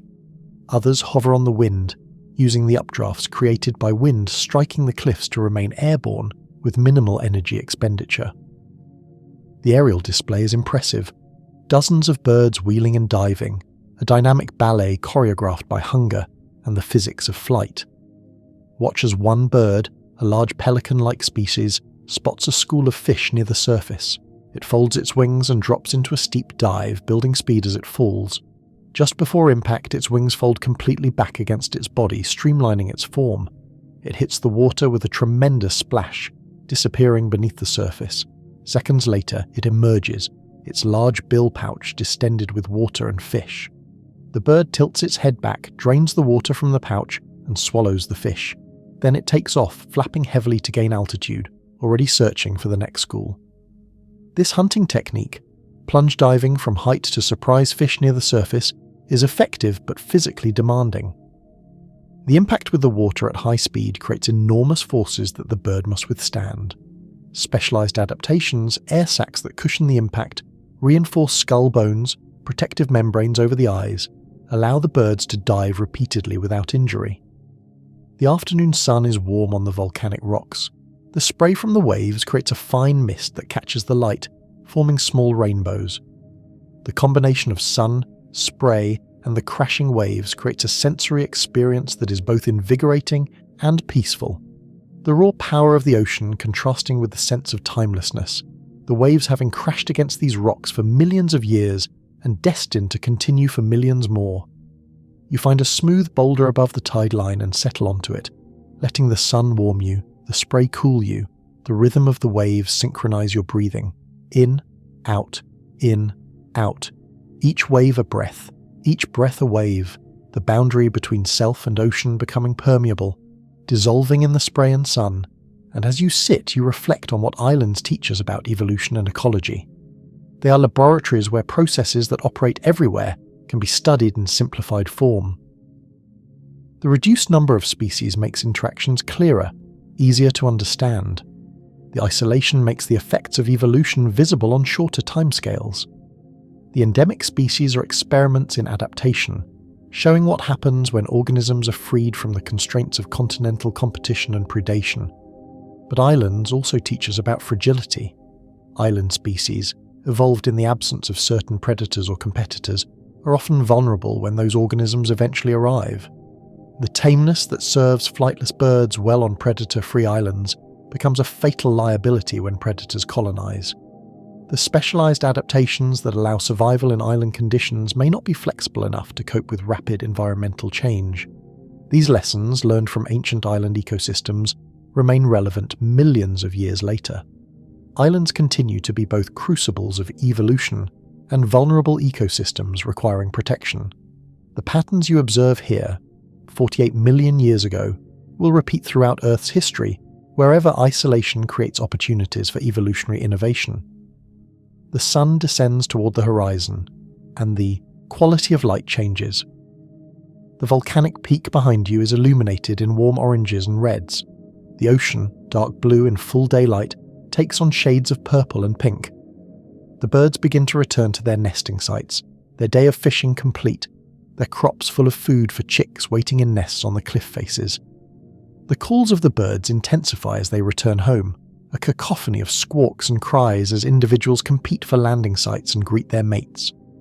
The cliffs become alive with movement, hundreds of birds arriving, departing, jostling for position, feeding chicks, engaging in the social interactions that structure their colonies. And you sit, watching this evening ritual, feeling your connection to all these lives being lived around you. The birds, the fish, the crabs in the tide pools, the endemic forest species, all are your relatives, distant cousins separated by hundreds of millions of years of evolution but connected through shared ancestry, through the common inheritance of DNA and cellular machinery, and the fundamental patterns of life. Your breathing has become slow and deep, synchronized with the waves, with the rhythm of the island, with some deeper pulse that underlies all living things. Your body is relaxed, warmed by the sun, cooled by the spray, perfectly balanced between heat and cold, between activity and rest, between waking and sleeping. Let the island work its magic. Let the sound of waves and birds, the warmth of volcanic rock, the taste of salt spray remind you that you're part of something vast and ancient and ongoing. This island will one day sink back beneath the waves as the volcanic hotspot that created it moves on, but other islands will rise to take its place. The cycle continues, creation and destruction, the endless renewal that characterizes both geological and biological time. Rest here on this ancient shore. Let the ocean's rhythm carry away your concerns. Let the isolation of the island remind you that solitude can be creative, that separation can lead to innovation, that being alone is not the same as being lonely. The island rests beneath the stars. The waves continue their eternal percussion. And the story continues, patient and eternal, like the rise and fall of islands, like the evolution of endemic species, like the patient work of waves on stone. sleep now, cradled by volcanic rock, lulled by ocean waves, at peace in this isolated place. Tomorrow will bring new landscapes, but for now there is only this: rest, warmth, the sound of water, and the deep peace of island time. The desert margins, 46 million years ago, 20 million years after the extinction, and Earth's climate continues its complex dance of change. The overall trend is toward warmth. The early Eocene is one of the warmest periods in Earth's history. But within that warmth are regional variations. Some areas receive abundant rainfall, supporting lush forests and wetlands. Others receive less, creating seasonal forests that are green during wet periods, but brown and dormant during dry seasons. And in a few regions, precipitation is so limited that true deserts begin to form. You stand now at the margin between two worlds. Behind you, a seasonal forest of drought deciduous trees, their leaves currently present as the region experiences its wet season. Ahead of you, an increasingly arid landscape where vegetation becomes progressively sparser, until, in the far distance, it gives way to bare sand and rock. This transition zone, the ecotone between forest and desert, is a landscape in tension, a place where two ecosystem types meet and intermingle, where species from both environments overlap, where the character of the land can shift dramatically, with even small changes in climate or rainfall patterns. The vegetation here is distinctive. The trees are widely spaced, adapted to limited water availability. Many are legumes, early relatives of modern acacias, with deep taproots that access groundwater far below the surface. Their leaves are small, reducing water loss through transpiration, and many are compound, able to fold up during the hottest parts of the day to minimize sun exposure. Some species are thorny, their branches armed with sharp spines that discourage browsing by herbivores. Between the trees, the ground is covered in a mix of grasses, succulents, and bare soil. The grasses here are different from those in the wetter grasslands you explored earlier. They are more drought-tolerant, with deep roots and the ability to go dormant during dry periods, surviving as underground structures until rain returns. The succulents are early members of groups that will become more diverse in later epochs, storing water in thick stems and leaves to survive months without rainfall. Walk through this landscape now, feeling the dry heat, the low humidity, the dust that rises with each footfall. The air is clear, with visibility extending to the horizon, unobscured by the moisture haze that characterizes more humid regions. The skies are deep, intense blue, the sunlight harsh and unfiltered. The animal life here is adapted to the challenging conditions. The mammals are mostly small, sheltering from the heat in burrows during the day, and emerging to forage during the cooler hours of dawn and dusk. The larger herbivores must travel long distances between water sources, following routes that have been used for generations, paths worn into the hard-packed earth by countless hooves and paws. As you walk, you encounter such a path. A game trail, perhaps two. Feet wide, the vegetation on either side browse to stumps by passing herbivores. The trail is marked by dung piles, animals leaving evidence of their passage, marking territory, communicating with others of their species through scent. Following this trail, you come to a water source, a small spring where groundwater reaches the surface, creating an oasis in the dry landscape. The vegetation around the spring is dramatically different from the surrounding desert, denser, greener, more diverse. Trees cluster around the water, their roots drinking deeply. Ferns and other moisture-loving plants grow in the permanently damp soil. The contrast between the oasis and the surrounding drylands is stark, a reminder of how critical water is in determining what can live where. And the animals know this. The spring is a focal point, a place where animals from miles around come to drink. The mud around the water is trampled, marked with hundreds of tracks. The three-toed prints of early horses, the five-toed impressions of archaic ungulates, the paw prints of carnivores, the footprints of birds. You settle in the shade of a tree near the spring to watch. It is mid-morning and the day is already hot. Most animals are sheltering from the heat, but some must drink regardless of the temperature, driven by thirst that overrides caution. The first to arrive is a small herd of Hyracotherium, the early horses you encountered in the grasslands. These individuals are slightly different from those earlier specimens. They are more heavily built, their legs relatively shorter, adaptations to the rocky, irregular terrain of the desert margins. They approach the spring cautiously, one individual testing the ground while others watch for danger. Satisfied that it is safe, the lead animal moves to the water and begins to drink. The others quickly join it, forming a line at the water's edge. They drink quickly, nervously, constantly looking up to scan for predators. Water sources are ambush sites, places where predators know prey must eventually come, and drinking animals are vulnerable, their heads down, their attention divided. The horses finish drinking and move away from the spring, but they do not leave the area. Instead, they move into the denser vegetation of the oasis and begin to feed on the more nutritious plants growing there. This is another advantage of oases. They provide not just water, but also better forage than the surrounding drylands. As the horses feed, other animals arrive to drink. A small group of hornless rhinoceros relatives, each about the size of a large pig, with thick skin and a somewhat tapir-like build. They are more confident than the horses, less prone to panic, and they take their time drinking.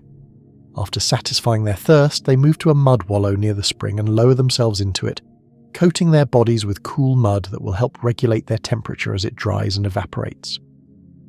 The morning progresses, and the temperature continues to rise. By noon, the heat is oppressive.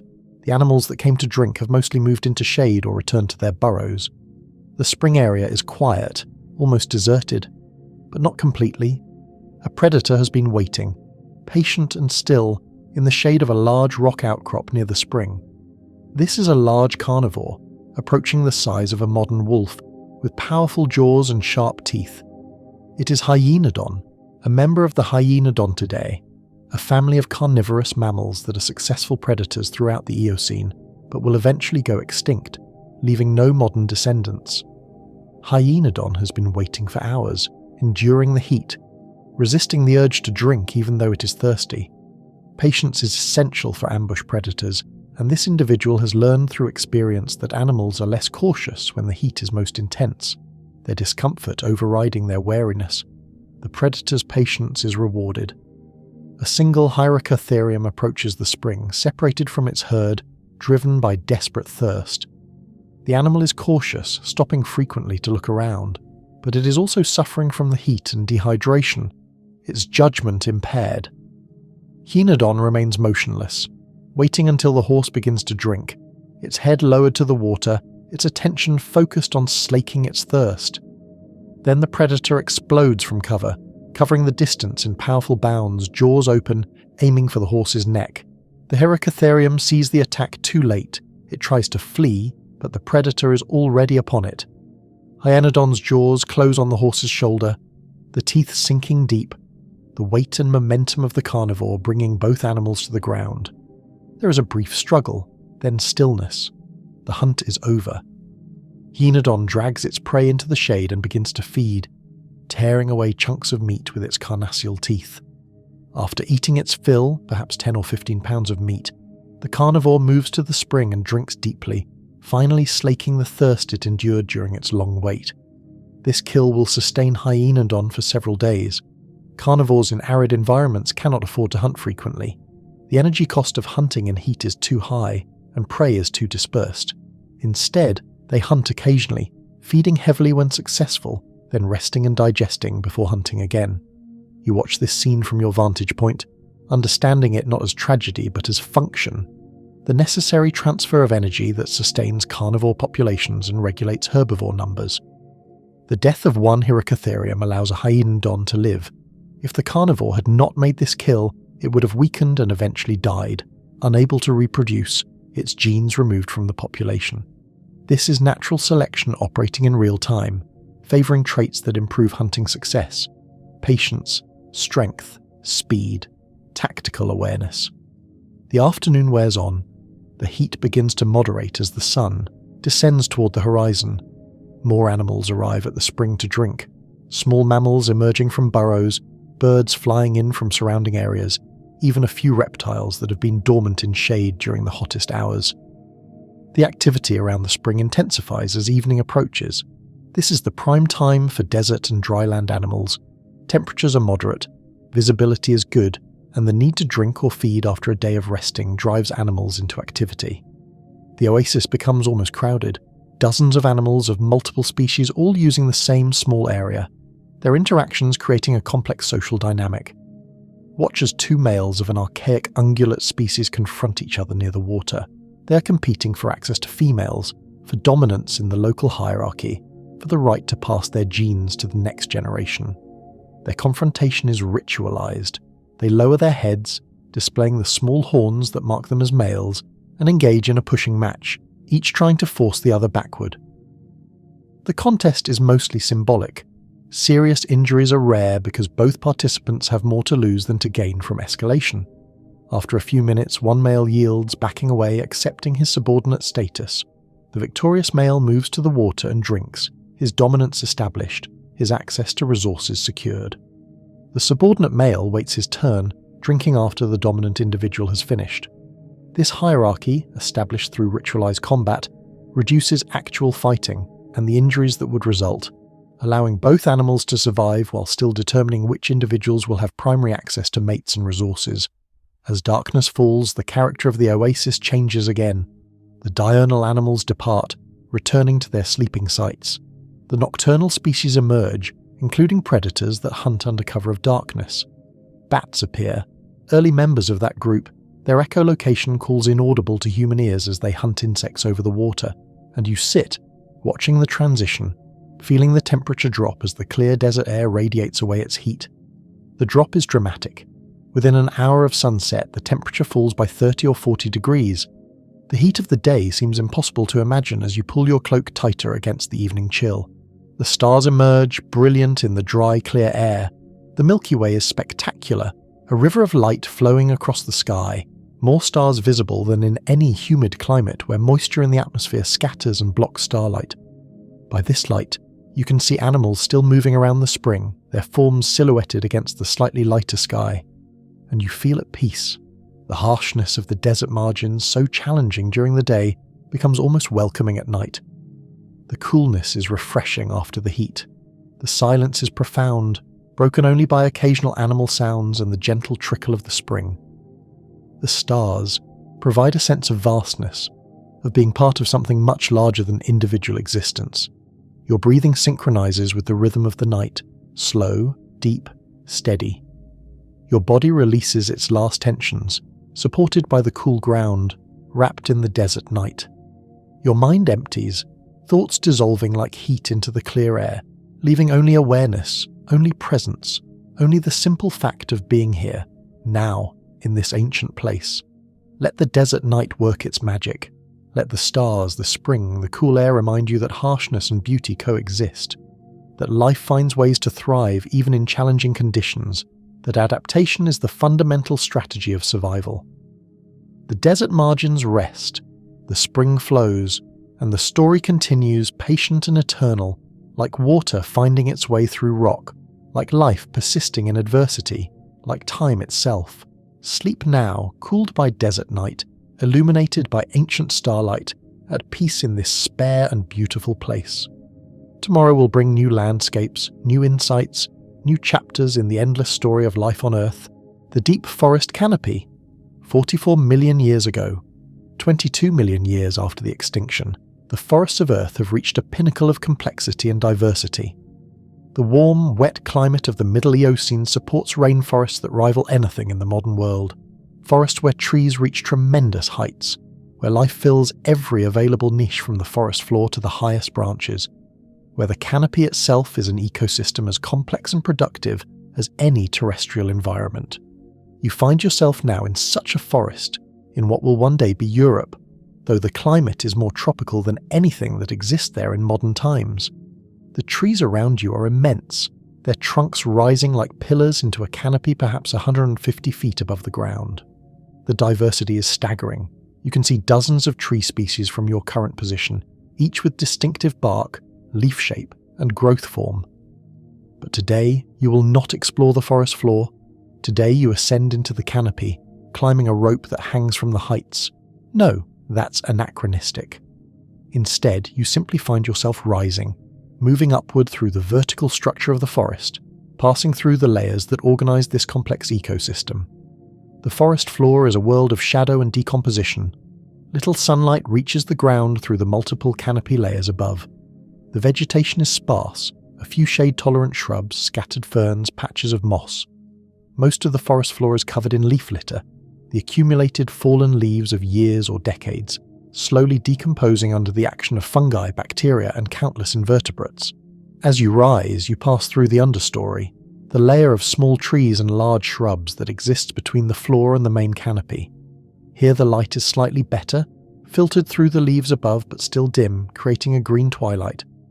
The plants here are adapted to low-light conditions, with large leaves that maximize light capture, and many produce flowers that are pale or white, more visible to pollinators in the dim understory than bright colours would be.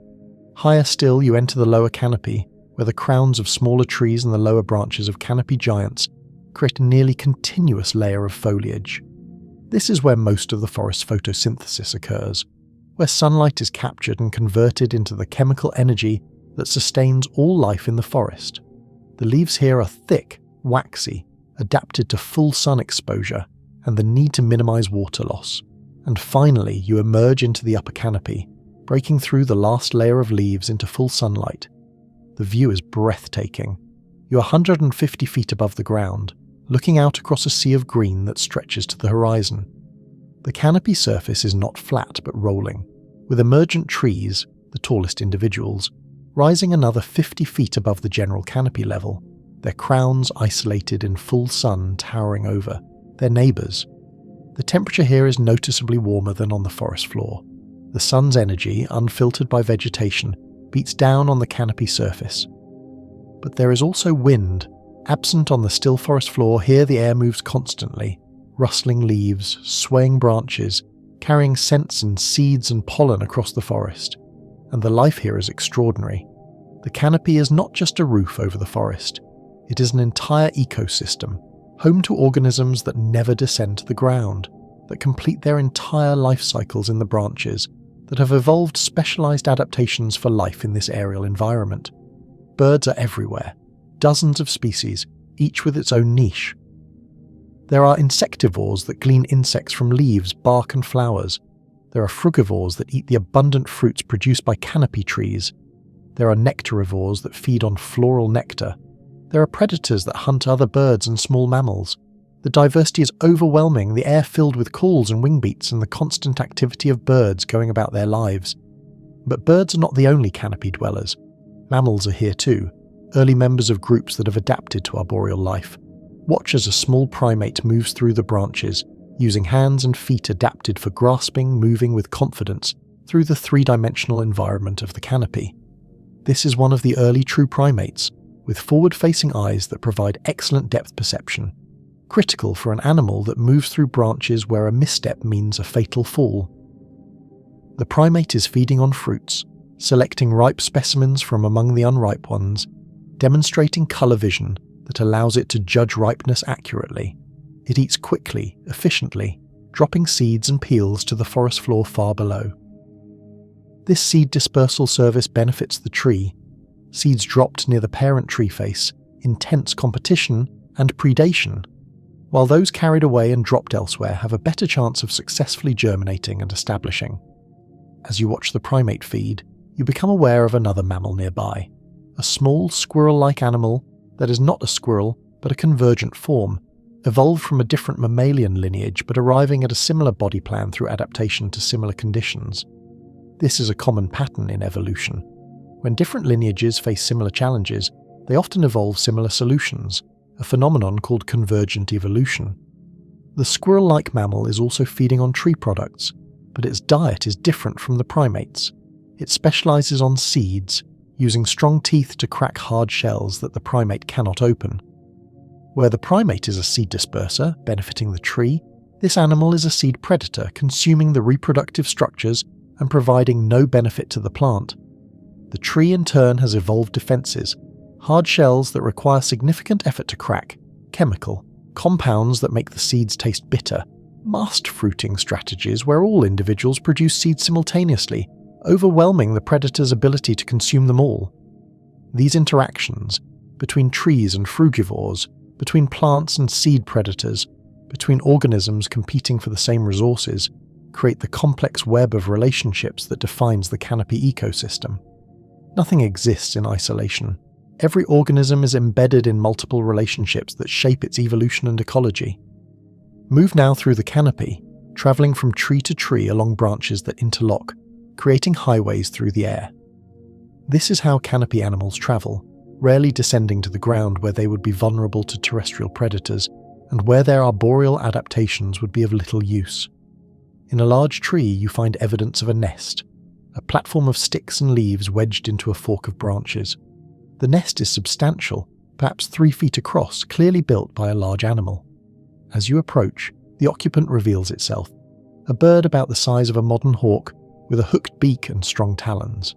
This is a raptor, one of the canopy predators that hunt the small mammals and other birds that live in the trees. The raptor watches you warily, but does not flee. It is incubating eggs. You can see the slight movement as it adjusts its position to ensure even heat distribution.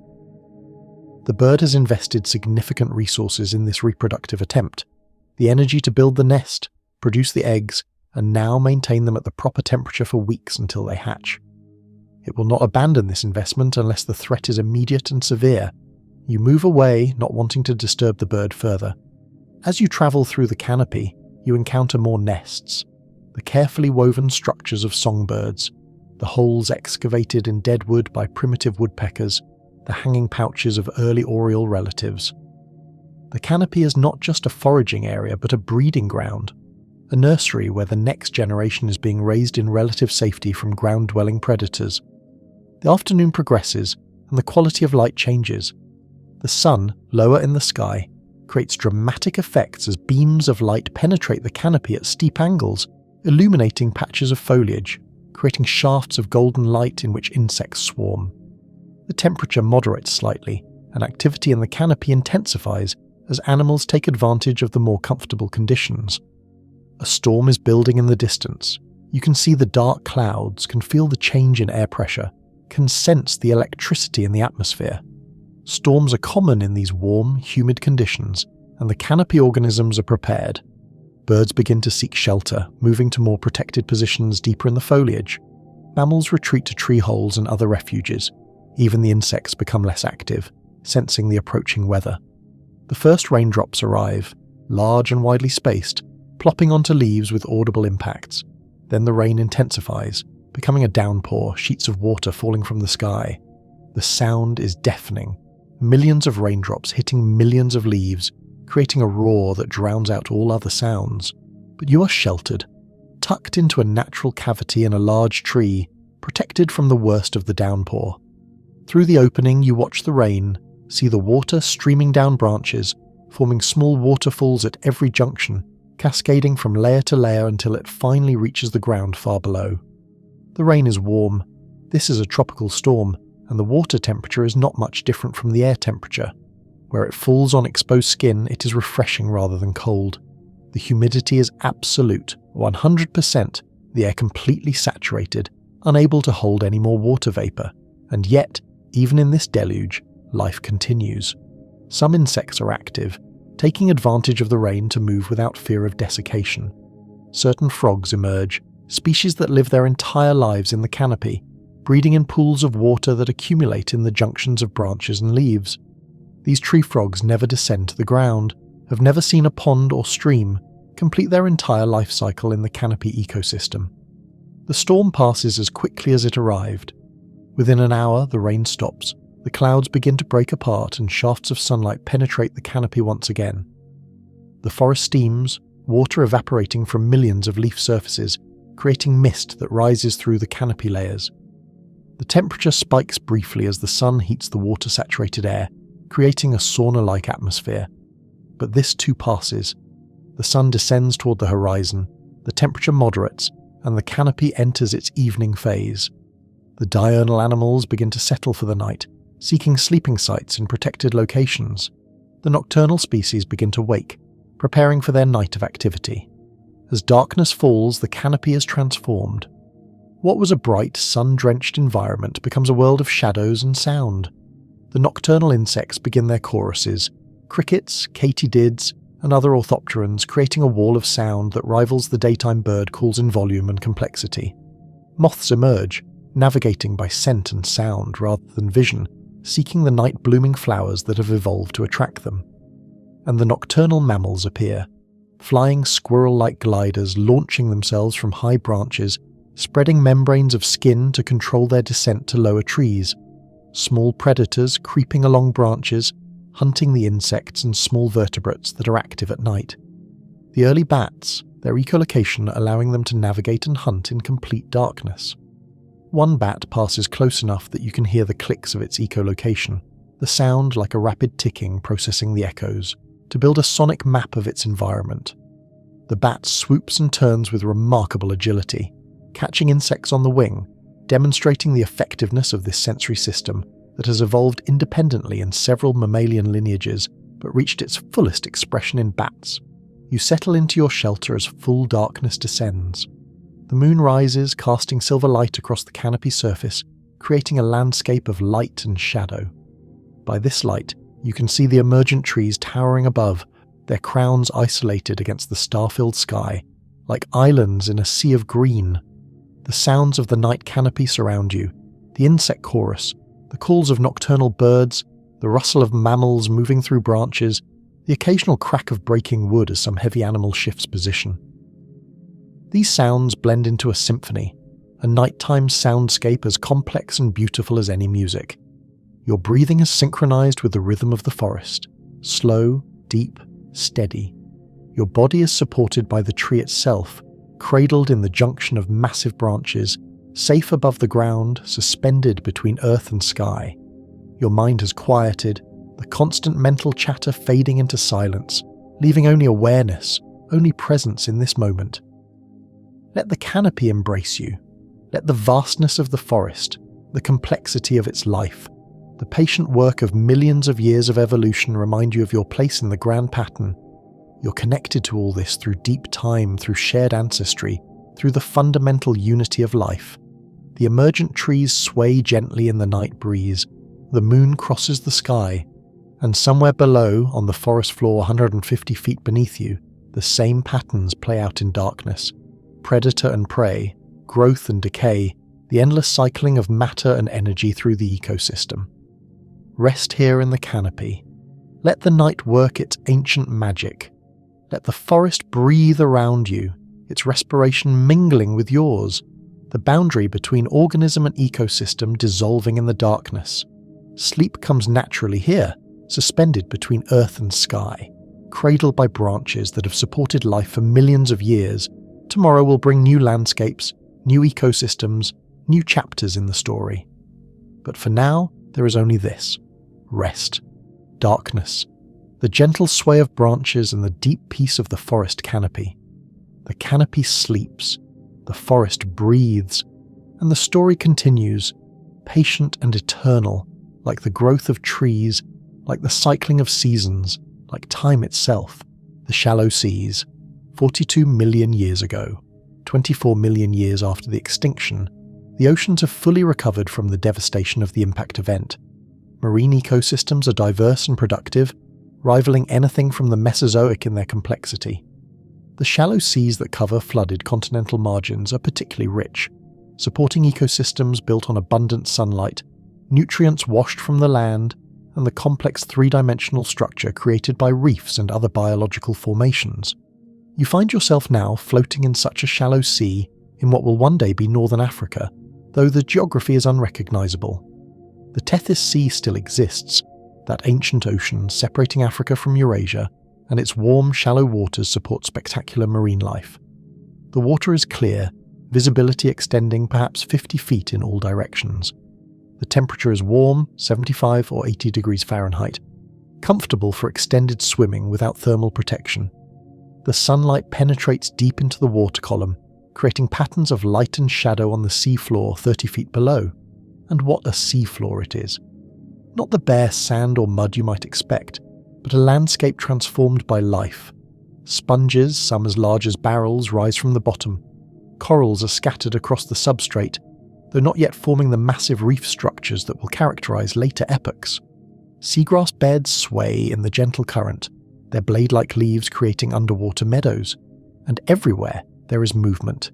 Fish darting between structures, invertebrates crawling across surfaces, jellies pulsing through the water column. Descend now, swimming down toward this living landscape. As you approach the bottom, details resolve. The sponges are not simple structures, but complex organisms, their surfaces covered in pores through which they pump water, filtering out tiny food particles. The corals are colonial animals, thousands of individual polyps working together to build calcium carbonate skeletons that will, over millions of years, accumulate into limestone deposits. The seagrass beds are particularly impressive. These are not true grasses.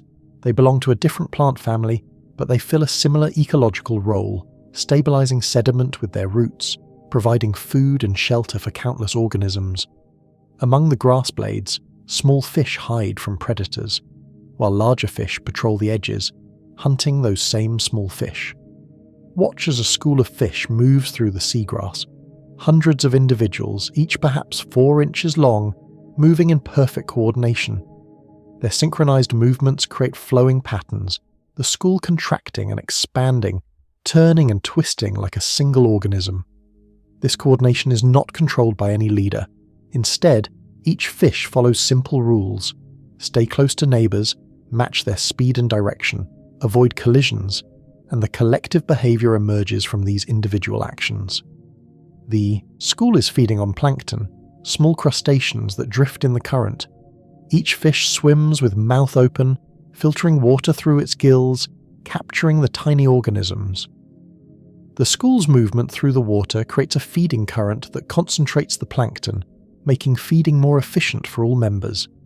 As you watch the school, a predator appears. A large fish, perhaps 3 feet long, with a streamlined body and a mouth full of sharp teeth. This is an early member of the tuna family, a fast-swimming predator that hunts in the open water. The predator accelerates, driving into the school with impressive speed. The school explodes in all directions, the synchronized movement breaking down as each fish flees independently. The predator snaps at the nearest individuals, catches one, continues its momentum through the space where the school had been.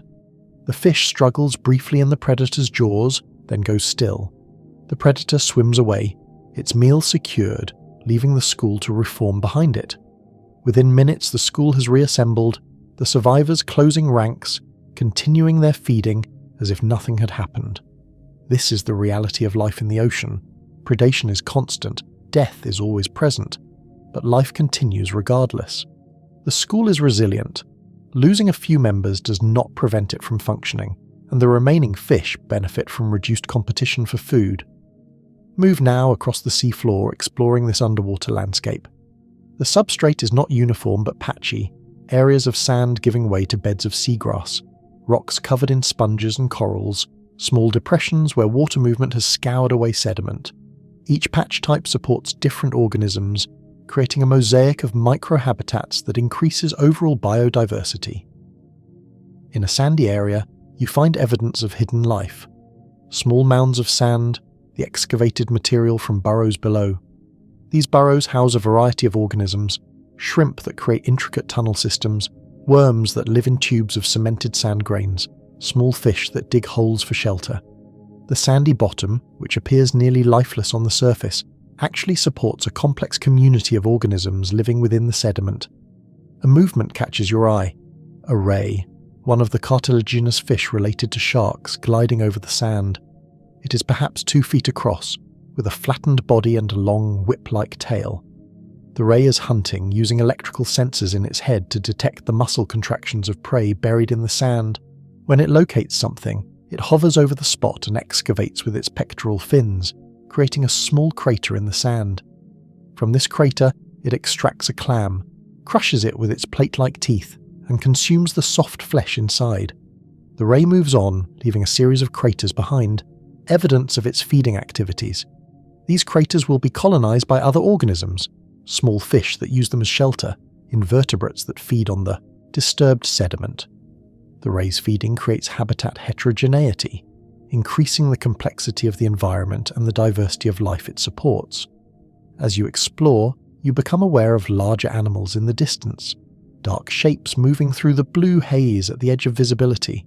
You swim toward them, curious, and the shapes resolve into a group of marine mammals, early whales, still recognizable as whales but different from their modern descendants. These are Basilosaurus, one of the largest whales of the Eocene, reaching lengths of 50 to 60 feet. They are serpentine in form with elongated bodies and relatively small flippers. Their hind limbs are tiny vestigial structures that serve no locomotory function, evolutionary remnants from their terrestrial ancestors that returned to the ocean millions of years earlier. The group consists of perhaps half a dozen individuals, moving slowly through the water, feeding on fish and squid. Their hunting strategy is different from modern whales. They do not use echolocation, which has not yet evolved, but rely instead on vision and their sense of smell to locate prey. They are ambush predators, using their long bodies to surge forward at high speed when prey comes within range. Watch as one Basilosaurus spots a large fish and pursues it. The whale accelerates, its tail pumping up and down in powerful strokes, its body undulating in a wave-like motion. The fish flees, turning and diving, trying to escape, but the whale is faster and more maneuverable. The chase lasts only seconds before the whale's jaws close on the fish. The whale surfaces, tilts its head back, and swallows its prey whole. The presence of these large marine mammals is a reminder of one of the most remarkable evolutionary transitions in Earth's history, the return of mammals to the ocean. The ancestors of whales were terrestrial ungulates, four-legged animals that walked on land. Beginning around 50 million years ago, some of these animals began spending increasing amounts of time in water, hunting fish in coastal environments. Over millions of years, natural selection favoured adaptations for aquatic life. Streamlined bodies, paddle-like limbs, the ability to hold breath for extended periods. Eventually, these animals became fully aquatic, giving rise to the whales and dolphins that dominate marine ecosystems today. Basilosaurus represents an intermediate stage in this transition. It is fully aquatic. It cannot survive on land, but it retains features from its terrestrial ancestry, including vestigial hind limbs and nostrils positioned halfway down the snout rather than at the top of the head like modern whales. As you observe the whales, you become aware of the passage of time. The sun, visible as a bright disk through the water's surface, has moved across the sky. It is afternoon now, and the quality of light has changed, becoming warmer, more golden. The angle of sunlight creates dramatic beams penetrating the water, columns of light in which particles drift and swirl. The afternoon is a time of increased activity in the shallow seas. Fish that rested during the midday heat become more active. Predators emerge from hiding places to hunt. Invertebrates move across the sea floor, feeding and searching for mates. The underwater world, quiet during the brightest hours, comes alive again. You surface, breaking through into air, floating on the gentle swells. The transition from the underwater world to the aerial one is striking. The sounds change from the muted clicks and pops of the ocean to the louder sounds of wind and waves. The temperature changes from the uniform warmth of the water to the variable temperature of air. The light changes from the filtered blue of the underwater world to the full spectrum of sunlight. From the surface, you can see the shoreline in the distance, a low coast of beaches and mangrove-like forests, the boundary between land and sea. Birds wheel above the water, diving occasionally to catch fish. The horizon is vast, unbroken except for the occasional island or sandbar, and you float, supported by the warm water, rocked by the gentle waves, feeling the sun on your face. The ocean supports you effortlessly, holds you suspended between depths and sky, asks nothing of you except presence. Your breathing has synchronized with the rhythm of the waves, in as the wave lifts you, out as it passes beneath. Your body is completely relaxed, requiring no effort to stay afloat in the salty, buoyant water. Your mind is clear, empty of concern, simply aware of the sensations: warmth, movement, light, the taste of salt on your lips. Let the ocean cradle you. Let the gentle waves, the warm water, the endless horizon remind you of the vastness of the world and your place within it. You are floating on an ocean that covers most of Earth's surface, that has existed since the planet formed, that will continue long after humanity has come and gone. The sun descends toward the horizon and the colours intensify. The water takes on shades of orange and pink reflecting the sky. The temperature moderates further as evening approaches. The activity around you shifts again as diurnal animals seek shelter and nocturnal species emerge. As darkness falls, bioluminescence appears, Small organisms in the water begin to glow when disturbed, creating sparkles of blue-green light with each movement. You wave your hand through the water and it trails light. Thousands of microscopic dinoflagellates flashing in response to the disturbance. The effect is magical, otherworldly, a reminder that the ocean holds wonders beyond human imagination, and you float, suspended between water and sky, surrounded by light that comes from living things, feeling a profound sense of peace. The ocean has carried life for billions of years. It has witnessed the evolution of every organism that exists or has ever existed. It will continue long after you, long after your species, long after most species alive today have gone extinct and been replaced by new forms.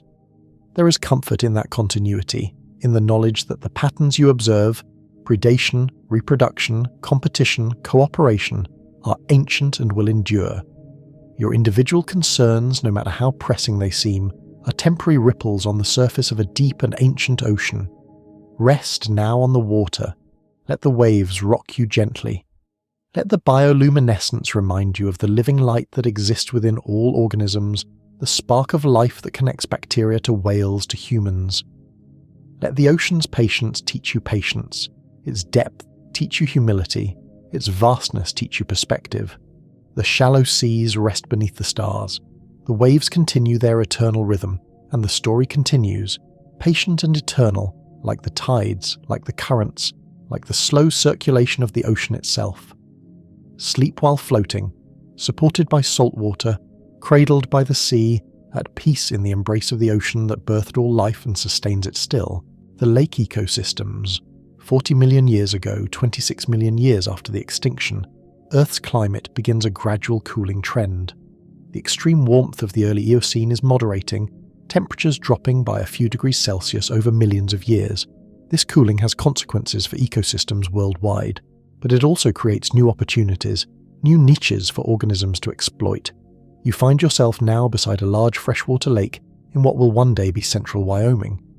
This lake is one of many that dot the western interior of North America during this period, formed in basins created by the complex geology of mountain building and tectonic activity.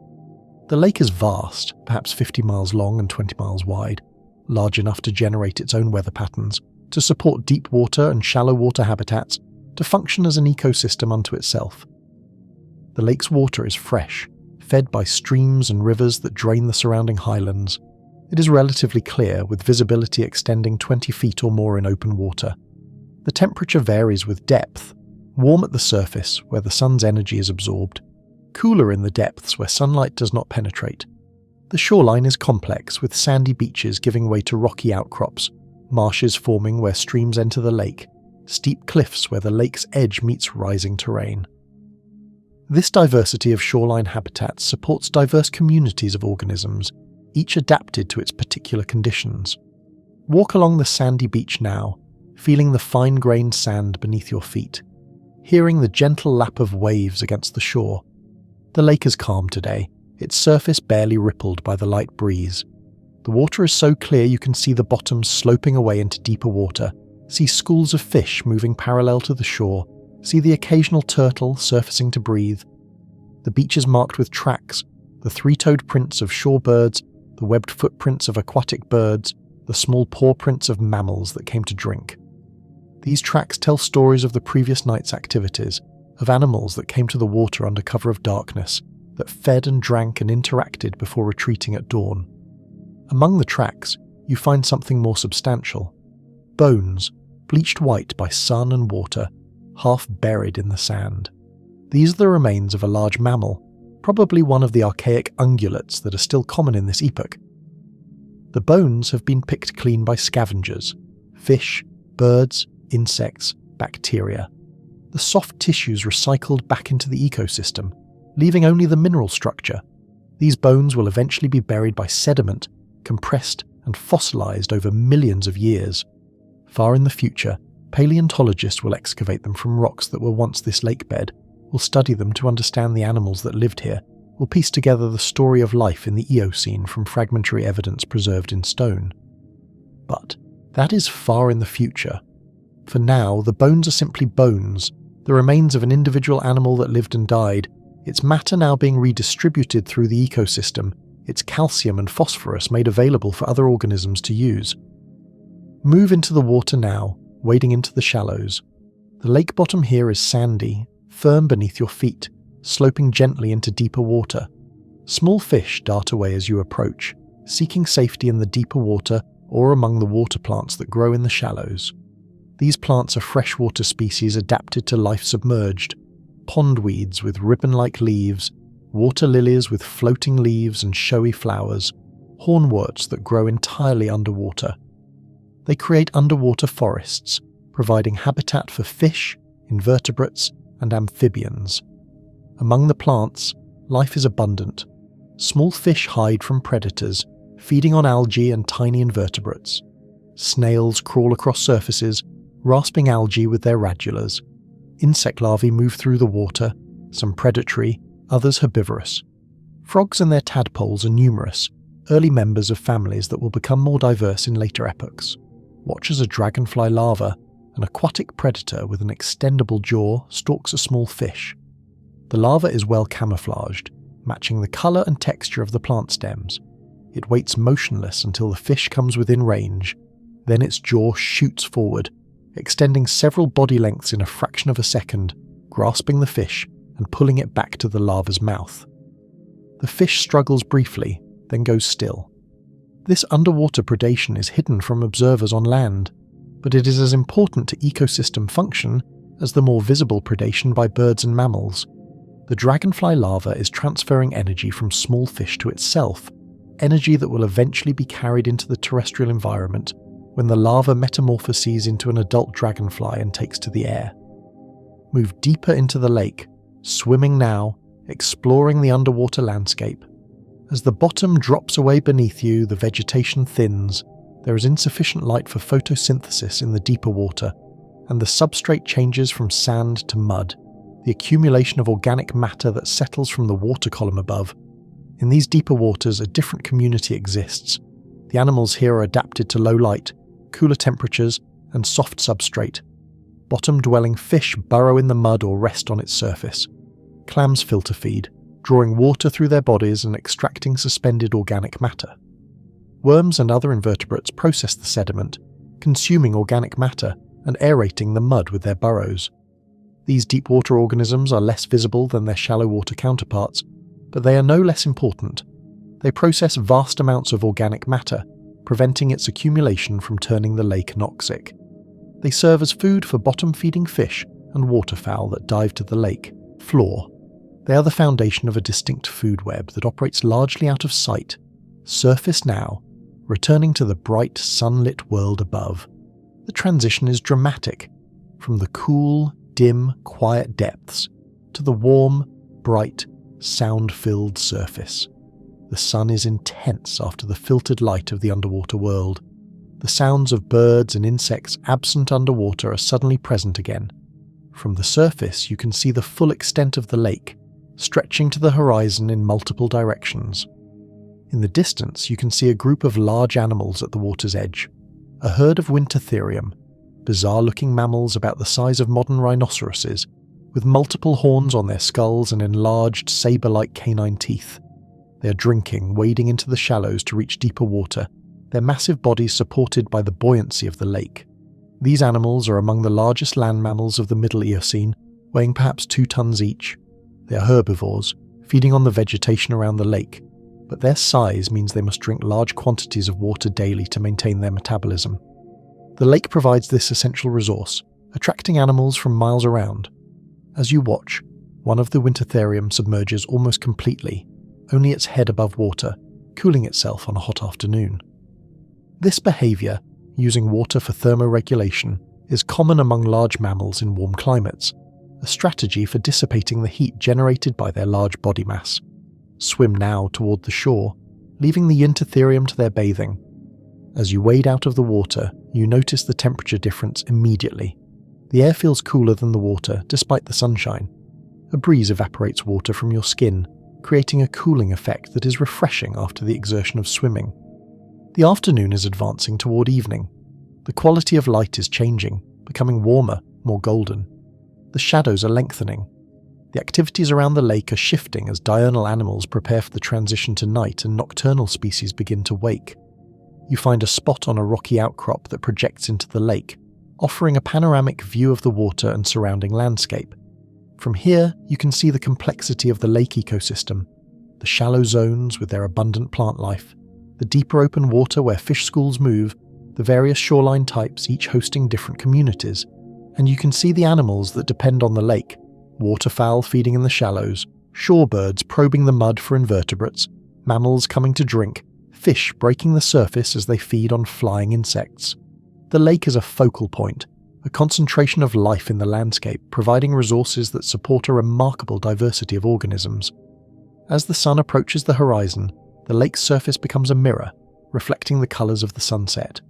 The water transforms from blue to orange to pink to purple, a constantly changing palette that rivals any painting. The effect is enhanced by the lake's size and calmness. The entire vast surface becomes a canvas for the sky's colours, and you sit, watching this daily miracle, this transformation of light and water into beauty. The concerns of your modern life seem impossibly distant, separated not just by 40 million years of time, but by a quality of peace that is rare in the contemporary world. Your breathing has become slow and deep, synchronized with the gentle lapping of waves against the rocks. Your body is relaxed, warmed by the last sunlight, cooled by the breeze, perfectly balanced. Your mind is quiet, simply witnessing, simply present in this moment beside an ancient lake. Let the lake work its magic. Let the water, the light, the gathering darkness remind you of the fundamental patterns that organize life.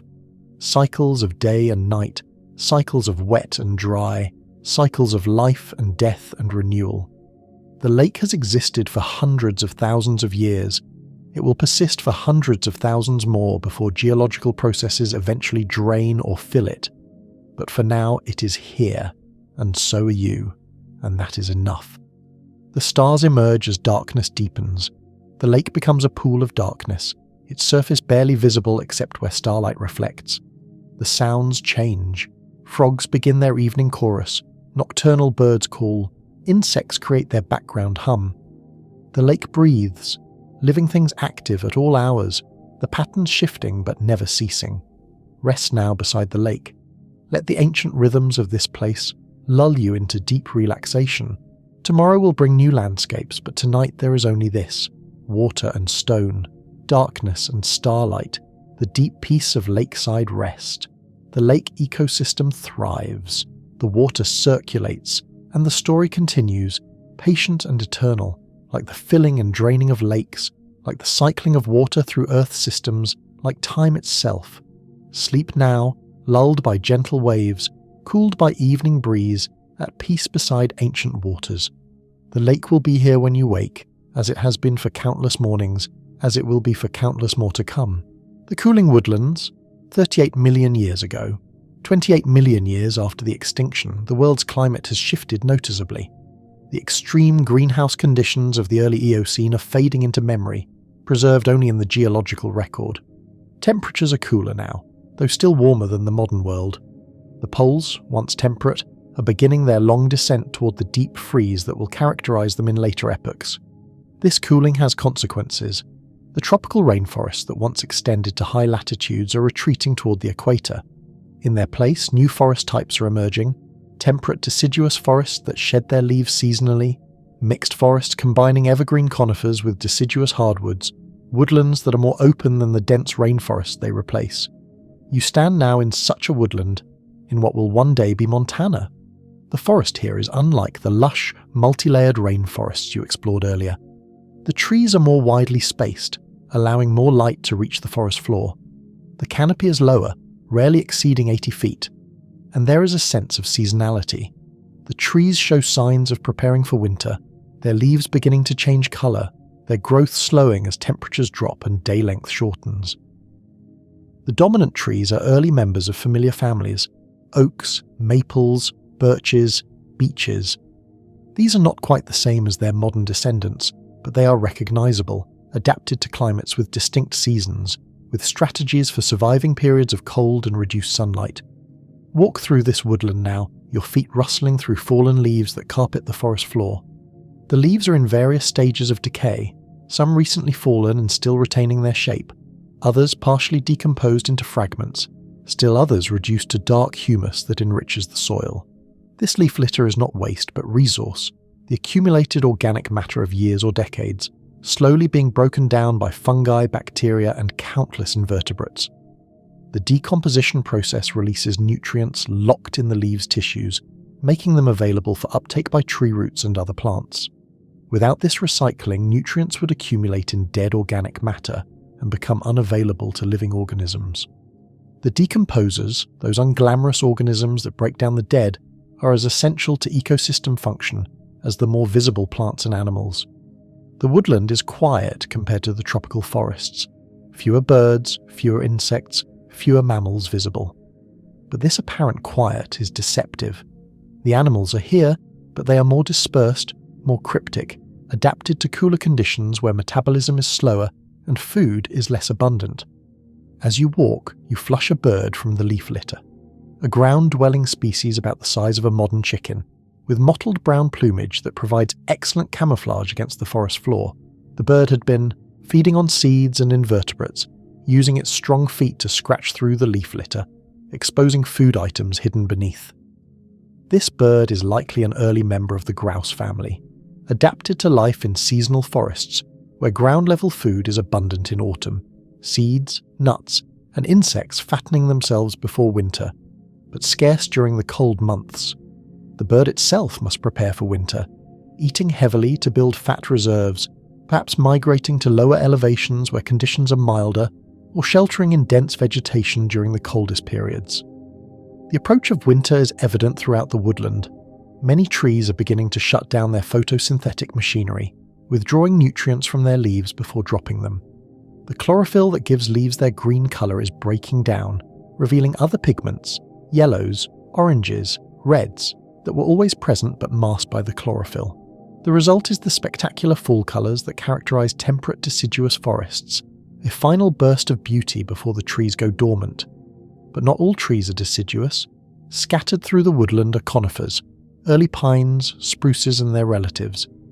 These trees retain their needles year-round, continuing to photosynthesize through the winter, though at reduced rates.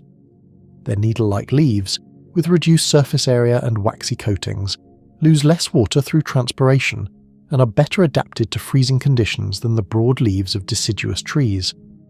The mix of deciduous and evergreen trees creates a woodland that changes character with the seasons. In spring, the deciduous trees leaf out, their fresh green growth dominating the canopy. In summer, both tree types contribute to a dense, full canopy. In autumn, the deciduous trees' coloured leaves create spectacular displays, and in winter, the evergreens stand out against the bare branches of their deciduous neighbours, providing the only green in a landscape of browns and greys. Move deeper into the woodland, climbing a gentle slope toward higher ground. As you gain elevation, the proportion of conifers increases, and the deciduous trees become smaller and more scattered.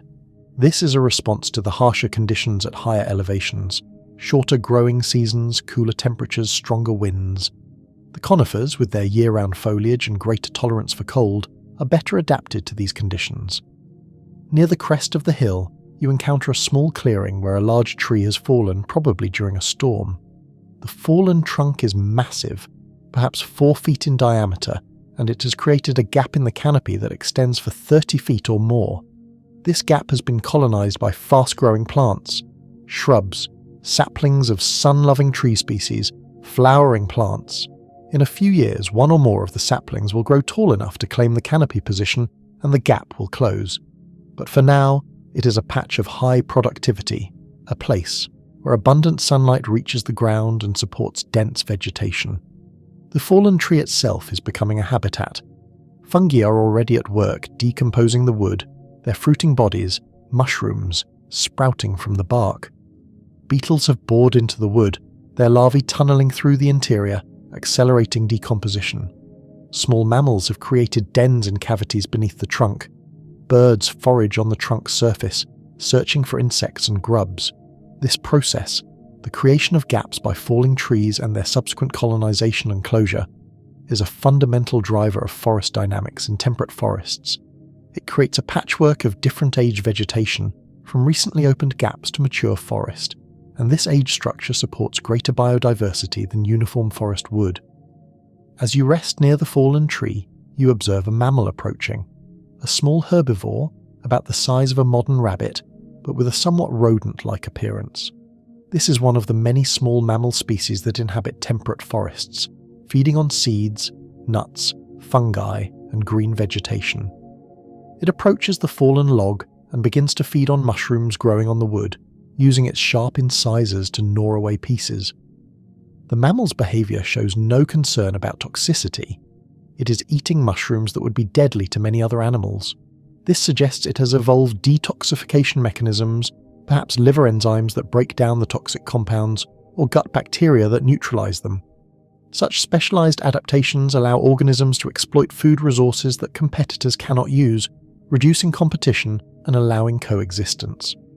As the mammal feeds, it is watched by a predator, a small carnivore in the trees above, probably an early member of the mustelid family, ancestors of modern weasels and martens. The predator is evaluating the situation, deciding whether to attack. The mammal is alert but focused on feeding, its attention divided between food and danger. The predator makes its decision and drops from the branch, landing almost on top of its prey. But the mammal's reflexes are quick. It bolts, running at full speed toward the nearest burrow entrance. The predator pursues, but the mammal reaches safety just ahead of its pursuer, disappearing underground where the larger carnivore cannot follow. The hunt has failed, but this is not unusual. Most hunts fail. Predators must be persistent, must hunt repeatedly, accepting that success is the exception rather than the rule. The carnivore returns to its perch in the tree and resumes its patient watching, already searching for the next opportunity. The afternoon is cooling rapidly as the sun descends. In tropical regions, the temperature drop from day to night is modest. But here in the temperate zone, with lower humidity and clearer skies, the temperature can drop 30 or 40 degrees between afternoon and night. The animals respond to this. Diurnal species seeking sheltered sleeping sites, nocturnal species preparing for their active period, all adjusting their behavior to match the thermal environment. You find shelter in a rocky overhang, a small cave formed by weathering in the hillside. The cave is dry and protected from wind, and the stone still holds some warmth from the day's sun. Inside, you can see evidence of previous occupants, the remains of small mammals brought here by an owl, shed snake skins, the scrape marks of mammal claws on the cave floor. As darkness falls, the temperature drops further. The woodland, which was merely cool in late afternoon, becomes genuinely cold. Frost begins to form on vegetation, the first freeze of the approaching winter. The animals not adapted for cold retreat to burrows or other insulated shelters. Those that must remain active have evolved insulation, thick fur, layers of fat, countercurrent heat exchange in their limbs that minimizes heat loss. And you sit in your cave, wrapped in your cloak, watching the frost form on the vegetation outside. The cold is not extreme. This is autumn, not deep winter, but it is a reminder of the seasonal reality of temperate climates, the challenges that organisms must overcome to survive in environments where conditions fluctuate dramatically. The stars emerge, brilliant in the clear, cold air. The Milky Way is a river of light across the sky. The moon, a crescent, hangs low above the horizon. By this light you can see the frost-covered woodland transformed into a landscape of silver and shadow, familiar forms made strange by the coating of ice crystals. And you feel at peace. The cold, which might seem uncomfortable, is simply another condition, another expression of Earth's endless variety. The woodland adapts, the animals adapt, and you, temporarily sharing their world, adapt as well. Your breathing has slowed to conserve warmth. Your body has drawn inward, concentrating heat in your core. Your mind has quieted, thoughts slowing with the dropping temperature, becoming clear and sharp like the cold air itself. Let the woodland night work its magic. Let the cold, the stars, the frost-covered trees remind you that change is constant, that adaptation is the price of survival, that resilience comes from flexibility rather than rigidity. The woodland rests beneath the stars, the frost deepens, and the story continues, patient and eternal, like the cycling of seasons, like the adaptation of organisms, like time itself. Sleep now in this protected place, dream of cooling worlds and changing forests. Tomorrow will bring new landscapes, but tonight there is only this: cold air, clear skies, and the deep peace of autumn woodland. The seasonal tropics, 36 million years ago. 30 million years after the extinction, the world's tropical regions have begun to develop distinct seasonal patterns. The year-round rainfall that characterized the early Eocene is giving way to climates with wet and dry seasons, where months of abundant rain alternate with months of drought. This seasonality is reshaping tropical ecosystems, favoring species that can cope with both feast and famine, with both flood and drought. You stand now in a seasonal tropical forest in what will one day be Eastern Africa, though the geography is entirely different from its modern configuration. Africa is still moving northward, approaching its eventual collision with Eurasia, but that collision and the closure of the Tethys Sea that will result lie millions of years in the future. The forest around you shows the marks of the dry season.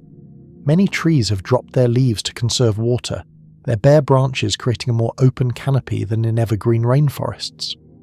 The ground is covered not with lush vegetation, but with dry leaf litter that crackles underfoot. The streams that would flow during the wet season are now reduced to isolated pools, shrinking daily as evaporation exceeds input. This is the landscape near the end of the dry season, when conditions are at their harshest. The animals that live here must cope with water scarcity, reduced food availability, and the stress of surviving until the rains return. Their adaptations for doing so are remarkable, demonstrations of evolution's creativity in the face of challenging conditions. Walk through this dry forest now, feeling the heat, the low humidity, the dust that rises with each step. The light is harsh, unfiltered by the reduced canopy, creating stark contrasts of bright sun and deep shadow. The sounds are different from wet forests, less birdsong, fewer insects, an overall quietness that speaks to the stress of the dry season. But the forest is not lifeless. Animals are here, but they are conserving energy, remaining inactive during the hottest hours, emerging only in early morning and late evening when temperatures are more moderate.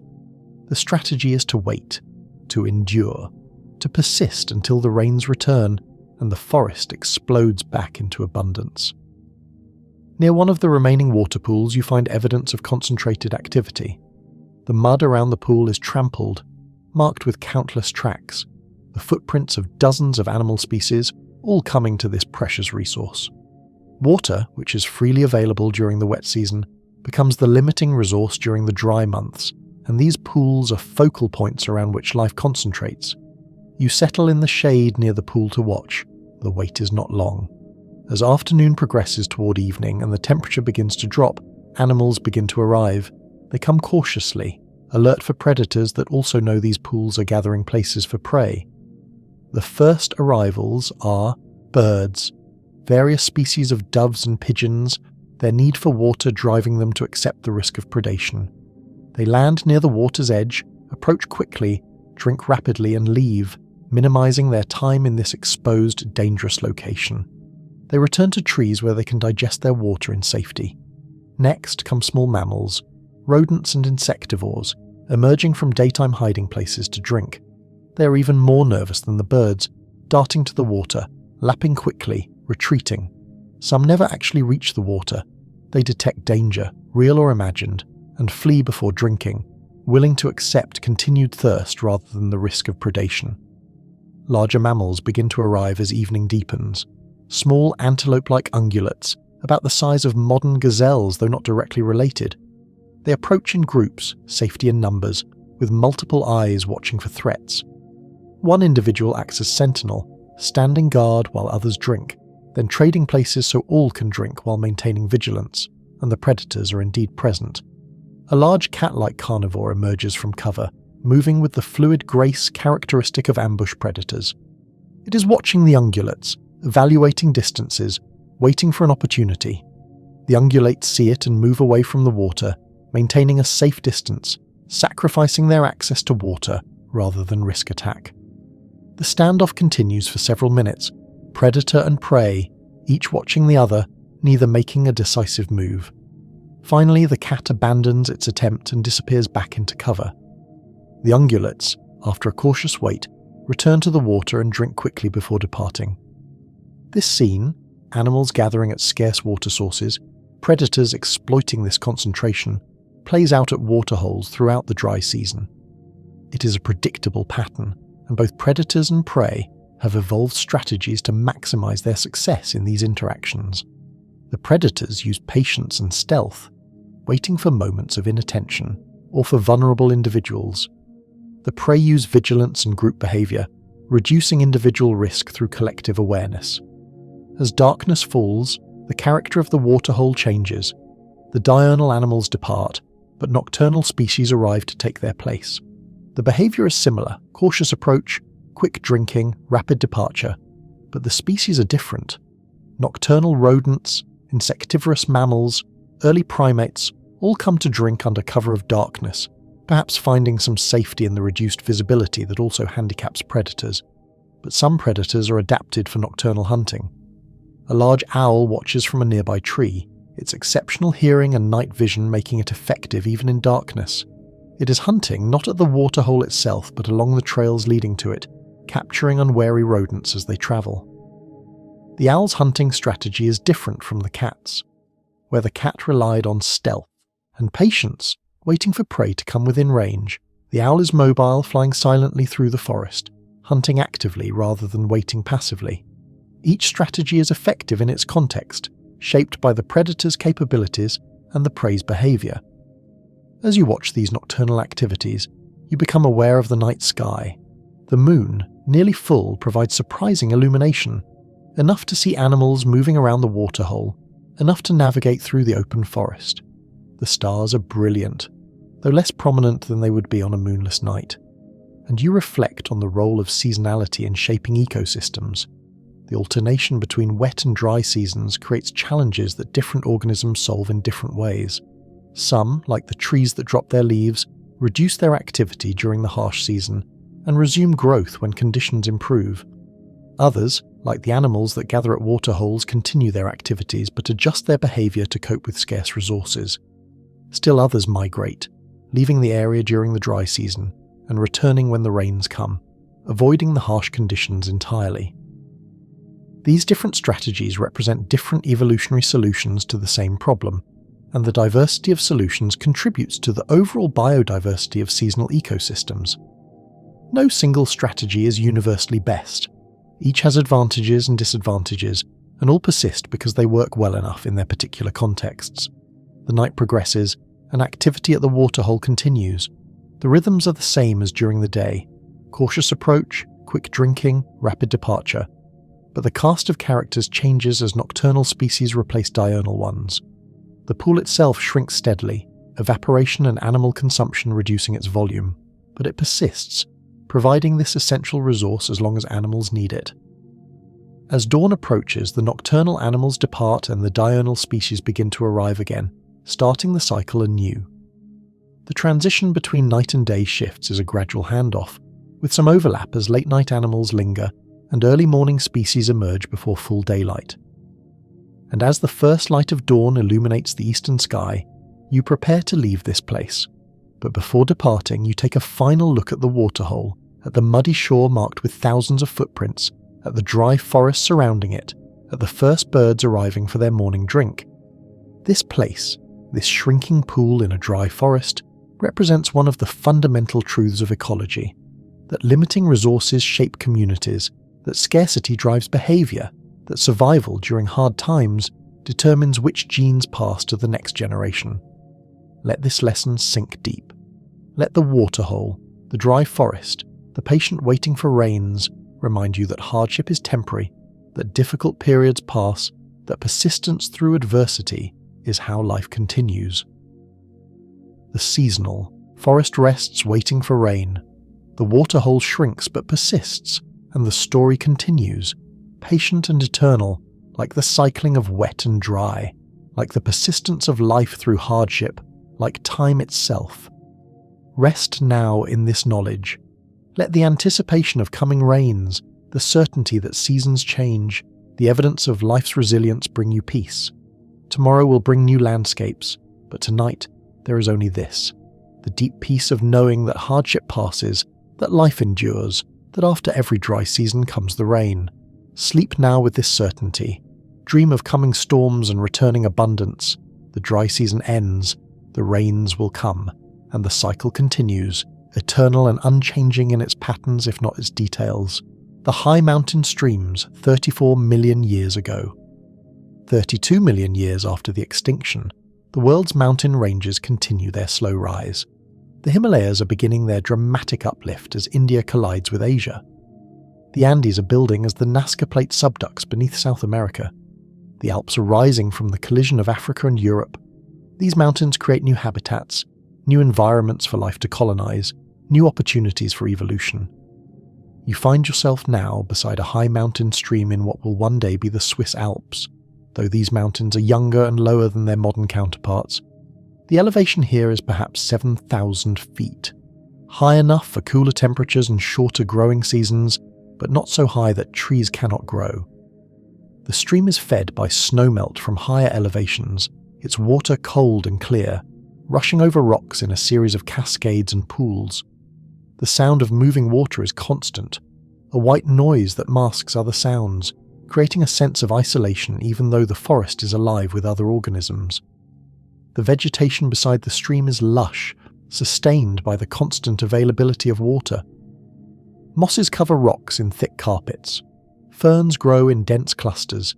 The trees, mostly conifers and cold-tolerant hardwoods, lean over the water, their roots exposed where the stream has cut into the bank, their branches creating a canopy that dapples the water with moving shadows. Walk beside the stream now, following it upstream toward its source. The terrain is steep, requiring careful attention to footing on the wet, moss-covered rocks. The air is cool and damp, laden with moisture from the stream's spray. The light is subdued, filtered through the canopy and further softened by the constant mist. As you climb, the stream's character changes. In the lower sections, it flowed in a defined channel, its course relatively stable. Here, higher up, it tumbles over bedrock, creating waterfalls and plunge pools, its path determined more by geology than by its own erosive power.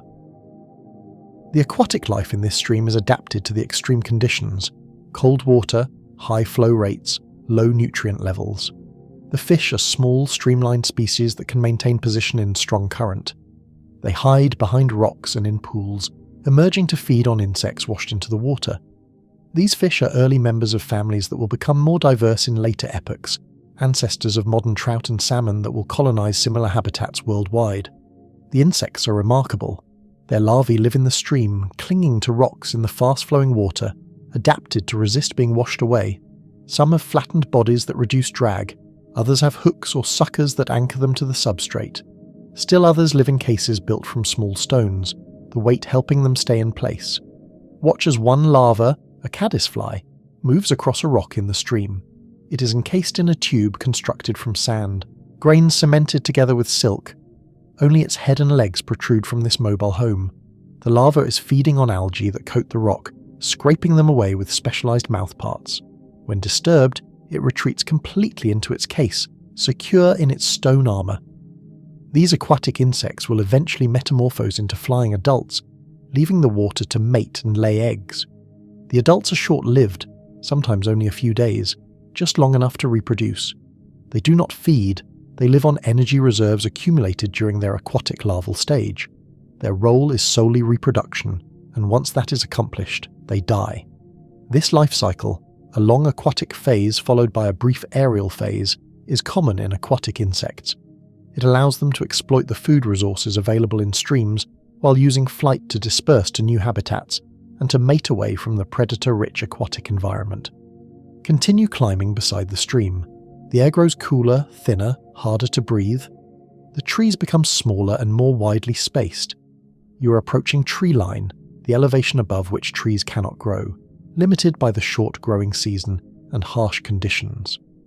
At a bend in the stream, you find a small waterfall perhaps 10 feet high, the water cascading over a rock face into a pool below. The pool is deep, carved by millennia of falling water, and its surface is calm despite the turbulence of the waterfall above. This is a microhabitat within the stream system, a place of different conditions supporting different organisms. In the pool, fish are more abundant than in the fast-flowing sections. They can rest here without fighting the current, conserve energy while waiting for food to be delivered by the stream. The larger fish occupy the best positions, near the inflow where the first opportunity to catch drifting prey occurs. Smaller individuals are relegated to less favourable spots, where they must wait for food that the dominant fish miss. This hierarchy based on size is a common pattern in stream ecosystems. Size confers advantages in competing for space and food, and natural selection favours rapid growth to larger sizes. But there are limits. The largest fish require more food to maintain their metabolism, and if food is scarce, being large becomes a liability. The optimal size depends on environmental conditions, and fish populations reach equilibriums where the distribution of sizes reflects the balance between the advantages and costs of different body sizes. Beside the waterfall, the rocks are covered in spray, creating a zone of perpetual moisture. Specialized plants have colonized this environment: mosses and liverworts that can tolerate constant wetness, ferns whose fronds thrive in the humid conditions.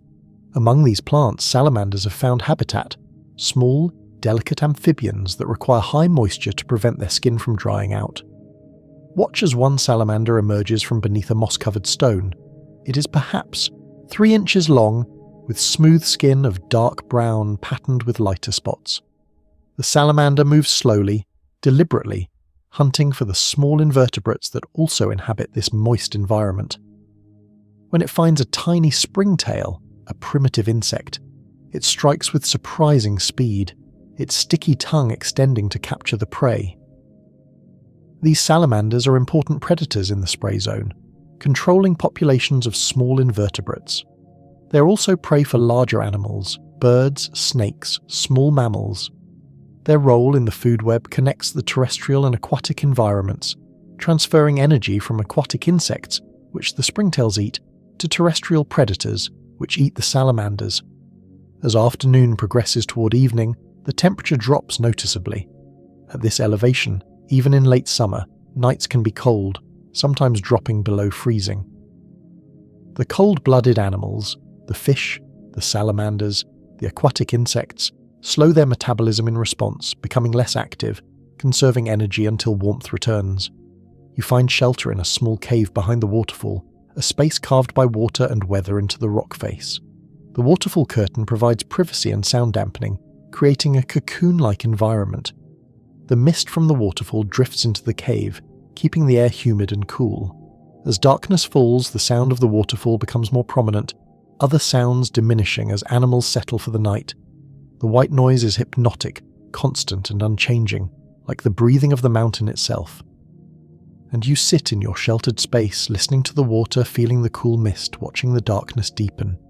The concerns of your modern life have no place here, in this high mountain fastness where the dominant sounds are water and wind, where life exists at the margins of what is possible, where survival itself is an achievement. Your breathing synchronizes with the rhythm of falling water, steady, constant, eternal. Your body relaxes, supported by stone shaped by millennia of erosion. Your mind quiets, thoughts dissolving like mist in moving air. Let the mountain stream work its magic. Let the cold, clear water, the ancient stone, the patient work of erosion remind you of processes that operate on timescales that make human lifespans seem insignificant. The stream has been carving this channel for millions of years. It will continue for millions more, slowly wearing away the mountain, carrying it grain by grain toward the distant sea. The high mountains rest beneath the stars. The water continues its endless descent. And the story continues, patient and eternal, like falling water, like the wearing of stone, like time itself. Sleep now behind the waterfall. Dream of cold, clear water and ancient stone. Tomorrow will bring new landscapes, but tonight there is only this: the sound of falling water, the embrace of stone, and the deep peace of high places. The ancient lakes, 32 million years ago. 34 million years after the extinction, the Earth stands at a climatic threshold. The long cooling trend that began in the Middle Eocene continues, and now a critical point has been reached. For the first time since the extinction, permanent ice begins to form at the South Pole. Antarctica, which has drifted over the pole and become isolated from other landmasses, is cold enough that winter snow no longer melts completely in summer. Year by year, the ice accumulates, building toward the massive ice sheet that will eventually cover the entire continent. This glaciation has global consequences. The formation of ice locks up water, lowering sea levels. The white ice reflects sunlight that dark ocean would have absorbed, cooling the planet further. Ocean currents shift as cold water from the poles begins to sink and flow along the ocean floor toward the equator. The climate system is reorganizing, entering a new state that will persist for millions of years. You stand now beside an ancient lake in what will one day be East Africa, though the familiar geography of the modern East African rift has not yet formed. This lake is old. It has persisted for hundreds of thousands of years, filling a basin created by ancient geological processes.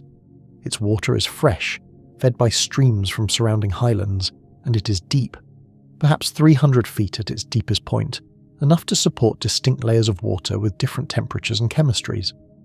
The lake's age has allowed complex ecosystems to develop.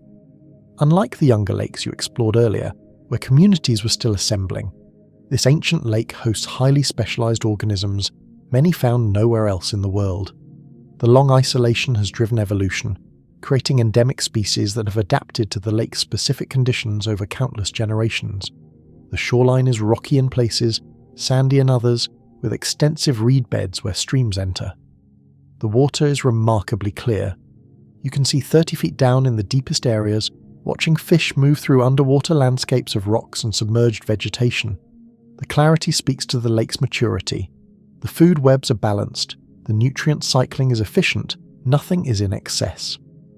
Walk along the shore now, following the water's edge where waves lap gently against sand and stone.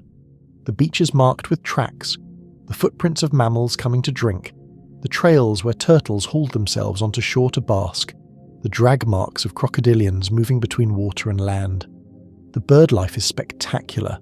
The lake supports huge populations of fish, and this abundance attracts fish-eating birds of many species. Cormorants dive beneath the surface, pursuing fish with powerful swimming strokes. Herons stand motionless in the shallows, waiting for fish to come within striking range. Terns hover above the water, then plunge dive to catch fish near the surface. Each species has its own hunting strategy, its own preferred depth and prey size, allowing many species to coexist by partitioning the available resources. In the deeper water, beyond where you can see the bottom, a remarkable community exists. The fish here are endemic, species found only in this lake, evolved from ancestors that colonized the lake long ago and then diverged into multiple forms. Some are predators, hunting other fish with streamlined bodies and sharp teeth. Others are herbivores, grazing on the algae that coat rocks. Still others are specialists, mollusk eaters with crushing teeth, plankton feeders with fine gill rakers, bottom feeders adapted for life in the deep, dark waters near the lake floor. This diversity, dozens of closely related species all descended from a common ancestor, is an example of adaptive radiation, the process by which a single colonizing species diversifies to fill many ecological niches. It occurs most often in isolated environments like islands or ancient lakes, where opportunities exist and competition from outside species is minimal.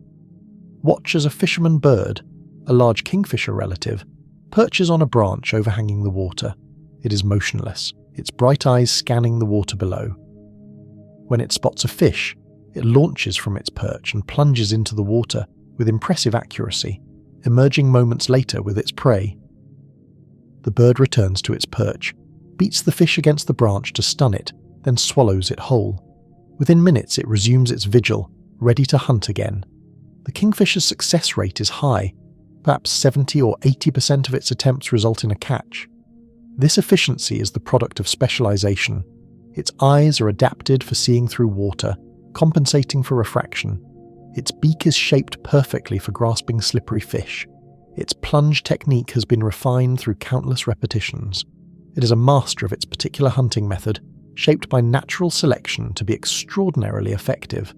Move now to where a stream enters the lake, creating a delta of sediment and supporting dense vegetation. This is a nursery area.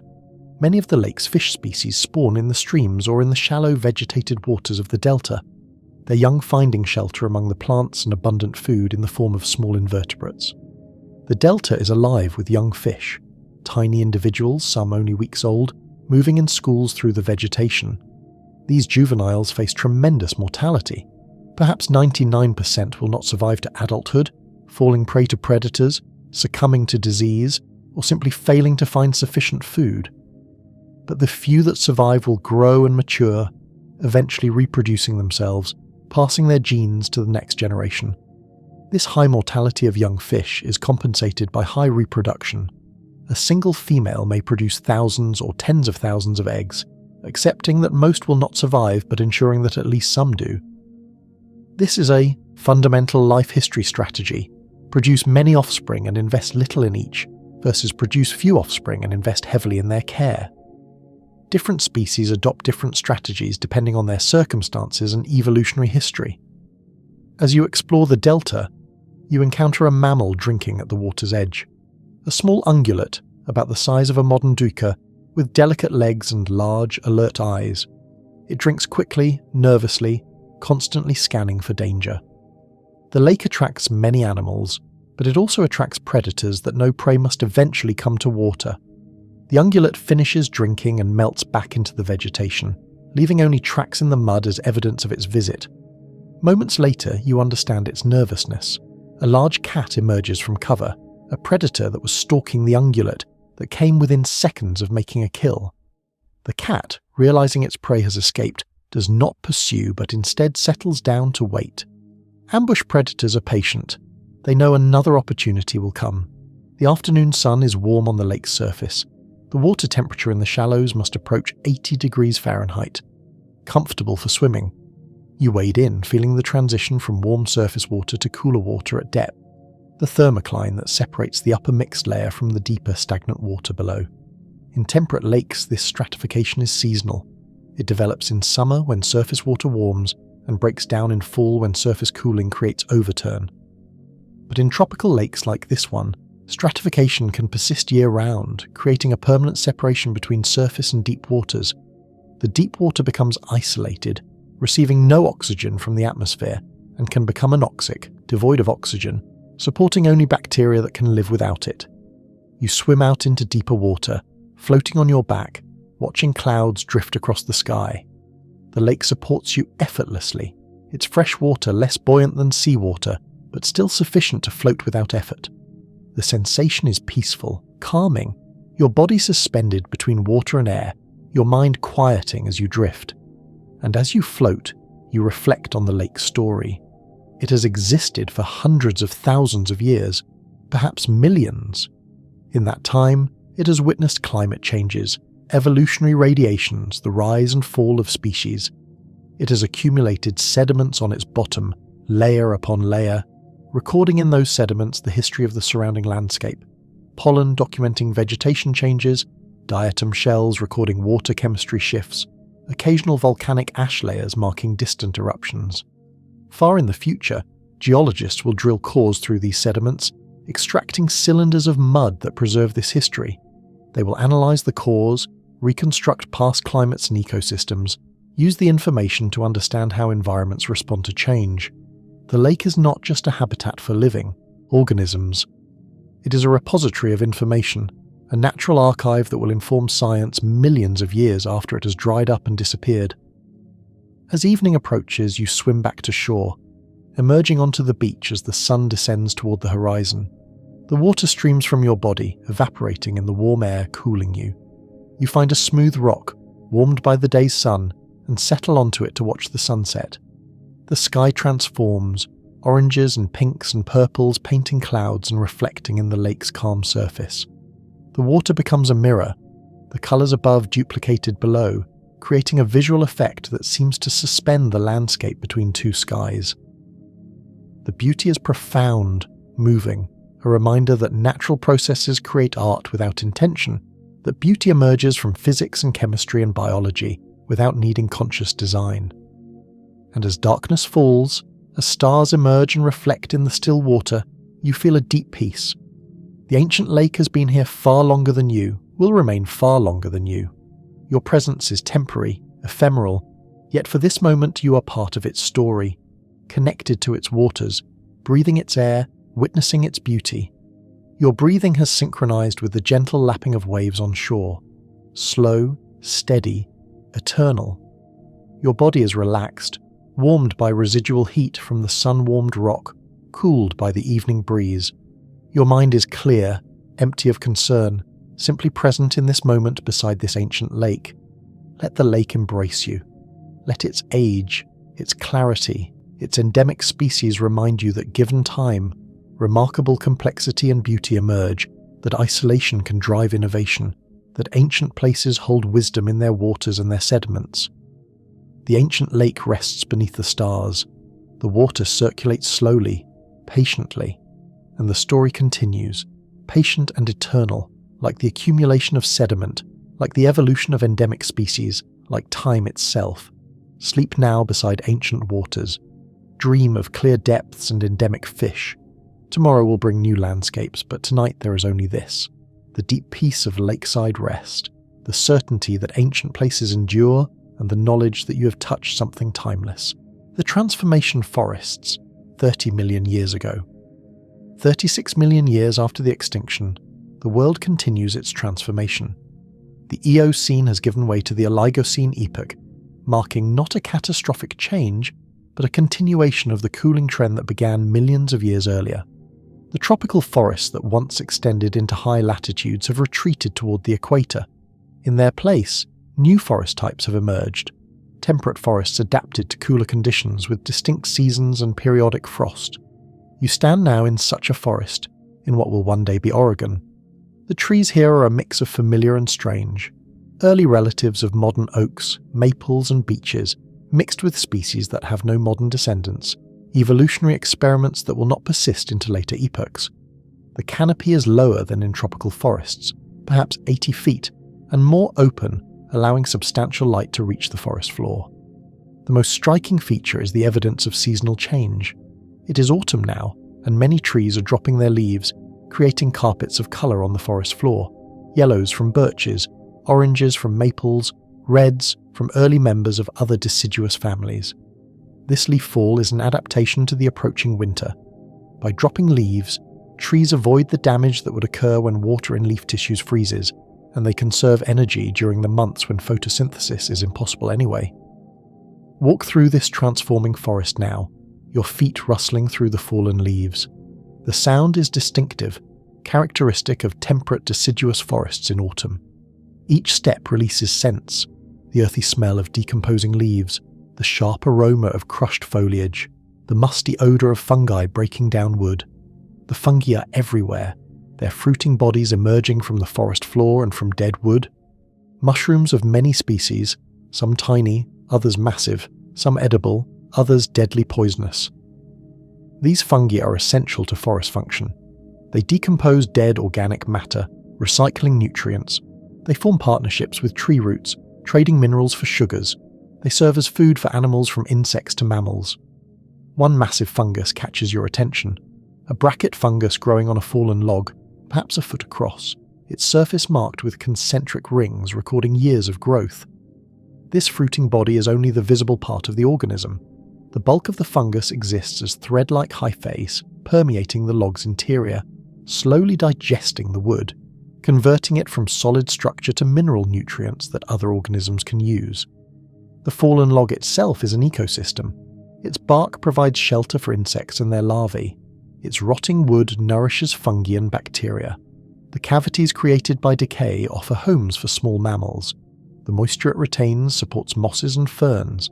As the log decomposes over decades, it will return all its accumulated nutrients to the soil, completing the cycle that began when the tree first grew from a seed perhaps 2 centuries ago. Near the log you encounter a mammal foraging in the leaf litter, a small omnivore about the size of a raccoon with a pointed snout and dexterous front paws. This is Asteroid, one of the many rodent-like mammals that are diversifying rapidly in the Oligocene. It is using its paws to turn over leaves, searching for the insects, seeds and fungi that make up its diet. Asteroid finds an acorn. Early oaks produce these nutritious seeds, and examines it carefully, turning it in its paws, perhaps assessing ripeness or checking for insect damage. Satisfied, it begins to gnaw through the shell with its sharp incisors, the sound carrying clearly in the quiet forest. Within a minute it has opened the acorn and consumed the rich nut meat inside, gaining calories that will sustain it through the approaching winter. But a Shiramis does not eat all the acorns it finds. Some it carries to a cache, a hidden storage site where it accumulates food reserves. This caching behaviour is crucial for surviving winter when food is scarce.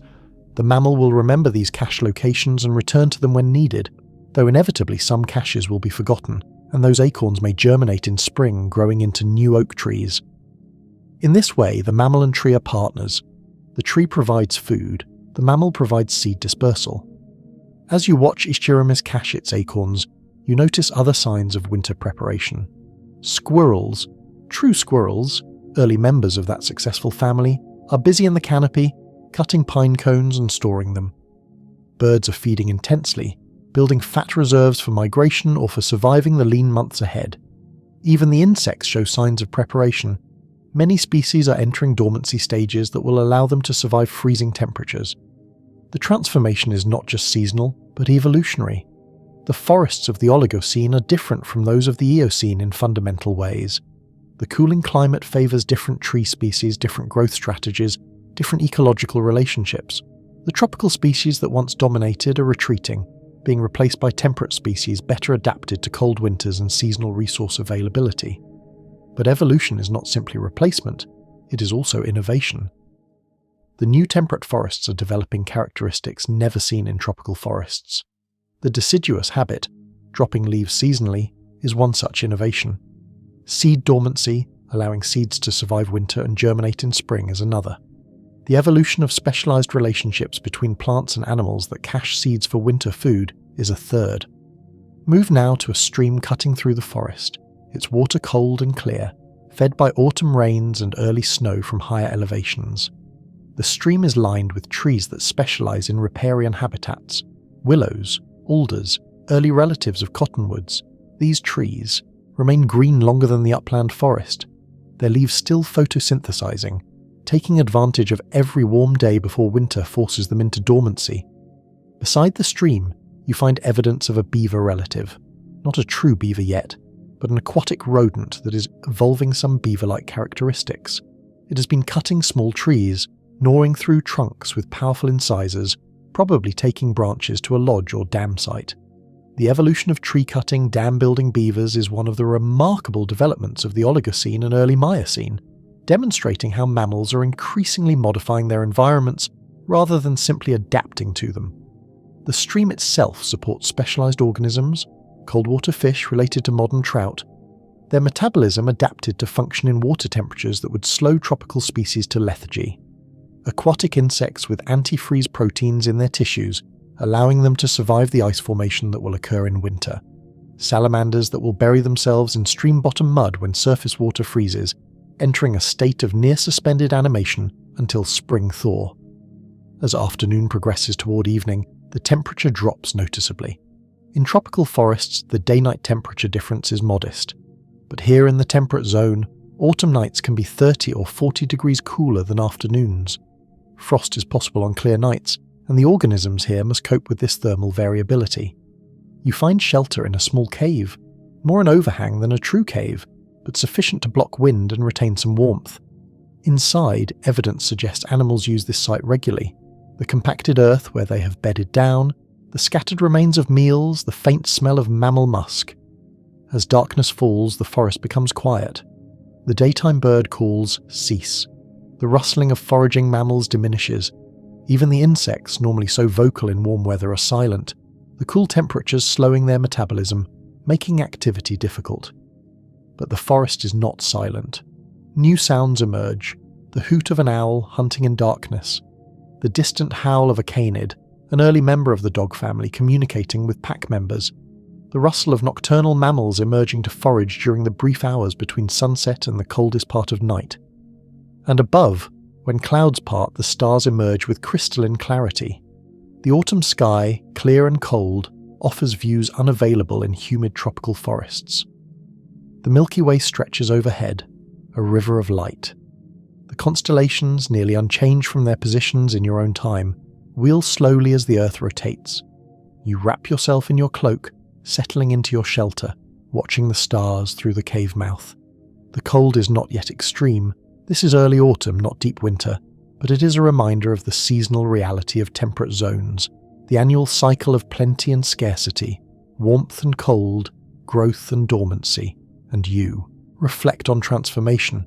The forests are transforming, adapting to cooler climates. The animals are transforming, evolving new behaviours and physiologies. The planet itself is transforming, moving away from the greenhouse conditions that followed the extinction toward the cooler, more variable climate that will characterise later epochs. Transformation is not loss, you realise. It is change, adaptation, evolution toward new forms. The Eocene forests were remarkable, but so are these emerging Oligocene forests. Different, not better or worse, simply different. Each epoch has its own character, its own ecosystems, its own beauty. Your breathing has slowed to conserve warmth, your body drawn inward. Your mind has quieted, thoughts cooling like the autumn air, becoming clear and still. You're present in this moment of transformation, witnessing the seasonal and evolutionary changes that will ultimately produce the forests you know from your own time. Let the transforming forest work its magic. Let the falling leaves, the caching squirrels, the cold, clear night remind you that change is inevitable, that adaptation is the price of persistence, that each ending is also a beginning. The forest transforms beneath the stars, the autumn night deepens, and the story continues patient and eternal, like the cycling of seasons, like the evolution of ecosystems, like time itself. Sleep now in this sheltered place. Dream of falling leaves and coming snow. Tomorrow will bring new landscapes and the final chapters of this journey. But tonight there is only this, the deep peace of autumn night, the certainty of coming change, and the knowledge that transformation, however challenging, leads to new forms of beauty and complexity. The transformation continues, the forests adapt, and the story flows forward, patient and eternal as time itself. The final landscapes, 28 million years ago, 38 million years after the extinction, the Earth has been transformed almost beyond recognition from the post-impact wasteland. The Oligocene is nearing its end, preparing to give way to the Miocene epoch. The cooling that began in the Middle Eocene has stabilised. The planet has found a new equilibrium, cooler than the early Cenozoic, but still warmer than the modern world. Antarctica is fully glaciated now, its ice sheet kilometres thick, and this has profound effects on global climate and ocean circulation. You find yourself now in a landscape that would be more recognisable to a modern observer than anything you've encountered so far in this journey, a mixed woodland grassland environment in what will one day be the Great Plains of North America. True grasslands, dominated by grass species to the near exclusion of other plants, have not yet evolved. But open environments with scattered trees and grass-dominated ground cover, savannas in essence, are becoming increasingly common, particularly in continental interiors where rainfall is moderate and seasonal. The vegetation is a mosaic, patches of woodland where trees grow densely enough to create shade, separated by open areas where grasses and forbs dominate. This mosaic structure creates diverse habitats, supporting organisms adapted to both closed forests and open plains, plus many species that exploit the edges between the two. Walk through this mosaic landscape now, moving from woodland to grassland, experiencing the transition. In the woodland patches, the trees are familiar types: oaks, maples, hickories, early conifers. The understory is relatively open, with shrubs and small trees that tolerate the dappled shade. The ground is covered in leaf litter in shaded areas, in grasses where sun penetrates. Emerging from woodland into open grassland, the change is immediate and dramatic. The canopy disappears. The sky opens up, vast and unobstructed. The wind, blocked by trees in the woodland, now blows freely across the grass, bending the stems, creating waves of movement across the landscape. The sunlight is direct and intense, unfiltered by leaves. The grass itself is remarkable. These are not the same grasses you encountered in the early grasslands 50 million years ago. Evolution has been at work, refining the grass body plan, improving the adaptations that allow grasses to thrive in environments hostile to most other plants. These Oligocene grasses have tougher leaves, containing silica particles that make them abrasive and difficult for herbivores to eat. They have deeper roots, accessing moisture far below the surface. They recover more quickly from grazing, growing back rapidly when their above-ground parts are removed. And they are beginning to develop a revolutionary adaptation, C4 photosynthesis. This is a modified photosynthetic pathway that is more efficient than the standard C3 pathway in hot, dry conditions. C4 plants can photosynthesize at higher temperatures and with less water loss than C3 plants, giving them a significant advantage in the increasingly arid continental interiors.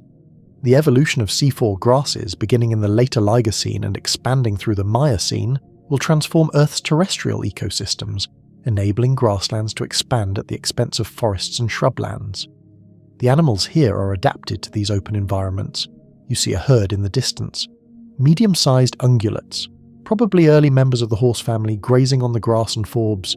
They are larger than the Hyracotherium you encountered earlier, about the size of modern ponies, and their feet show further reduction of side toes, the central toe becoming increasingly dominant.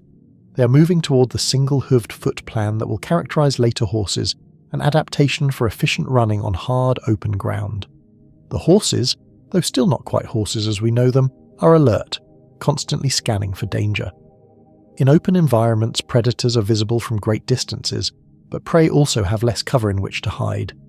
The result is an evolutionary arms race. Prey evolving better vision, faster running speed, and coordinated group behavior. Predators evolving better stamina, pack hunting strategies, and ambush tactics using terrain features. As you watch, the herd suddenly bolts, running at full speed across the grassland. You scan for the threat and spot it, a pack of predators approaching from a distant tree line. These are canids, early members of the dog family hunting cooperatively. They are not as large as later wolves, but they are effective pack hunters, able to run down prey through persistence and teamwork. The hunt plays out over several minutes. The predators pursue the herd, trying to cut off individuals from the group. The herd runs together, staying tight, denying the predators opportunities to isolate vulnerable individuals. The chase covers perhaps a mile before the predators give up, unable to separate prey from the protective herd. The horses slow to a trot, then a walk, then resume grazing, but they remain alert, aware that danger could return at any moment. This scene, predator and prey in open environments, chases conducted over long distances, represents a fundamental shift in mammalian ecology. In forests, hunts are usually brief. Predators rely on stealth and ambush, striking from cover when prey comes within range. In grasslands, hunts become tests of endurance. Predators must run down prey over distances, and prey must outlast predators or escape through superior speed. These different hunting dynamics drive different evolutionary pressures. In forests, camouflage and stealth are valuable. In grasslands, speed and stamina matter more. In forests, predators often hunt alone. In grasslands, pack hunting becomes advantageous, allowing predators to relay each other during long chases or to attack from multiple directions. Simultaneously, move now toward a water source. A small stream meandering through the grassland, its course marked by a line of trees following the water. As in many grassland environments, water is the limiting resource, and trees can grow only where roots can access moisture year-round. The result is gallery forests along streams, ribbons of woodland cutting through otherwise open terrain. The stream is small, you can step across it easily, but it is the focus of life in this landscape. Tracks in the mud show where countless animals came to drink. The two-toed prints of the horse relatives, the paw prints of predatory canids, the clawed feet of birds, the delicate impressions of small mammals. You settle beside the stream in the shade of a tree, grateful for the coolness after walking through the sun-baked grassland. The temperature here is noticeably cooler, the air more humid, the light filtered through leaves. It is a microhabitat within the larger grassland landscape, offering conditions that support different species than the open areas. And as you rest, you reflect on the journey you've taken. 38 million years of recovery and transformation. From the immediate post-impact devastation through the fern-dominated pioneer communities, through the recovering forests of the early Paleocene, through the greenhouse warmth of the Eocene with its lush rainforests and early grasslands, through the cooling of the late Eocene and Oligocene, arriving finally at these mosaic landscapes that begin to resemble the world you know. The mammals have been transformed from small, mostly nocturnal insectivores into a spectacular diversity of forms: large herbivores, specialized predators, flying bats, aquatic whales, burrowing species, tree dwellers, countless variations on the mammalian body plan. The birds have radiated into most of their modern orders, though many specific families have yet to evolve. The plants have developed new forms, grasses becoming dominant, flowering plants achieving extraordinary diversity, deciduous trees evolving seasonal leaf drop. And through it all, the fundamental patterns have remained constant. Organisms competing for resources, evolving adaptations that improve survival and reproduction, filling ecological niches, forming food webs and nutrient cycles, creating ecosystems that are complex, dynamic, and beautiful. The sun is descending toward the horizon now, painting the grassland in golden light. The shadows lengthen, the temperature moderates. The animals that sheltered during the heat of the day become active again, the herbivores resuming grazing, the predators beginning their evening hunts, the birds feeding intensively before nightfall. And you watch this ancient evening, knowing that it is also a beginning. The Miocene lies ahead, bringing further cooling, the expansion of grasslands, the evolution of species that will lead eventually to the modern fauna. The story continues beyond what you have witnessed, flowing forward toward epochs you have not seen, toward the world you know and beyond. Your breathing has become slow and peaceful, your body completely relaxed. Your mind is clear, filled with the images and experiences of this long journey through deep time, yet unburdened by them. You have witnessed the resilience of life, the creativity of evolution, the beauty that emerges from simple rules played out over vast timescales. Let this final landscape work its magic. Let the grassland, the stream, the grazing herds remind you that the world is always in transition, that what seems permanent is temporary, that endings and beginnings are two aspects of the same process. The grassland rests in evening light, the stream flows on, and the story continues patient and eternal, like the flow of water, like the evolution of species, like time itself. Rest here as darkness gathers. Tomorrow brings the final reflection, but tonight there is only this: the deep peace of grassland evening, the satisfaction of a journey completed, and the knowledge that you have touched deep time and been touched by it in return. The eternal return. You have travelled far, not in distance but in time. 38 million years of Earth history have unfolded around you, from the devastation of the asteroid impact through the slow recovery and transformation of life on Earth. You have witnessed landscapes that no human eye has ever seen, observed species that left only fragments of fossil evidence, experienced ecosystems that existed for millions of years and then disappeared, leaving only traces in stone. But now the journey draws to a close. The Oligocene fades around you. The ancient landscapes become transparent, then dissolve, and you find yourself returning to the present, to your own time, carrying with you the memories of deep time, the lessons of ancient worlds. What have you learned from this journey? You have learned that life is resilient. Even after the worst catastrophe in 66 million years, life recovered. Not quickly by human standards, the recovery took hundreds of thousands of years, but inexorably, inevitably. The ferns returned, the forests regrew, the animals diversified. What seemed like an ending was actually a beginning, the start of a new chapter in Earth's story. You have learned that change is the only constant. The Paleocene world was not the same as the Cretaceous. The Eocene was different from the Paleocene. Each epoch had its own character, its own climate, its own ecosystems. Nothing remained static. Species evolved, continents drifted, climates warmed and cooled. The Earth has never been unchanging, and it never will be. You have learned that complexity emerges from simplicity. The elaborate food webs, the intricate symbioses, the spectacular diversity of species, all of this arose from simple rules: natural selection, competition for resources, random mutation, genetic recombination. Given time, remarkable complexity emerges without needing a grand design or conscious direction. You have learned that extinction is not failure. Species that went extinct were often extraordinarily successful for millions of years. Their eventual disappearance does not diminish their achievement. In the long perspective of geological time, extinction is normal, expected, part of the process by which evolution operates. What matters is not how long a species persists, but what it accomplishes while it exists. You have learned that humans are part of this story, not separate from it. Your species is descended from those small mammals that survived the extinction, from the primates that developed in Paleocene forests, from countless ancestors stretching back through the Eocene, Oligocene, Miocene, Pliocene and Pleistocene to the present. You are not observers of evolution but products of it, participants in it, expressions of the same processes that shaped every organism you encountered on this journey. And you have learned about perspective. Your concerns, which seemed so pressing and important in your daily life, are tiny ripples on the surface of deep time.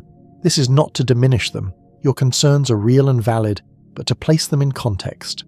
The problems you face will pass. The Earth has endured worse. Life continues. There is deep peace in this understanding. The universe is vast. Time is immense. Your individual existence is brief. But you are connected to everything that came before and everything that will come after through the fundamental unity of life, through the shared heritage of DNA and cellular machinery, through the atoms that compose your body and that have been recycled through countless organisms over billions of years. Your breathing is slow now, perfectly calm. Your body is completely relaxed, at ease in ways it rarely is in ordinary life. Your mind is clear, quiet, unburdened by the usual anxieties and concerns. You are at peace. Hold on to this peace. Carry it with you as you return to your daily life. Remember that you have touched deep time, have experienced the vast sweep of Earth history, have learned that resilience, adaptation, and transformation are the fundamental patterns of life. When you face difficulties, remember the survivors of the extinction, persisting through conditions far harsher than anything you will encounter. When you feel overwhelmed by change, remember that change is how evolution operates, how new possibilities emerge, how life renews itself. When you wonder whether your actions matter, remember that every organism, however small, plays a role in its ecosystem, influences the larger patterns, leaves its mark on the world. The story of life on Earth continues. The Oligocene gave way to the Miocene, which gave way to the Pliocene, which gave way to the Pleistocene, which gave way to the Holocene, the epoch that contains all of recorded human history. And the story will continue beyond the Holocene, into epochs that have no names yet, into futures we cannot imagine. You are part of this story. Your existence, however brief, is woven into the fabric of life on Earth. The atoms in your body were forged in ancient stars. The molecules that compose your cells have been recycled through countless organisms. The DNA that makes you who you are has been refined by natural selection for billions of years. You're not separate from nature but an expression of it. So rest now. Let the journey settle into your bones. Let the peace of deep time fill you completely. You have witnessed something remarkable, have touched something ancient and eternal, have learned lessons that few humans ever learn. The world after the dinosaurs was a world of opportunity, a world where survivors became innovators, where devastation became the seed of renewal. That world led to this one, and this world will lead to others. The story continues, will always continue, as long as the Earth exists and life persists. Sleep now, deeply and peacefully. Dream of ancient forests and shallow seas, of mammals becoming what they would become, of the patient work of evolution over millions of years, and when you wake, carry the peace and perspective of deep time into your daily life, knowing that you are part of something vast and ancient and beautiful. The story continues, the Earth turns, and life, in its infinite creativity and resilience, flows forward like a river, like time itself, patient and eternal, carrying us all in its current toward shores we cannot yet see, but that await us nonetheless, inevitable as the turning of seasons, as certain as the sunrise. And as you rest in this deep peace, feeling the weight of 38 million years of history settling gently upon you, like a blanket woven from time itself, you understand something profound, that every ending contains within it the seeds of new beginnings, that every loss creates space for new possibilities, that the story of life is not a tale of progress towards some predetermined goal, but an exploration of what is possible, an endless experiment in form and function and beauty. The mammals that emerged from the ashes of the extinction were not better than the dinosaurs they replaced, merely different, adapted to different conditions, exploring different solutions to the challenges of survival. The forests of the Eocene were not superior to the forests of the Cretaceous, simply other, expressions of different climatic conditions and evolutionary opportunities. Each epoch has its own character, its own integrity, its own value. This understanding frees you from the need to judge, to rank, to declare some times or places or organisms superior to others. Everything that exists because it works well enough in its particular context. Success is measured not in absolute terms but in persistence, in reproduction, in the passing of genes to future generations. A bacterium is as successful as an elephant if both continue to exist. A moss is as valid as a redwood if both thrive in their respective niches. And you, resting here at the end of this journey through deep time, are successful too. You have survived to this moment.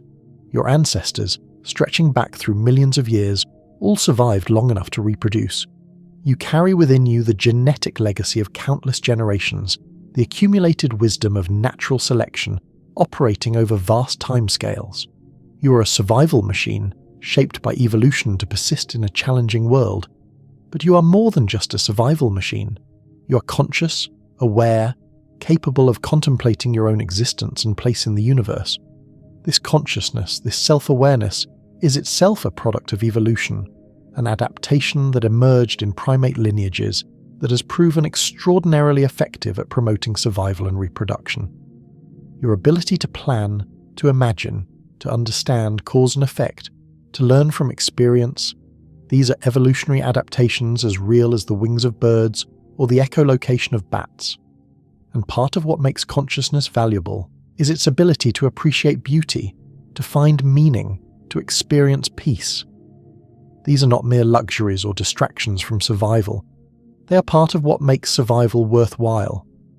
The peace you feel now, the sense of connection to deep time and vast processes, the appreciation of the beauty and complexity of nature, these experiences have value, real and profound value, regardless of whether they enhance reproductive success. So rest in this peace. Let it fill you completely. Let the journey you have taken become part of who you are, shaping how you understand yourself and your place in the world. You have witnessed the resilience of life, the creativity of evolution, the patience of geological processes.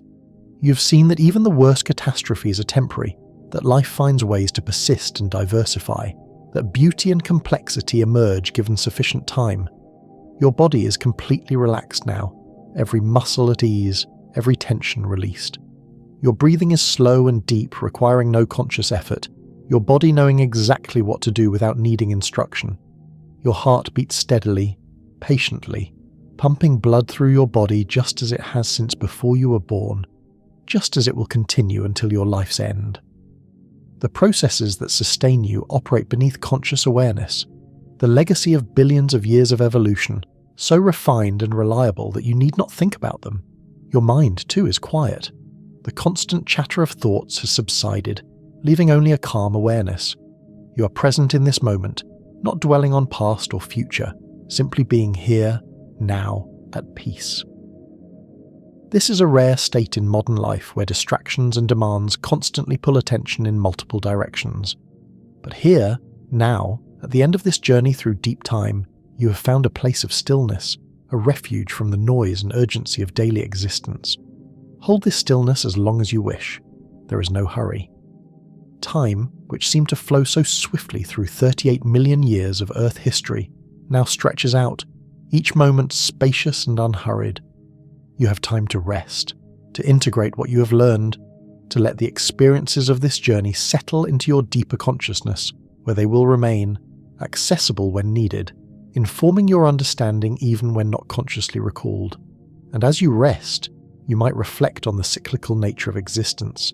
Day follows, night follows day. Seasons cycle through spring, summer, autumn, winter, and return to spring. Species arise, flourish, and go extinct, making way for new species. Mountains rise and erode. Oceans advance and retreat. Nothing is permanent, yet the patterns persist.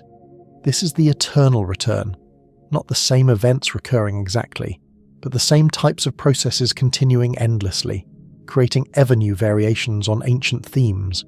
You are part of these cycles.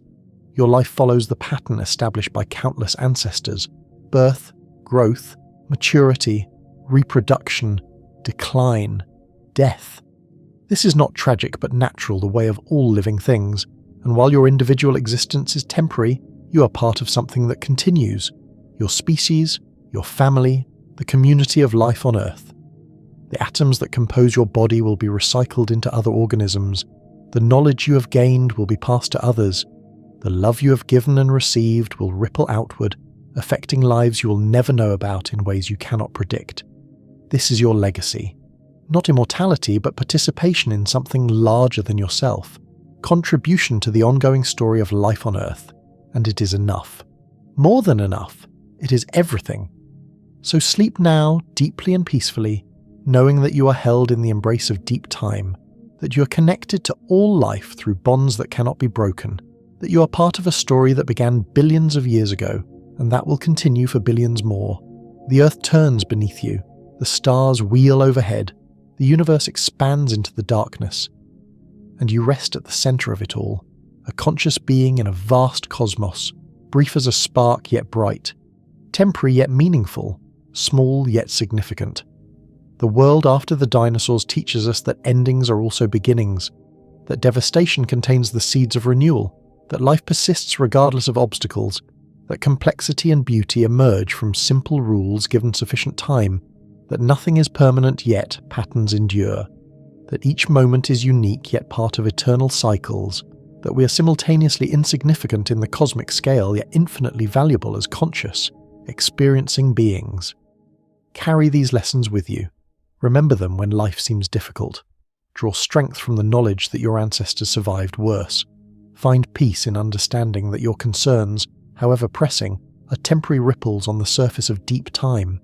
Take comfort in knowing that you are part of something vast and ancient and ongoing, that your existence has meaning simply because you exist, that your consciousness allows you to experience beauty and wonder and love, and that these experiences are their own justification, needing no other purpose.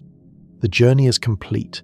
You have travelled 38 million years through Earth history, witnessed the recovery and transformation of life after catastrophe, learned lessons that few humans ever learn. But the story continues. Tomorrow you will wake, return to your life, face your challenges and opportunities, and you will face them changed, carrying with you the perspective of deep time, the peace of knowing your place in the grand pattern, the resilience you have witnessed in life's ability to persist and adapt. For now, rest. Dream peacefully. Let your body restore itself in sleep. Let your mind process and integrate all that you have experienced. Let the deep peace you have found remain with you, accessible whenever you need it. A refuge you can return to simply by remembering these landscapes, these ancient ecosystems, these lessons from deep time. The ferns grew in the ash, the forests returned, the mammals diversified, the story continued, and so will you. Rest now, sleep deeply, the story continues, the earth turns, life persists, and all is well. All is well. All is well. Silence, with perhaps gentle ambient sounds fading slowly, distant waves, soft wind through grass, the quiet rustle of leaves gradually diminishing into complete peaceful silence.